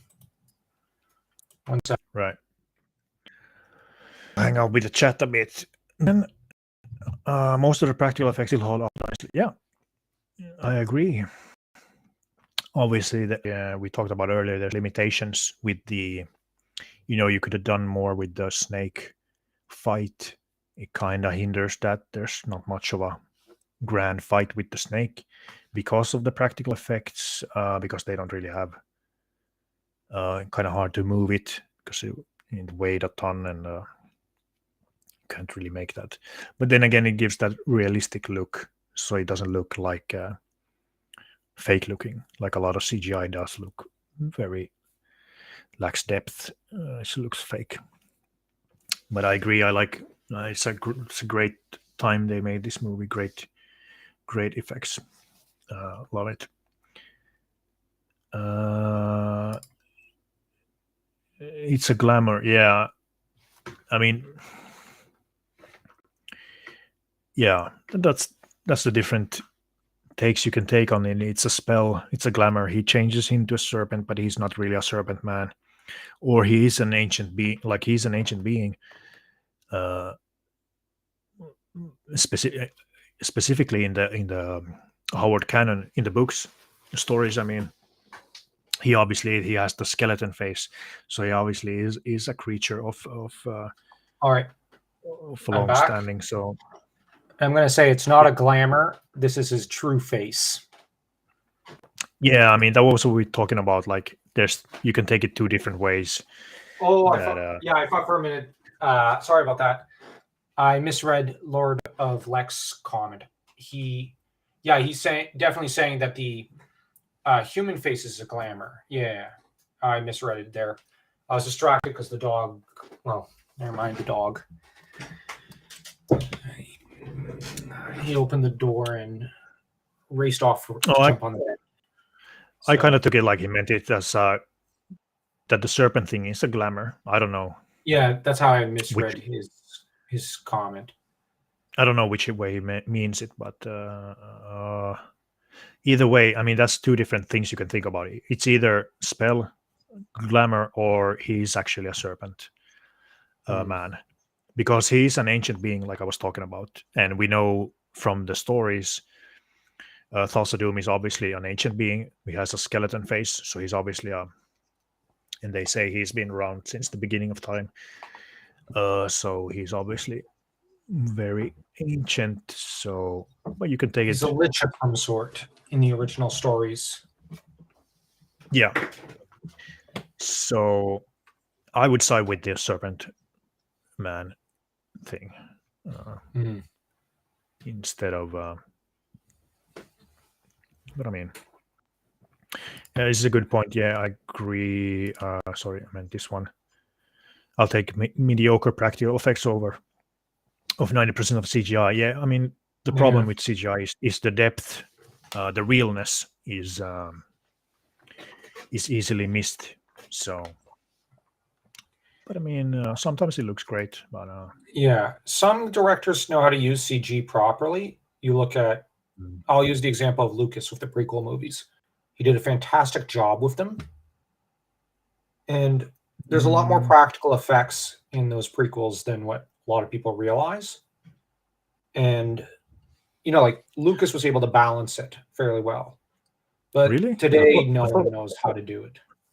I thought most of those movies were just green screen because the first movie has a lot of iffy, special effects because it's from the 90s or the end of the 90s. From what I saw, it looks like there's like the bobbing speeder in episode 2 is a practical in front, like the actual vehicle was basically a bumpy ride and you've got green screen. But then you look at it's just he liked to put them in, like you look at the conveyor belt, I think in episode 3 or something, or at least the platform they're fighting on a platform that's like where the lava's coming. They're just fighting on a platform, but there's no lava, of course, and then he CG'd in the lava. So they are on a platform. They are stumbling, apparently, because I saw some of the behind-the-scenes stuff. So he did use quite a bit of CG, but his way was, I'm just saying, was a little smarter than how others. No, everything's CGI. Yeah, everything's CGI these days. I love the miniature and stuff like that to be used. Yeah. Renegade Zelos, I think it is, or Zetos, made an interesting comment. How could Thulsa really be slain by a sword? Well, in traditional mythology, the idea is that fairies and magic were susceptible and weak to iron. And there's plenty of iron in steel. So he would be probably vulnerable to steel. I think in quite a lot of probably the stories, he wouldn't be killed. He would come back, kind of like Sauron in destroyed by the spirit, because they're so powerful beings of ancient times.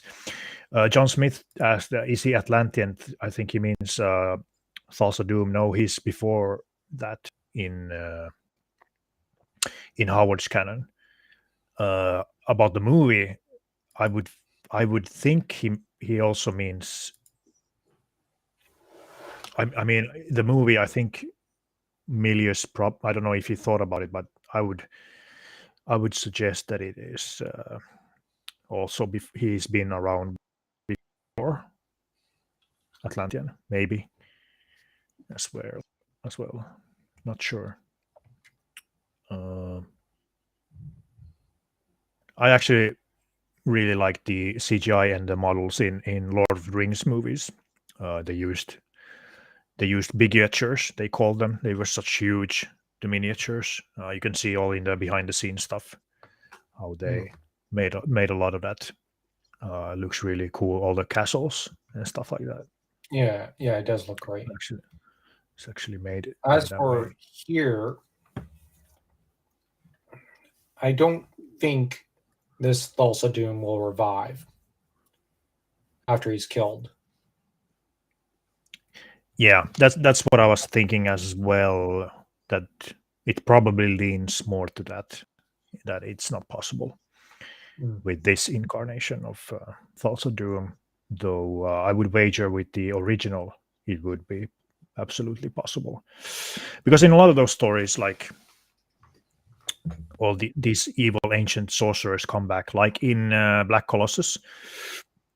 The thief accidentally, how it always goes, accidentally releases this ancient, powerful Acheronian sorcerer who's been just waiting for the perfect chance to just come on out.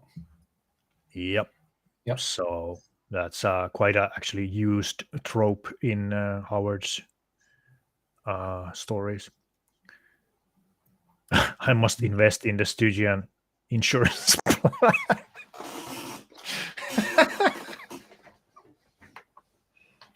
Me too. Oh man, that's a great great quote. Yeah. Oh, you always have a gem around somewhere. You can always come back. Yeah. Anyway, he slithers away. Yep. Princess is captured by Valeria, and Conan is the diversion. After all their nagging about don't do anything stupid, Conan, they then go in guns blazing. And he has to save them. I'm joking this there. is a great. Yeah. It's a good action scene. Yeah. Yeah, this is fantastic, this fight scene, I think. Yeah, it's great when he turns this whatever this is, the soup thing, and Rexro and Thorgrim come to inspect what is happening. And here, when he pours this soup all over, the theme kicks in, and it really brings home the movie, I think, in a way. It really kicks it again in an awesome gear. I just love the theme so much. It really works. Sorry about ditching. And 6 hours. And we get an awesome theme, and these guys are like, you get a great shot with Arnold with the sword. And this is actually, that's his builder friend, Arnold's guy who plays Thorgrim, Sven Ole Thorsen, I think it is. Sven, with his great hammer, just hammering on. Once again, also doing missing all, I guess, sleeps like the dead. That's partly deliberate on his part. Yeah, obviously. Sauron tends to avoid a lot of the action in Lord of the Rings. That's what minions are for. Well, it also has to do with, like I said, they're basically tricksters. And well, actually, World of Conan commented that they're basically tricksters. I simply said that they are cowards because they can't win in a straight up fight. Yes, because there are some tricksters that are capable of going in a straight up fight. For example, you look at Hercules from Hercules' Legendary Journeys. Well, he's not exactly a trickster, but yeah, he does use his wit and cunning for trickery to indirectly win. Oh, Lord of Lex says play 10 seconds, trigger the algorithm. See, do you guys hear this? I'll see if it. I'll just. Yeah.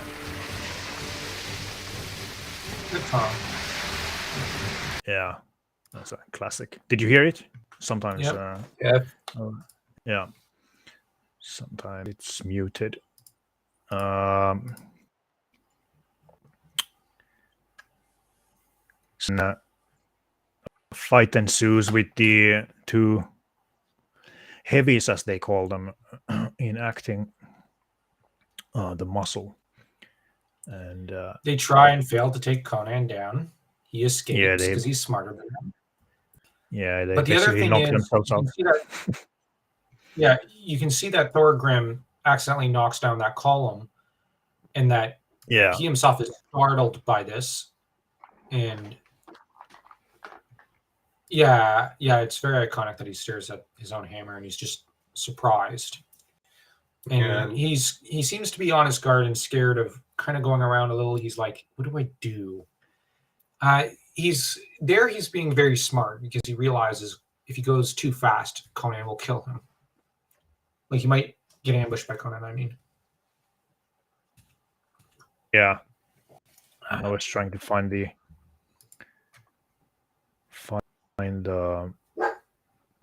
stairs at the hammer. It's kind of hard to find where it is. Anyway, oh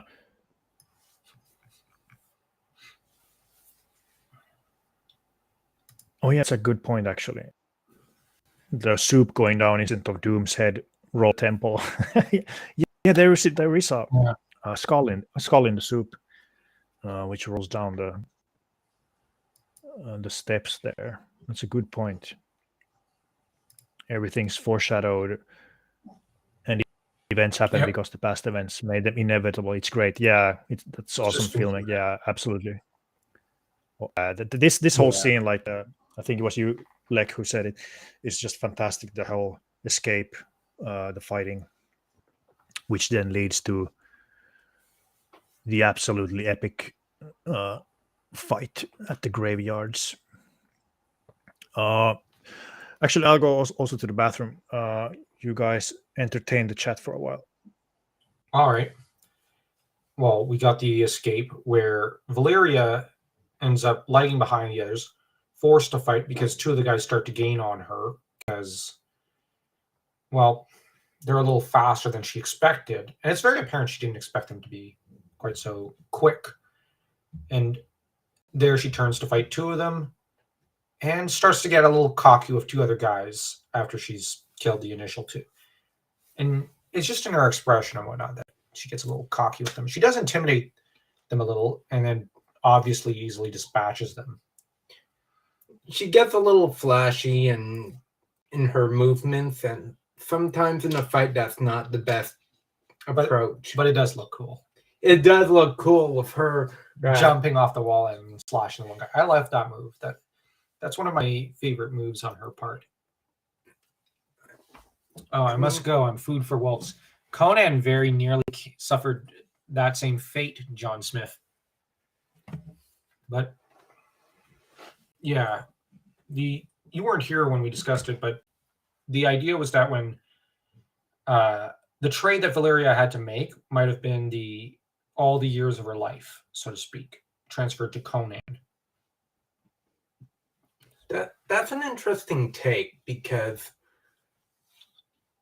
that's a bit of an iconic approach when it comes to sacrifice. And reviving someone from the dead always comes with a cost.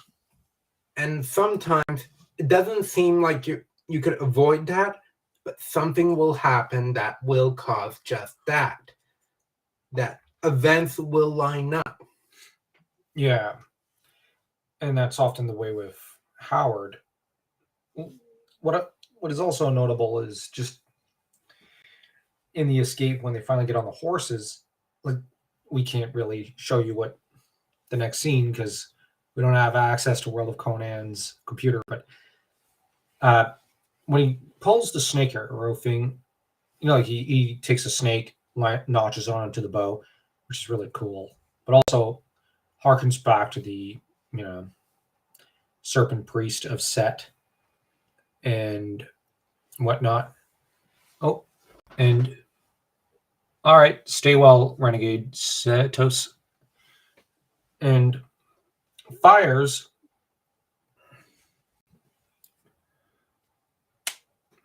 Yeah, but he fires the arrow, and here Valeria's at a distance and is racing off and is distracted and doesn't notice Thulsa Doom. So once again, we have him attacking a woman when she's not able to defend herself.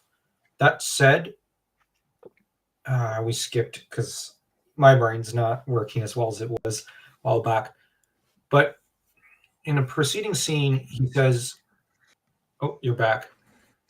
He says, "Those infidels." And Oh yeah, this he doesn't. this is one of my Well- favorite lines in the movie. In the are we there yet? In this place where Thulsa Doom appears, or Yeah, we had gone to the snake arrow. Then I doubled back because I wanted to comment on that scene, forgetting about it because my brain's not yeah, this working like it should. yeah, it's going a bit long, but yeah. This is actually one of the best. I think I love the line. It says, "The infidel shall all drown in blood. This now they will know why they are afraid of the dark. Now they will learn." That's an epic line there. Line.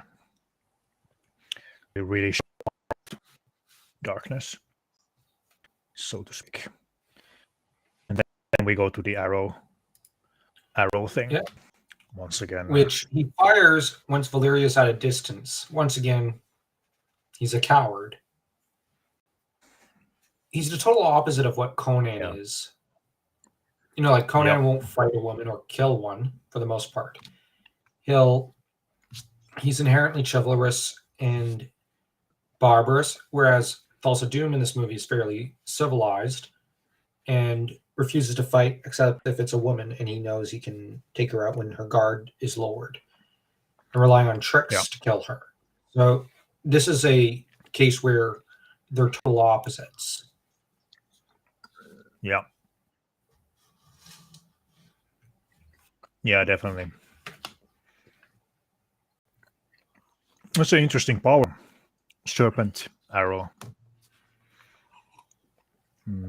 Yeah. Looks cool. Harkens back to set.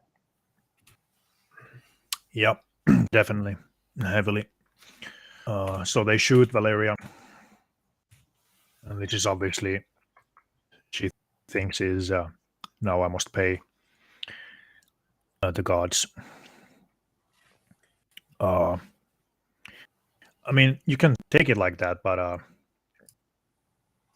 it doesn't necessarily have to be that's the gods asking for the pay in this way. I mean, it's obviously they want you to think that, but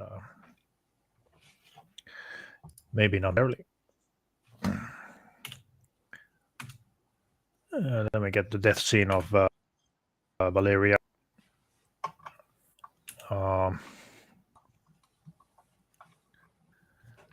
Where she basically says, keep me warm. Want to breathe my last. She's dying cold. Get back to the graveyard.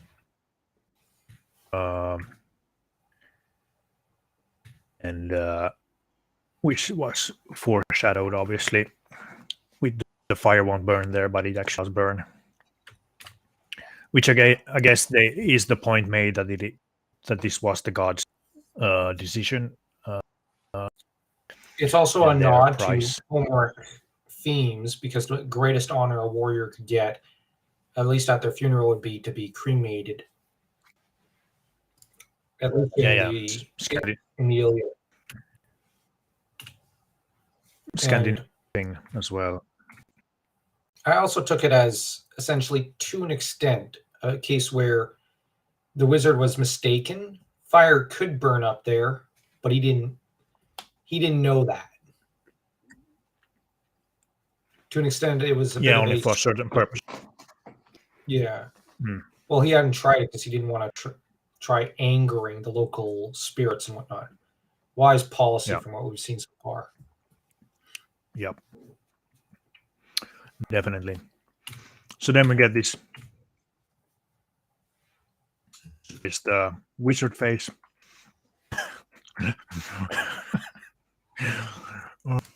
Fire does burn there, and Why do you cry? harkens back. Yeah, harkens back to Viking funerals as well. Yeah, Viking and homework. Cry. There are some cultures that think that fire, there's an aspect of it that purifies. Mhm. Yeah.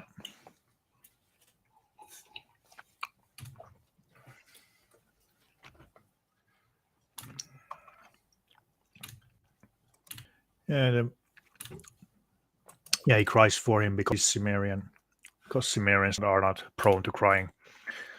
That changes. There's quite a symbolic thing here. He changes the wheel of pain, which he has worn around his neck, the eye of the serpent, which he had given to Valeria, which she then wears around his neck. Which I think he doesn't wear, actually. They just throw it out completely. It is quite bulky. That's why it looks unnecessary. It's a cool shot with the fire burning. Consider the fight is going to take place. Then we get another scene of this contemplative Conan thinking, Yep. which he does at the end as well, and which he did when he was training, when he looked at his hand. So Yep, there's quite a and lot he's of, again? the screaming. He's ignoring the screaming and hollering of the princess while he does that. Yeah. She screams, "He has seen your fires. He will come for me, and when he does, he will kill you." Yeah, And no one cares. yeah. He turns around and looks at her just like, "You're What was completely that about deluded." lamentation of their woman? Yeah, that's actually what he does. He crushes his enemy, sees them driven before him, and listens to the lamentation of their woman. Yeah, he actually does all that in this movie. I didn't realize that. I didn't either. Good point. I didn't either. Oh no, that's a great point. Man, you learn a lot when you just talk about a movie. He actually does it. Yeah. How long have you been holding that one in? You It just just came to me. oh, okay. You're commenting about her crying, and then suddenly it's like, That was a great point. Then we get to one of your favorite scenes. When it's Yep. about eating wild blueberries. Did you know that this scene is actually in the theatrical cut? This was in cut. This scene. Really? This was only in the director's cut. So this was not in when you went to in the 80s. You saw this movie on the big screen. It was not in it. It was cut. Cool. This whole talk. It's a great scene. Only now. It's a great scene, but they thought that Conan was a bit too soft here. Like he was too, like didn't have his that he didn't fit with the tough, gruff Conan. Yeah. That it did soften him up a bit much or something like that. Can't remember whose decision that was. Was it the producers or Milius? But I'm grateful as well that it's back in the movie now, and it's weird if it's not in the movie. So it would be cool to see this in the theaters, though. We in one of our theaters here, they show movies from time to time. I saw Alien in movie theater like a year ago or something.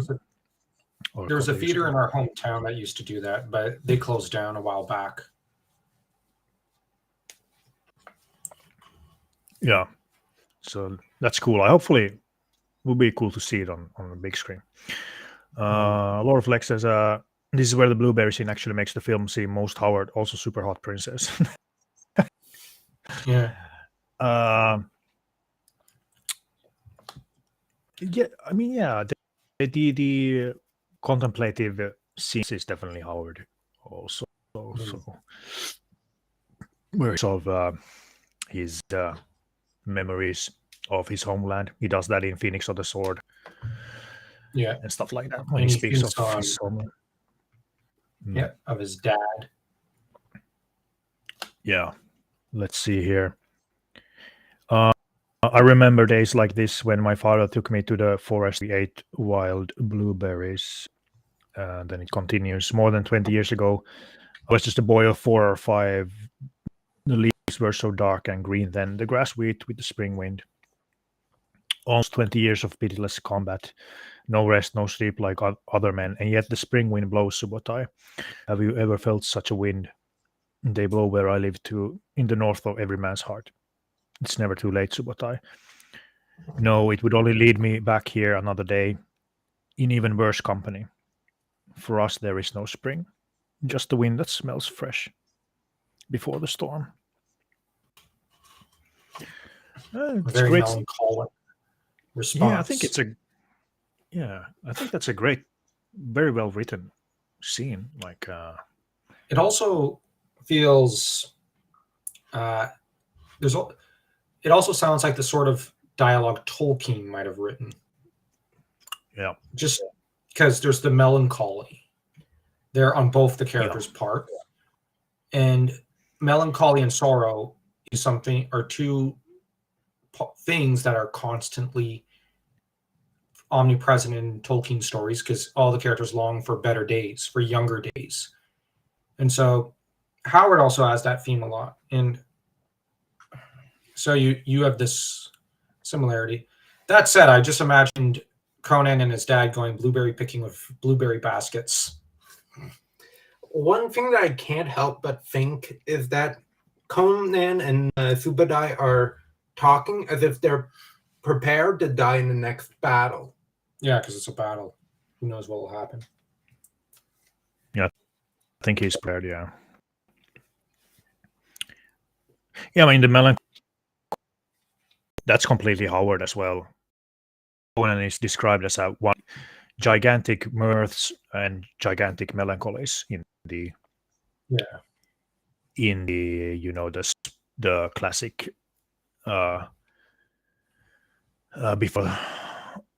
before the oceans drank Atlantis speech or whatever you say. Yeah, How it's you from say the that? Medium Chronicle. Yeah, that says. I mean, Conan can definitely be melancholic at times, though mostly I guess he's more on the happy side, happy boisterous side. And after this blueberry scene, we get the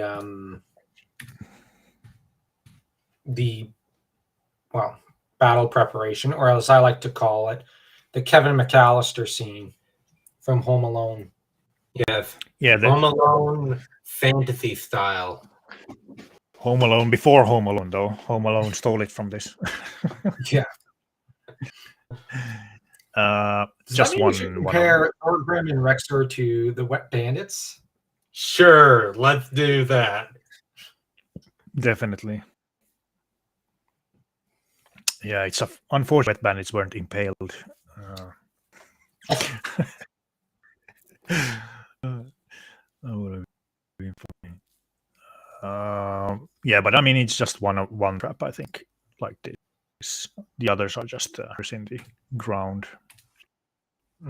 Controlling the environment because the enemy's going to bring horses, and they're basically going to turn it into, rather than probably like a 20-on-1, a 1-on-1 20 times over, like one after the other, that sort of thing. Using the alleyways supplied by the standing stones in order to force the enemy to go in single file to an extent. Not I read exactly like that, but to an extent. I read the trivia said that Milius made that contraption, the spike thing. He made that self. Oh, wow, that's interesting. Yeah, it's pretty cool. Then that scene, where the wizard comes with all that stuff, and he says the gods are pleased and they're gonna watch the battle, and Conan is like, "Are they gonna help? No, then tell them to stay out of the way." Which is classic Conan. Always this scene is fantastic. The beginning where Subotai just watches the horizon for coming battle. He knows that he's coming, so he's just watching it. It's a great, It's a prayer, Crom. yeah, it's really great composition here. Music, yeah, the music goes just insane in this prayer thing. When and The prayer, I think, was our dad's favorite scene in this movie. Yeah, and who can blame him? Yeah. It's a great scene. I really love the prayer. It's just so hilarious. Crom. I've never prayed to you before. I don't have the words, the language for it. But grant me vengeance. Right? Well, you might revenge. At the end of the day, even you might not know or care who won and lost. All that matters is that two stood against many. And valor pleases you. Yeah. And then it's what was it? Grant me revenge. Yeah. And otherwise, to hell with you. Yeah, if you do not listen, then to hell with you. Yeah. It's such a hilarious prayer and such a manly man prayer. I remember we once joked when we were young before we read the stories of Conan that Crom must be looking down from his mountain, just giving a thumbs up, like, okay, I hate prayers, but I like that one. That's a man for your prayer. That's the only one I'll ever tolerate. Yeah, so it's like, yeah, he's like, okay, son, I'll let you this once. It's okay. It's not a pussy prayer. It's a manly prayer. Yeah, it's like you get one get out of jail free card here. You're not getting a doom. I'll save that for later. Yeah. And yeah, it is fantastically made though. The prayer in sync with the riding of the horses, and they are no CGI horses but real horses, and real riding, and the music swells and all that. I mean, they are spot on with the no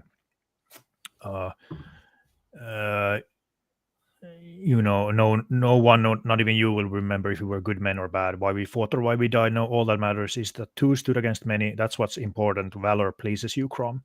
So grant me one request, grant me revenge. And if you do not listen, then to hell with you.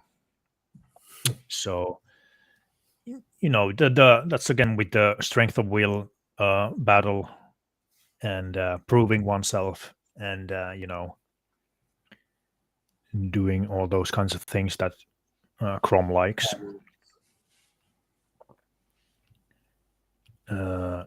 This is, I think, Renegade Cedar says it really is. Gives a great mood for what is soon to come. Yeah, I think this is the second one of my three favorite scenes in this whole movie. Is in the beginning, the mother dying by Thassadoom's hand, the music and all that stuff really, and then really captures me. And then this final battle, the coming of the final battle, the prayer and preparing for it, the music and all that, watching. And then four, I guess. I also like the battle when Thassadoom turns into a snake, where the music changes when he pours the soup down. Yeah. That's a really great one. And then the last one is obviously, and then the last one obviously is the last dialogue scene with Thassadoom, the ending, so to speak. so we get this great looking Action scene. action scene, bunch of guys running in, ready to slaughter everyone. Only to get slaughtered. Only to get slaughtered like a bunch of chumps, which they should have learned their lesson already, but no confidence and arrogance. It was really well made. We'll get the classic axe to the chest, and multiple axe and spears to the chest. The wizard gets into the killing, and so what I use is his spear. Really a good choice. Someone on.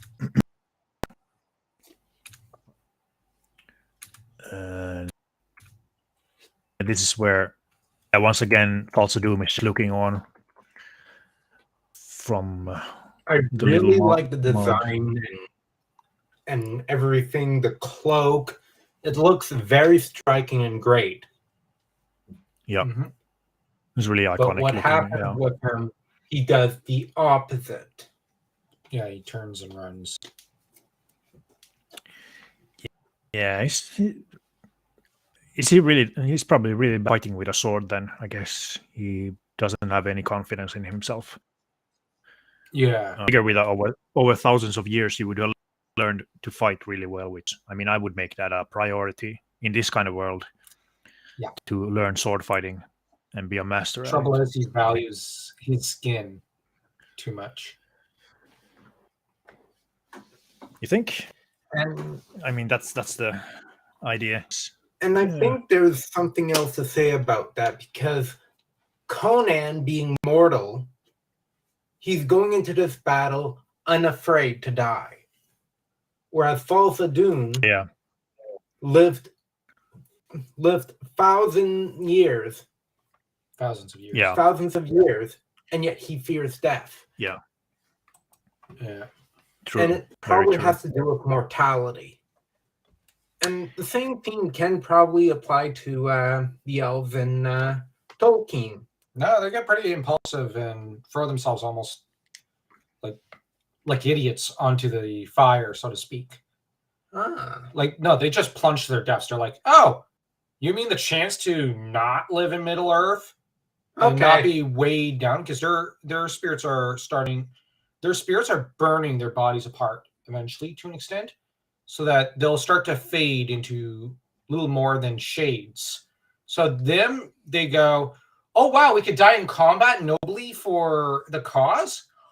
Me first, no, me first, no, me first, and they basically we have push each other to get to it. So we have the opposite. Oh yeah, because the elves, some of them want to live, others don't. But like, they view it as if you give your life for another, it's the most beautiful, noble thing you can do, and you have to do it. Very good point. All his power is in his voice. He has no defense against the flesh. Same could be said for Saruman. Thulsa Doom constantly talks about the flesh being the riddle of the steel.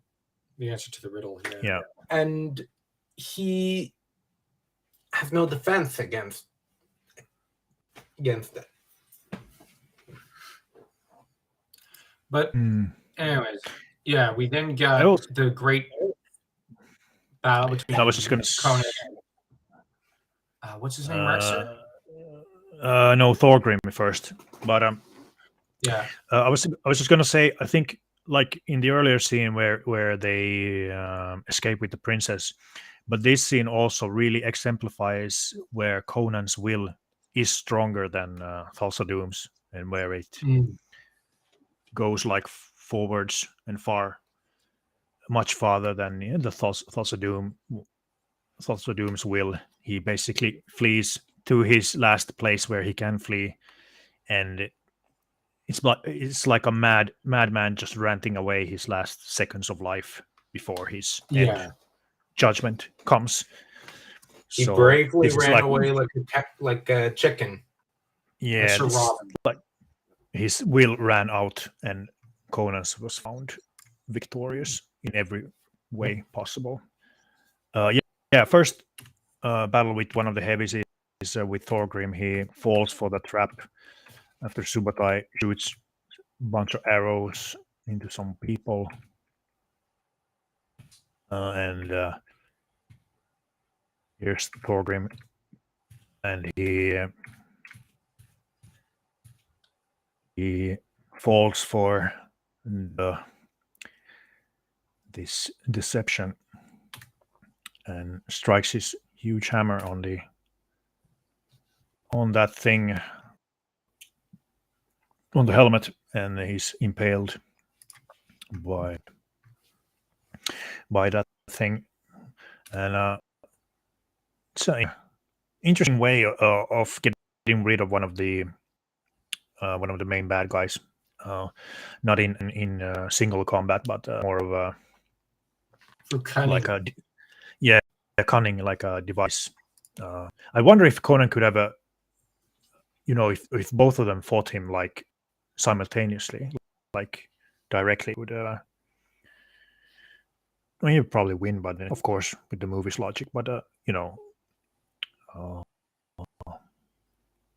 would it have been better that way, or is it better this way? It's better What do you this think? way. Yeah, you get kind of I like a more Conan learning. Yeah, you get it becomes more poignant with Rexor, who has his father's sword, to fight him one-on-one, basically destroying the last hold of the sword, the riddle of steel, and all that stuff, and all Thassadoom's influence and hold on his life and all that. It's the last straw. Obviously, here is the Valkyrie scene.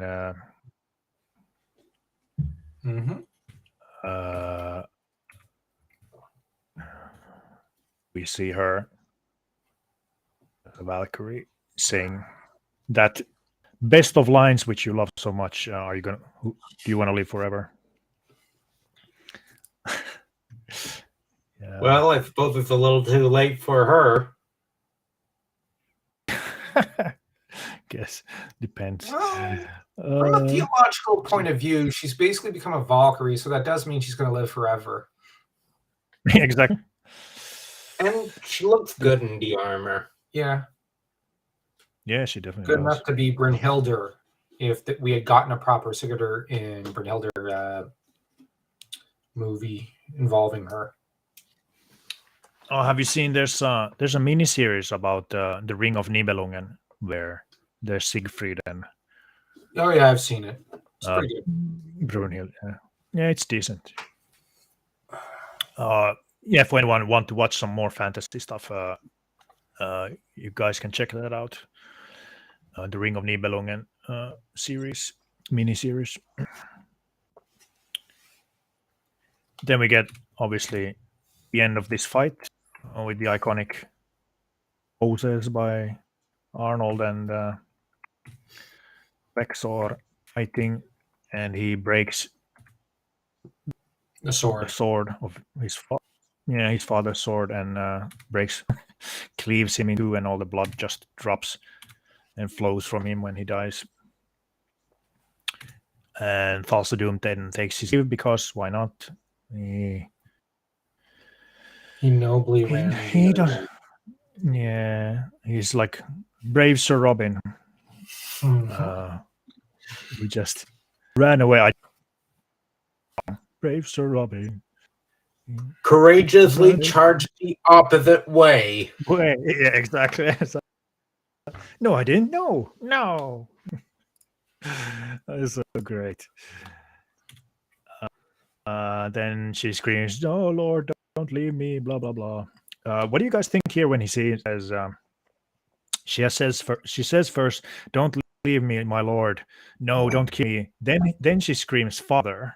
Do you think she means now that she's screaming for the father, or for Thoughts Yeah. of Doom to stop once more. I think she's screaming "Daddy" for Daddy, but For here actual father. Yeah. I find it almost a hilarious scene because she goes, "No, my lord, don't leave me." He then goes, "Okay," turns around to go for her, and she's going, "Wait, no, wait, that's not what I meant." You know, Yeah, it's like she exactly, was yeah. nagging him a little, and he's like, "Okay, I'll deal with you then. I'll clean up the mess." And she goes, "Oh shoot, that's not what I meant. Not what I meant." Yeah. But then the thing with her is, like, on one of our recent watch throughs of the movie, Yeah. I ended up wondering, why did she choose Thulsa the way she did when her dad worked his way through life, suffered so much just so that she wouldn't have to suffer? But it's basically the nouveau riche problem of the child of someone who was very successful, who feels empty, so latches Yeah. on to, like Thulsa, someone like Thulsa, Yeah, like first thing someone that horrible. comes along. And she's basically going for a rebel phase in a way. But now this is when she realizes it's for real, it's for keeps, and she calls out to her daddy to save her. Yeah. The Spell breaks. It's very psychological. She's just a child at Yeah. her core. the hold Falsa Yeah, the Doom spell break. had over her is broken. Yeah. Yeah. She joined the cult and she realized this. Exactly. Yeah, This is quite. that's basically the idea. There's a lot of this disenfranchised youths and people who, like you said, haven't really had anything going on, so they join with the first thing that speaks to them in some capacity. But of course, in this movie, it's even more because magic behind it obviously alludes that Thulsa Doom has power in magic as well, and he uses that to hypnotize and entice people to his side and make them his, follow his will. And I think this is a really cool scene where Tai runs up and he picks up the shield from the battlefield, and then just in nick of time he jumps and gets the arrow on the shield. Also then Sir Robin again. If only he had those minstrels with him. Yeah, he should. He really should. Brave Sir Robin. Oh, I love that song. That's so great. Hotter than Bikini Leia. Yeah. I like Valeria more. Definitely hotter than in- Bikini Leia. Although, if you were to look at novel Leia, the way she's described in the novel of the novels of episode 4 through 6, that Leia would be way hotter.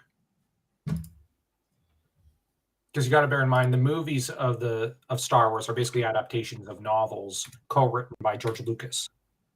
So the way Leia is described in the novels is she's very, very, very attractive.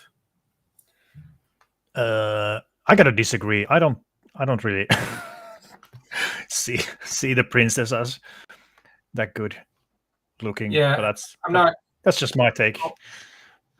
I don't really find Carrie Fisher during the Leia bikini scenes particularly fetching. But that has more I think to do she's with the more. fact I think has she's more more to do fitting than this princess. Well, I'm not saying this princess is particularly fetching right now, but that has to do with the fact that Fisher was also hungover in some of the scenes from Jabba's palace. Oh yeah, Yeah, and on troubled one of our viewings, she looked a little green. in the face. Yeah. No, I like Valeria most from this movie. Oh yeah, Valerian's probably the best of them all. But anyway, Yeah, this Conan would I agree don't- with you. I don't think the princess is like. I think she's too thin or that kind of like weird. I don't know, 70s chic or something like that. Not my thing. Looks kind of not my tea, but we get that. Obviously, Yeah. the cell breaks.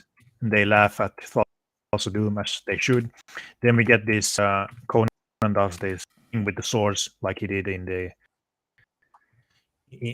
Gladiator phase, where he shows respect, basically, where he showed respect to the audience in the Gladiator.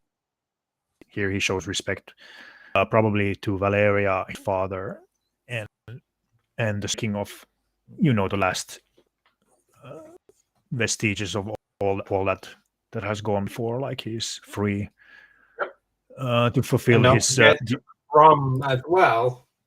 He did Crom as grant well. him vengeance. Crom. That I forgot.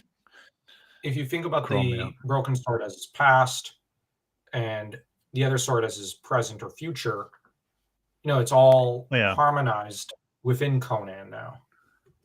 Yeah, he comes full circle, or like, a new stage, not in a circle in the way that he starts again from the beginning, but he has broken through, and this is like the triumph of his willpower and his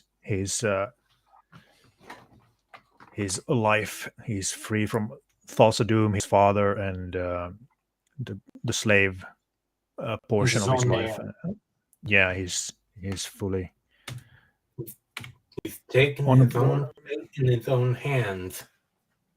Yeah, and that really breaks and makes it like he's gonna go and kill Thought of Doom, but it's not like a consume thing anymore, like thing in that sense.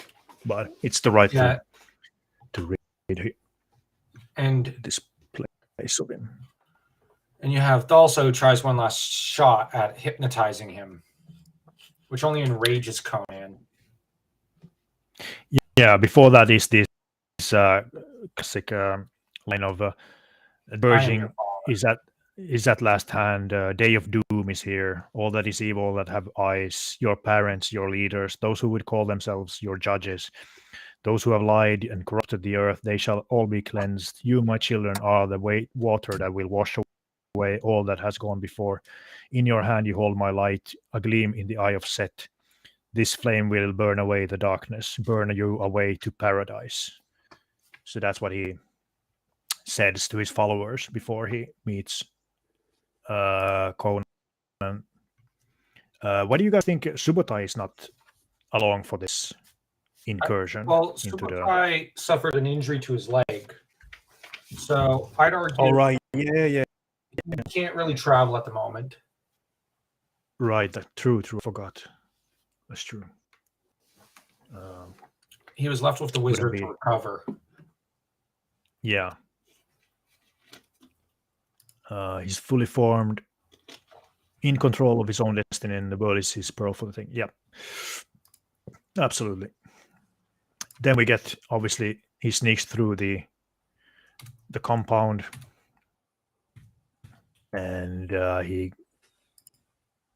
comes before Princess is there, though, I guess for distraction purposes. And maybe in a symbolic way, to test her will, test her decisions. I took it as she was still semi-hypnotized of sorts by Thulsa, still a little under his spell and wanting to cling to him a little, but that Conan ends up saving her. And then she basically has a moment after Thulsa's death of, where am I supposed to turn to? Tell me what I'm supposed to do. And Conan kind of just returns her to her dad and sees it as, well, you have to figure that one out on your own. I'm not figuring it out for you. Yeah, I took it that she was completely on board with Conan now, but she has to face Thoughts of Doom on her own to overcome that hold that she had on her. Uh,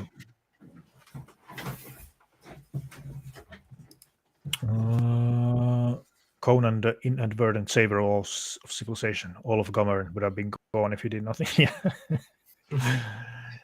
Yeah. Barbarian who saved civilization, though barbarism is the better way, according to Howard. It's kind of funny in a way. I Oh, hey, find it Spectre. interesting how here it is. You have the first story of Cull. Cull, pretty much thinking on how the barbarians are about to punish the one woman, and Yeah. you have the civilization that Thulsa Doom is pushing forward. Seems that a part of Howard thinks in the balance. Too much civilization will bring to decadence, as we have seen earlier. Yeah. To barbarism and there's no civility. Everyone, it's a free for all. Yeah. So a bit of a balance is probably necessary for proper civilization. Yeah, it's kind of like the gods. Like he stops civilization to get out of he's there. Like the symbol of the Tao, commonly known as the yin yang. It talks about balance, like order and chaos, male and female energy, and similar philosophies. So Right. this is probably an aspect of Howardian approach to the world. Yeah. I was going to ask, what do you guys think with the followers? Like when he says now, burn away to paradise, like go and do like this flame with the darkness, burn you away to paradise. Is he like, what is the plan if Conan hadn't, is the follower go to the nations? Or what's the like here? That's what I was interested in knowing. I think he basically is telling them to suicide bomb. And so to speak, I don't think Thulsa really has a plan at this point. I think he's, like you said earlier, just raving mad right now. Yeah. And I felt like part of him was begging for his life to Conan. To an extent, but he's trying to also weave. He's trying to turn Conan into the next Thorgrim and Rexer.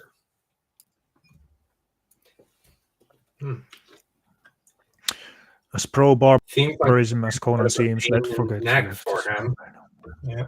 Because let us not forget this barbarian homeland, because civilization is just a lot more fun. I mean, there is a point there. Yeah. Cimmeria wasn't really that much fun. No. So he basically never went back, at least in the original stories. No.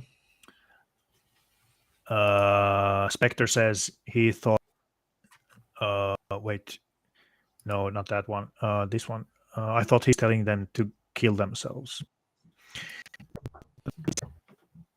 But I guess, yeah, like Lord said here, go because he says there the day of doom is here, like all that is evil that have eyes, your parents, your leaders, those who call themselves your judges, those who have lied and corrupted the earth, they shall all be cleansed. So I guess he means that he wants them to go and murder the lot of them. Like, well, it is a common occurrence. It is a common occurrence with cults. I mean, you look at Jim Jones, something like that did happen. Yep. Exactly. So then confronted by Conan, and we get an awesome performance by both actually. Thulsa Doom, like James Earl Jones, just really steals this scene when he once again tries to manipulate, really, or speak to the truth that he did give him that like will to, hatred gave him a bit of life to persevere to get to this point. But like he has learned before, that's not really all there is to Conan. That's not what he's broken free from that the complete hatred. He's not anymore like Thulsa wants him to be, like his child, like that Thulsa made him. That's just what he's made of. So he says, "My child, you have come to me, my son. For who now is your father? For who now If is your not I. father, if it is not me? Who gave you the will to live? I am the wellspring from which you flow. When I am gone, you will have never been. What will your world be without me, my son? My son." Like there's very much here. He tries to, like, that he's his child. He has given everything, but that's not true. Conan has learned this earlier. Now he's broken free from the last bonds that went to his childhood, and all the hatred, all the things, everything. He's his own man. But this is really well shot, really beautiful. The creepy. Once again, the otherworldly esque of James Earl Jones. Trying, they really concentrate on his face. They do the hypnotize thing as he did to his mother, and it's one of my favorite scenes. Good that they made stop and think, or it seems like but he does fall for it. He just, I guess he has, the power of Thulsa Doom that he gets him almost to surrender his will, but it doesn't work because Conan He was like has a barbarian actually on his rear or on his head. Conan has actually broken through all of that conditioning, all of that, all of those lies. He's free. Yeah, he did give Conan the will to live. In a way, yeah, I mean, in a way, it's true, but it just isn't. It's not really, though. It is Conan It's himself who. perversion. Yeah.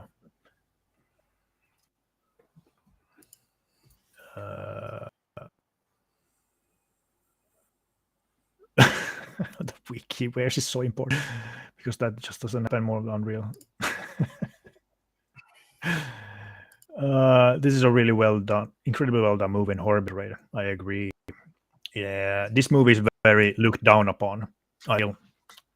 Yeah, it is. See it as a dumb movie with dumb Arnold Schwarzenegger with cheesy lines and cheesy all this, but They I don't often know. Those compare people, it to Terminator and say Yeah. Terminator was the smarter, better movie. Terminator is a good movie, but it's basically a romance flick, a sci-fi romance movie and slasher. yeah, it's a good movie, but It's a great movie, but yeah, it's even a great movie. Yeah, I definitely agree. but it boils down to a slasher romance sci-fi flick. And Yeah, Conan is better though. in my yeah, opinion. the second one is better. But I kind of prefer this movie to the first Terminator because there's more philosophy. Yeah, definitely. Yep. I think music, scenery, Yeah. how it's shot, beautiful. So then he breaks through, cuts Thulsa Doom's head off with his with his broken, and Challenges the followers of Thulsa. I took it more of he shows them that he is not immortal. He's not this great leader you thought he was. He's not the one who's gonna bring you anything. Yeah, I just took his head. Look, I do see break. that. It's your spell is broken, and then he throws it. But I also think there's Yeah. a bit of a challenge there, like like to those Okay, who might have genuinely loved Thulsa Doom. It's like, if you think you could take me, come on and try. But the thing is about the civilization that Thulsa built is that it's very weak. Yeah. It's brittle. Yeah, it's very brittle. It has no how would you say, like a established ground beneath it. It's just all hinged on Thulsa Doom's whim, what he wants to do at that moment. Like it's immediately broken. I like that his father's sword snaps him out of a trance. Yeah, I mean that in a way you could see it like that. Grips the sword. It's not Conan without at least one great decapitation. Well, there's several in this movie, at least 4, 5 or 6. There's a lot of decapitations. So that means it's Conan, confirmed. What is best in life? To decapitate your enemies, see them driven before you, and to hear the lamentation of their women. Hear the lamentation of the blood. Yeah. Then he throws the head down, and also his father's sword he actually leaves there because its job is done. I think that's really cool looking scene when he throws it down the head, and it just rolls down, and they're all afraid of the head. Dropping down. So then they all comes a great musical cue here, with kind of this kind of like quite beautiful ethereal kind of sound music piece. It's kind of like the finish, kind of like a epilogue style, and Yeah. flaming sticks, They're torches. torches. They just drop them, and that's how we won the KKK. That's how the KKK was destroyed. And then we True story, says Barney Stinson. they have more of these contemplative scenes. We're talking With Conan. Conan, not Bronan. Yeah, with How I Met Your Mother. Conan. My favorite piece of music. Yeah, choice. Yeah, it's a good music piece. Yeah. I mean, I can't say that enough. The score of this movie is one of the greatest ever made, and always will be the benchmark. Every movie like someone else said, we put all other movies up on this benchmark to try it. And by this point, Conan's figured out the answer to the enigma. Yep. Definitely. He's great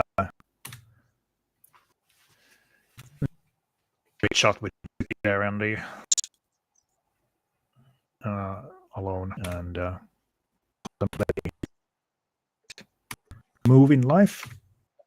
And he always took this when the princess looks at him that she tries to copy her next lead or the one to worship, but Conan dismisses that. It's not, no, I am not taking that place, and neither should you, when he asks her from the prostrate when she's down on the ground. But before that, he throws that fire into the Yep. Destroying all into that Alpha Doom had built. Yeah. Exactly. The last bit, like destroy everything he had made. It's quite a nice throw. I wondered why didn't they more takes where he would have gotten it up where the banner is, where Doom stood, and that's where the fire would have started. Been a bit better, but small things. Yeah, like there she goes down on the ground, but he's like, nope, and her hand, and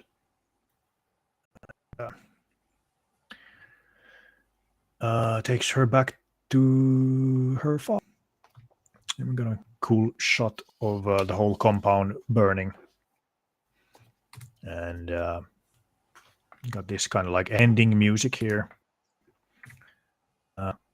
It's really cooking shot here with it burning in the darkness, and then this kind of like completely different. You see the light in the background coming, like the sunlight is hitting the land, which really harks to like a new day, like the darkness has been removed. It has the future is been bright. taken away. Yeah, they walk down dark land into the light, into the bright land. And From the ashes, a new day will rise.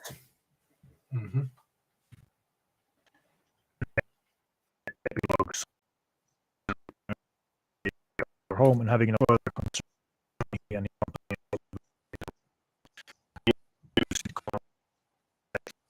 We're happy.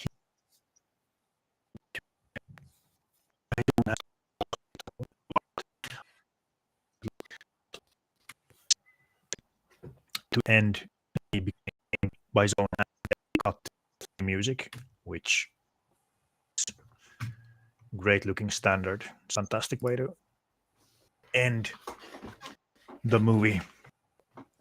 And it sounds for King Conan movie, or more with this caliber of directing and music and story writing. I mean, this Julius and Oliver Stone. Oliver Stone is one of the very well directed movie makers as well, and has made a lot of movies. So they had a really strong.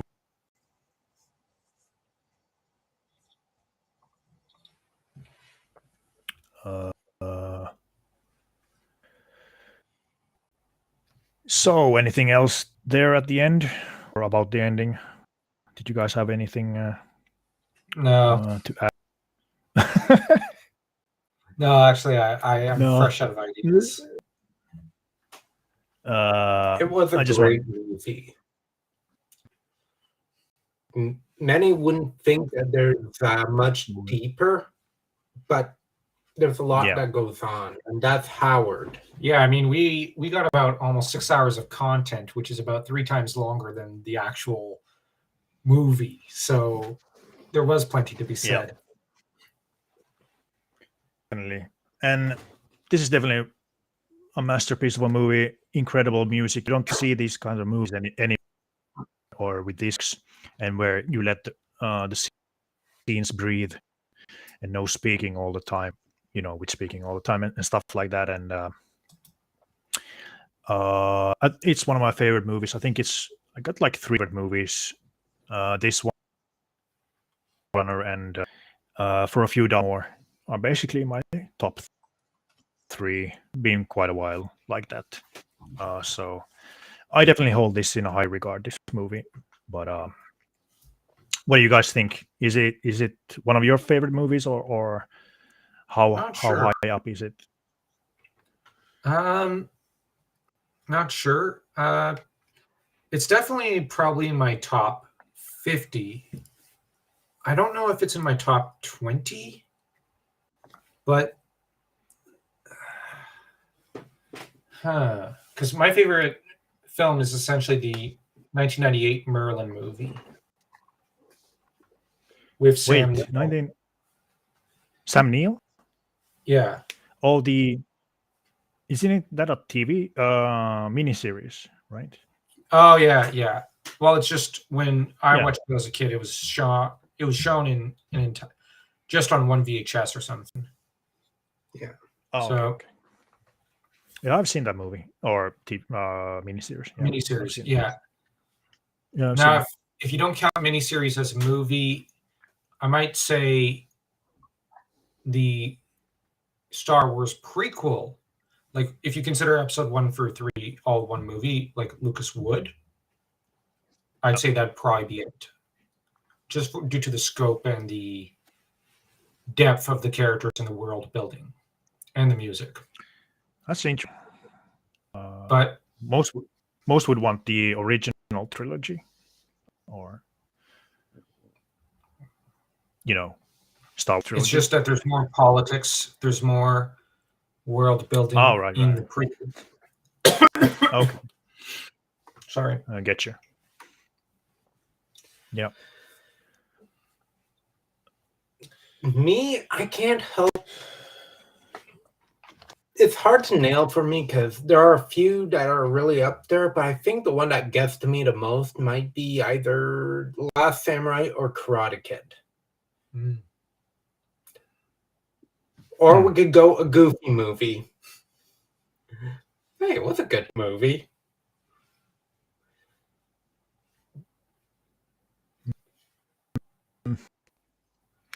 Goofy movie.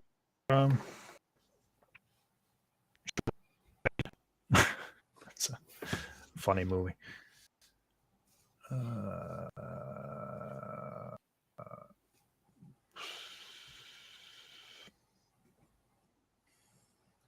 But yeah, this is definitely up there. So is Star Wars your favorite movie? Probably, yeah. The prequel, right? Would this movie be up there somewhere, like close for any of you, like in top 5 or movies? I don't or, know. Maybe. top 3. Like I said, I don't know. Most of my top movies would probably be fantasy movies. So this one probably ranks up there. Same with the Power Rangers from that movie from 95. This and that movie rank pretty high for me. Go ahead and take a look at our shot-for-shot analysis of the Power Ranger movie. Yeah. We've not even gotten out of the prologue. Yeah. Just wanted to say thanks to Lek and all the other guys in the chat who hung around all the hours. That was crazy. You guys were here all the time. Thanks to you for checking this deep dive into the greatest sword and sorcery movie of all. Yeah. Conan the Barbarian, 1982. Milius. There's a lot more sword and sorcery that we can go through, and we probably will. Yep. That would be Date, but, interesting. yeah, definitely. There's the Beastmaster. I think that's the second best after basically seen it. Conan. Yeah, Neither it's have in the I. 80s as well. Yeah, I would say that's probably the better after this. Then there's the gonna- Sword and the Sorcerer. So that's another pretty. I've heard of that one. We're gonna have to go. Yeah. Yeah. Yeah, me as well. It's not. Yeah, you get better, and I just wanted to say, hail to the Brotherhood and all, or hail to the Barbarian Horde. I mean, and all the Conan fans, and we'll see you on your next video. Hail Conan! And don't forget to smash that subscribe button on both channels. Yeah, do that as well.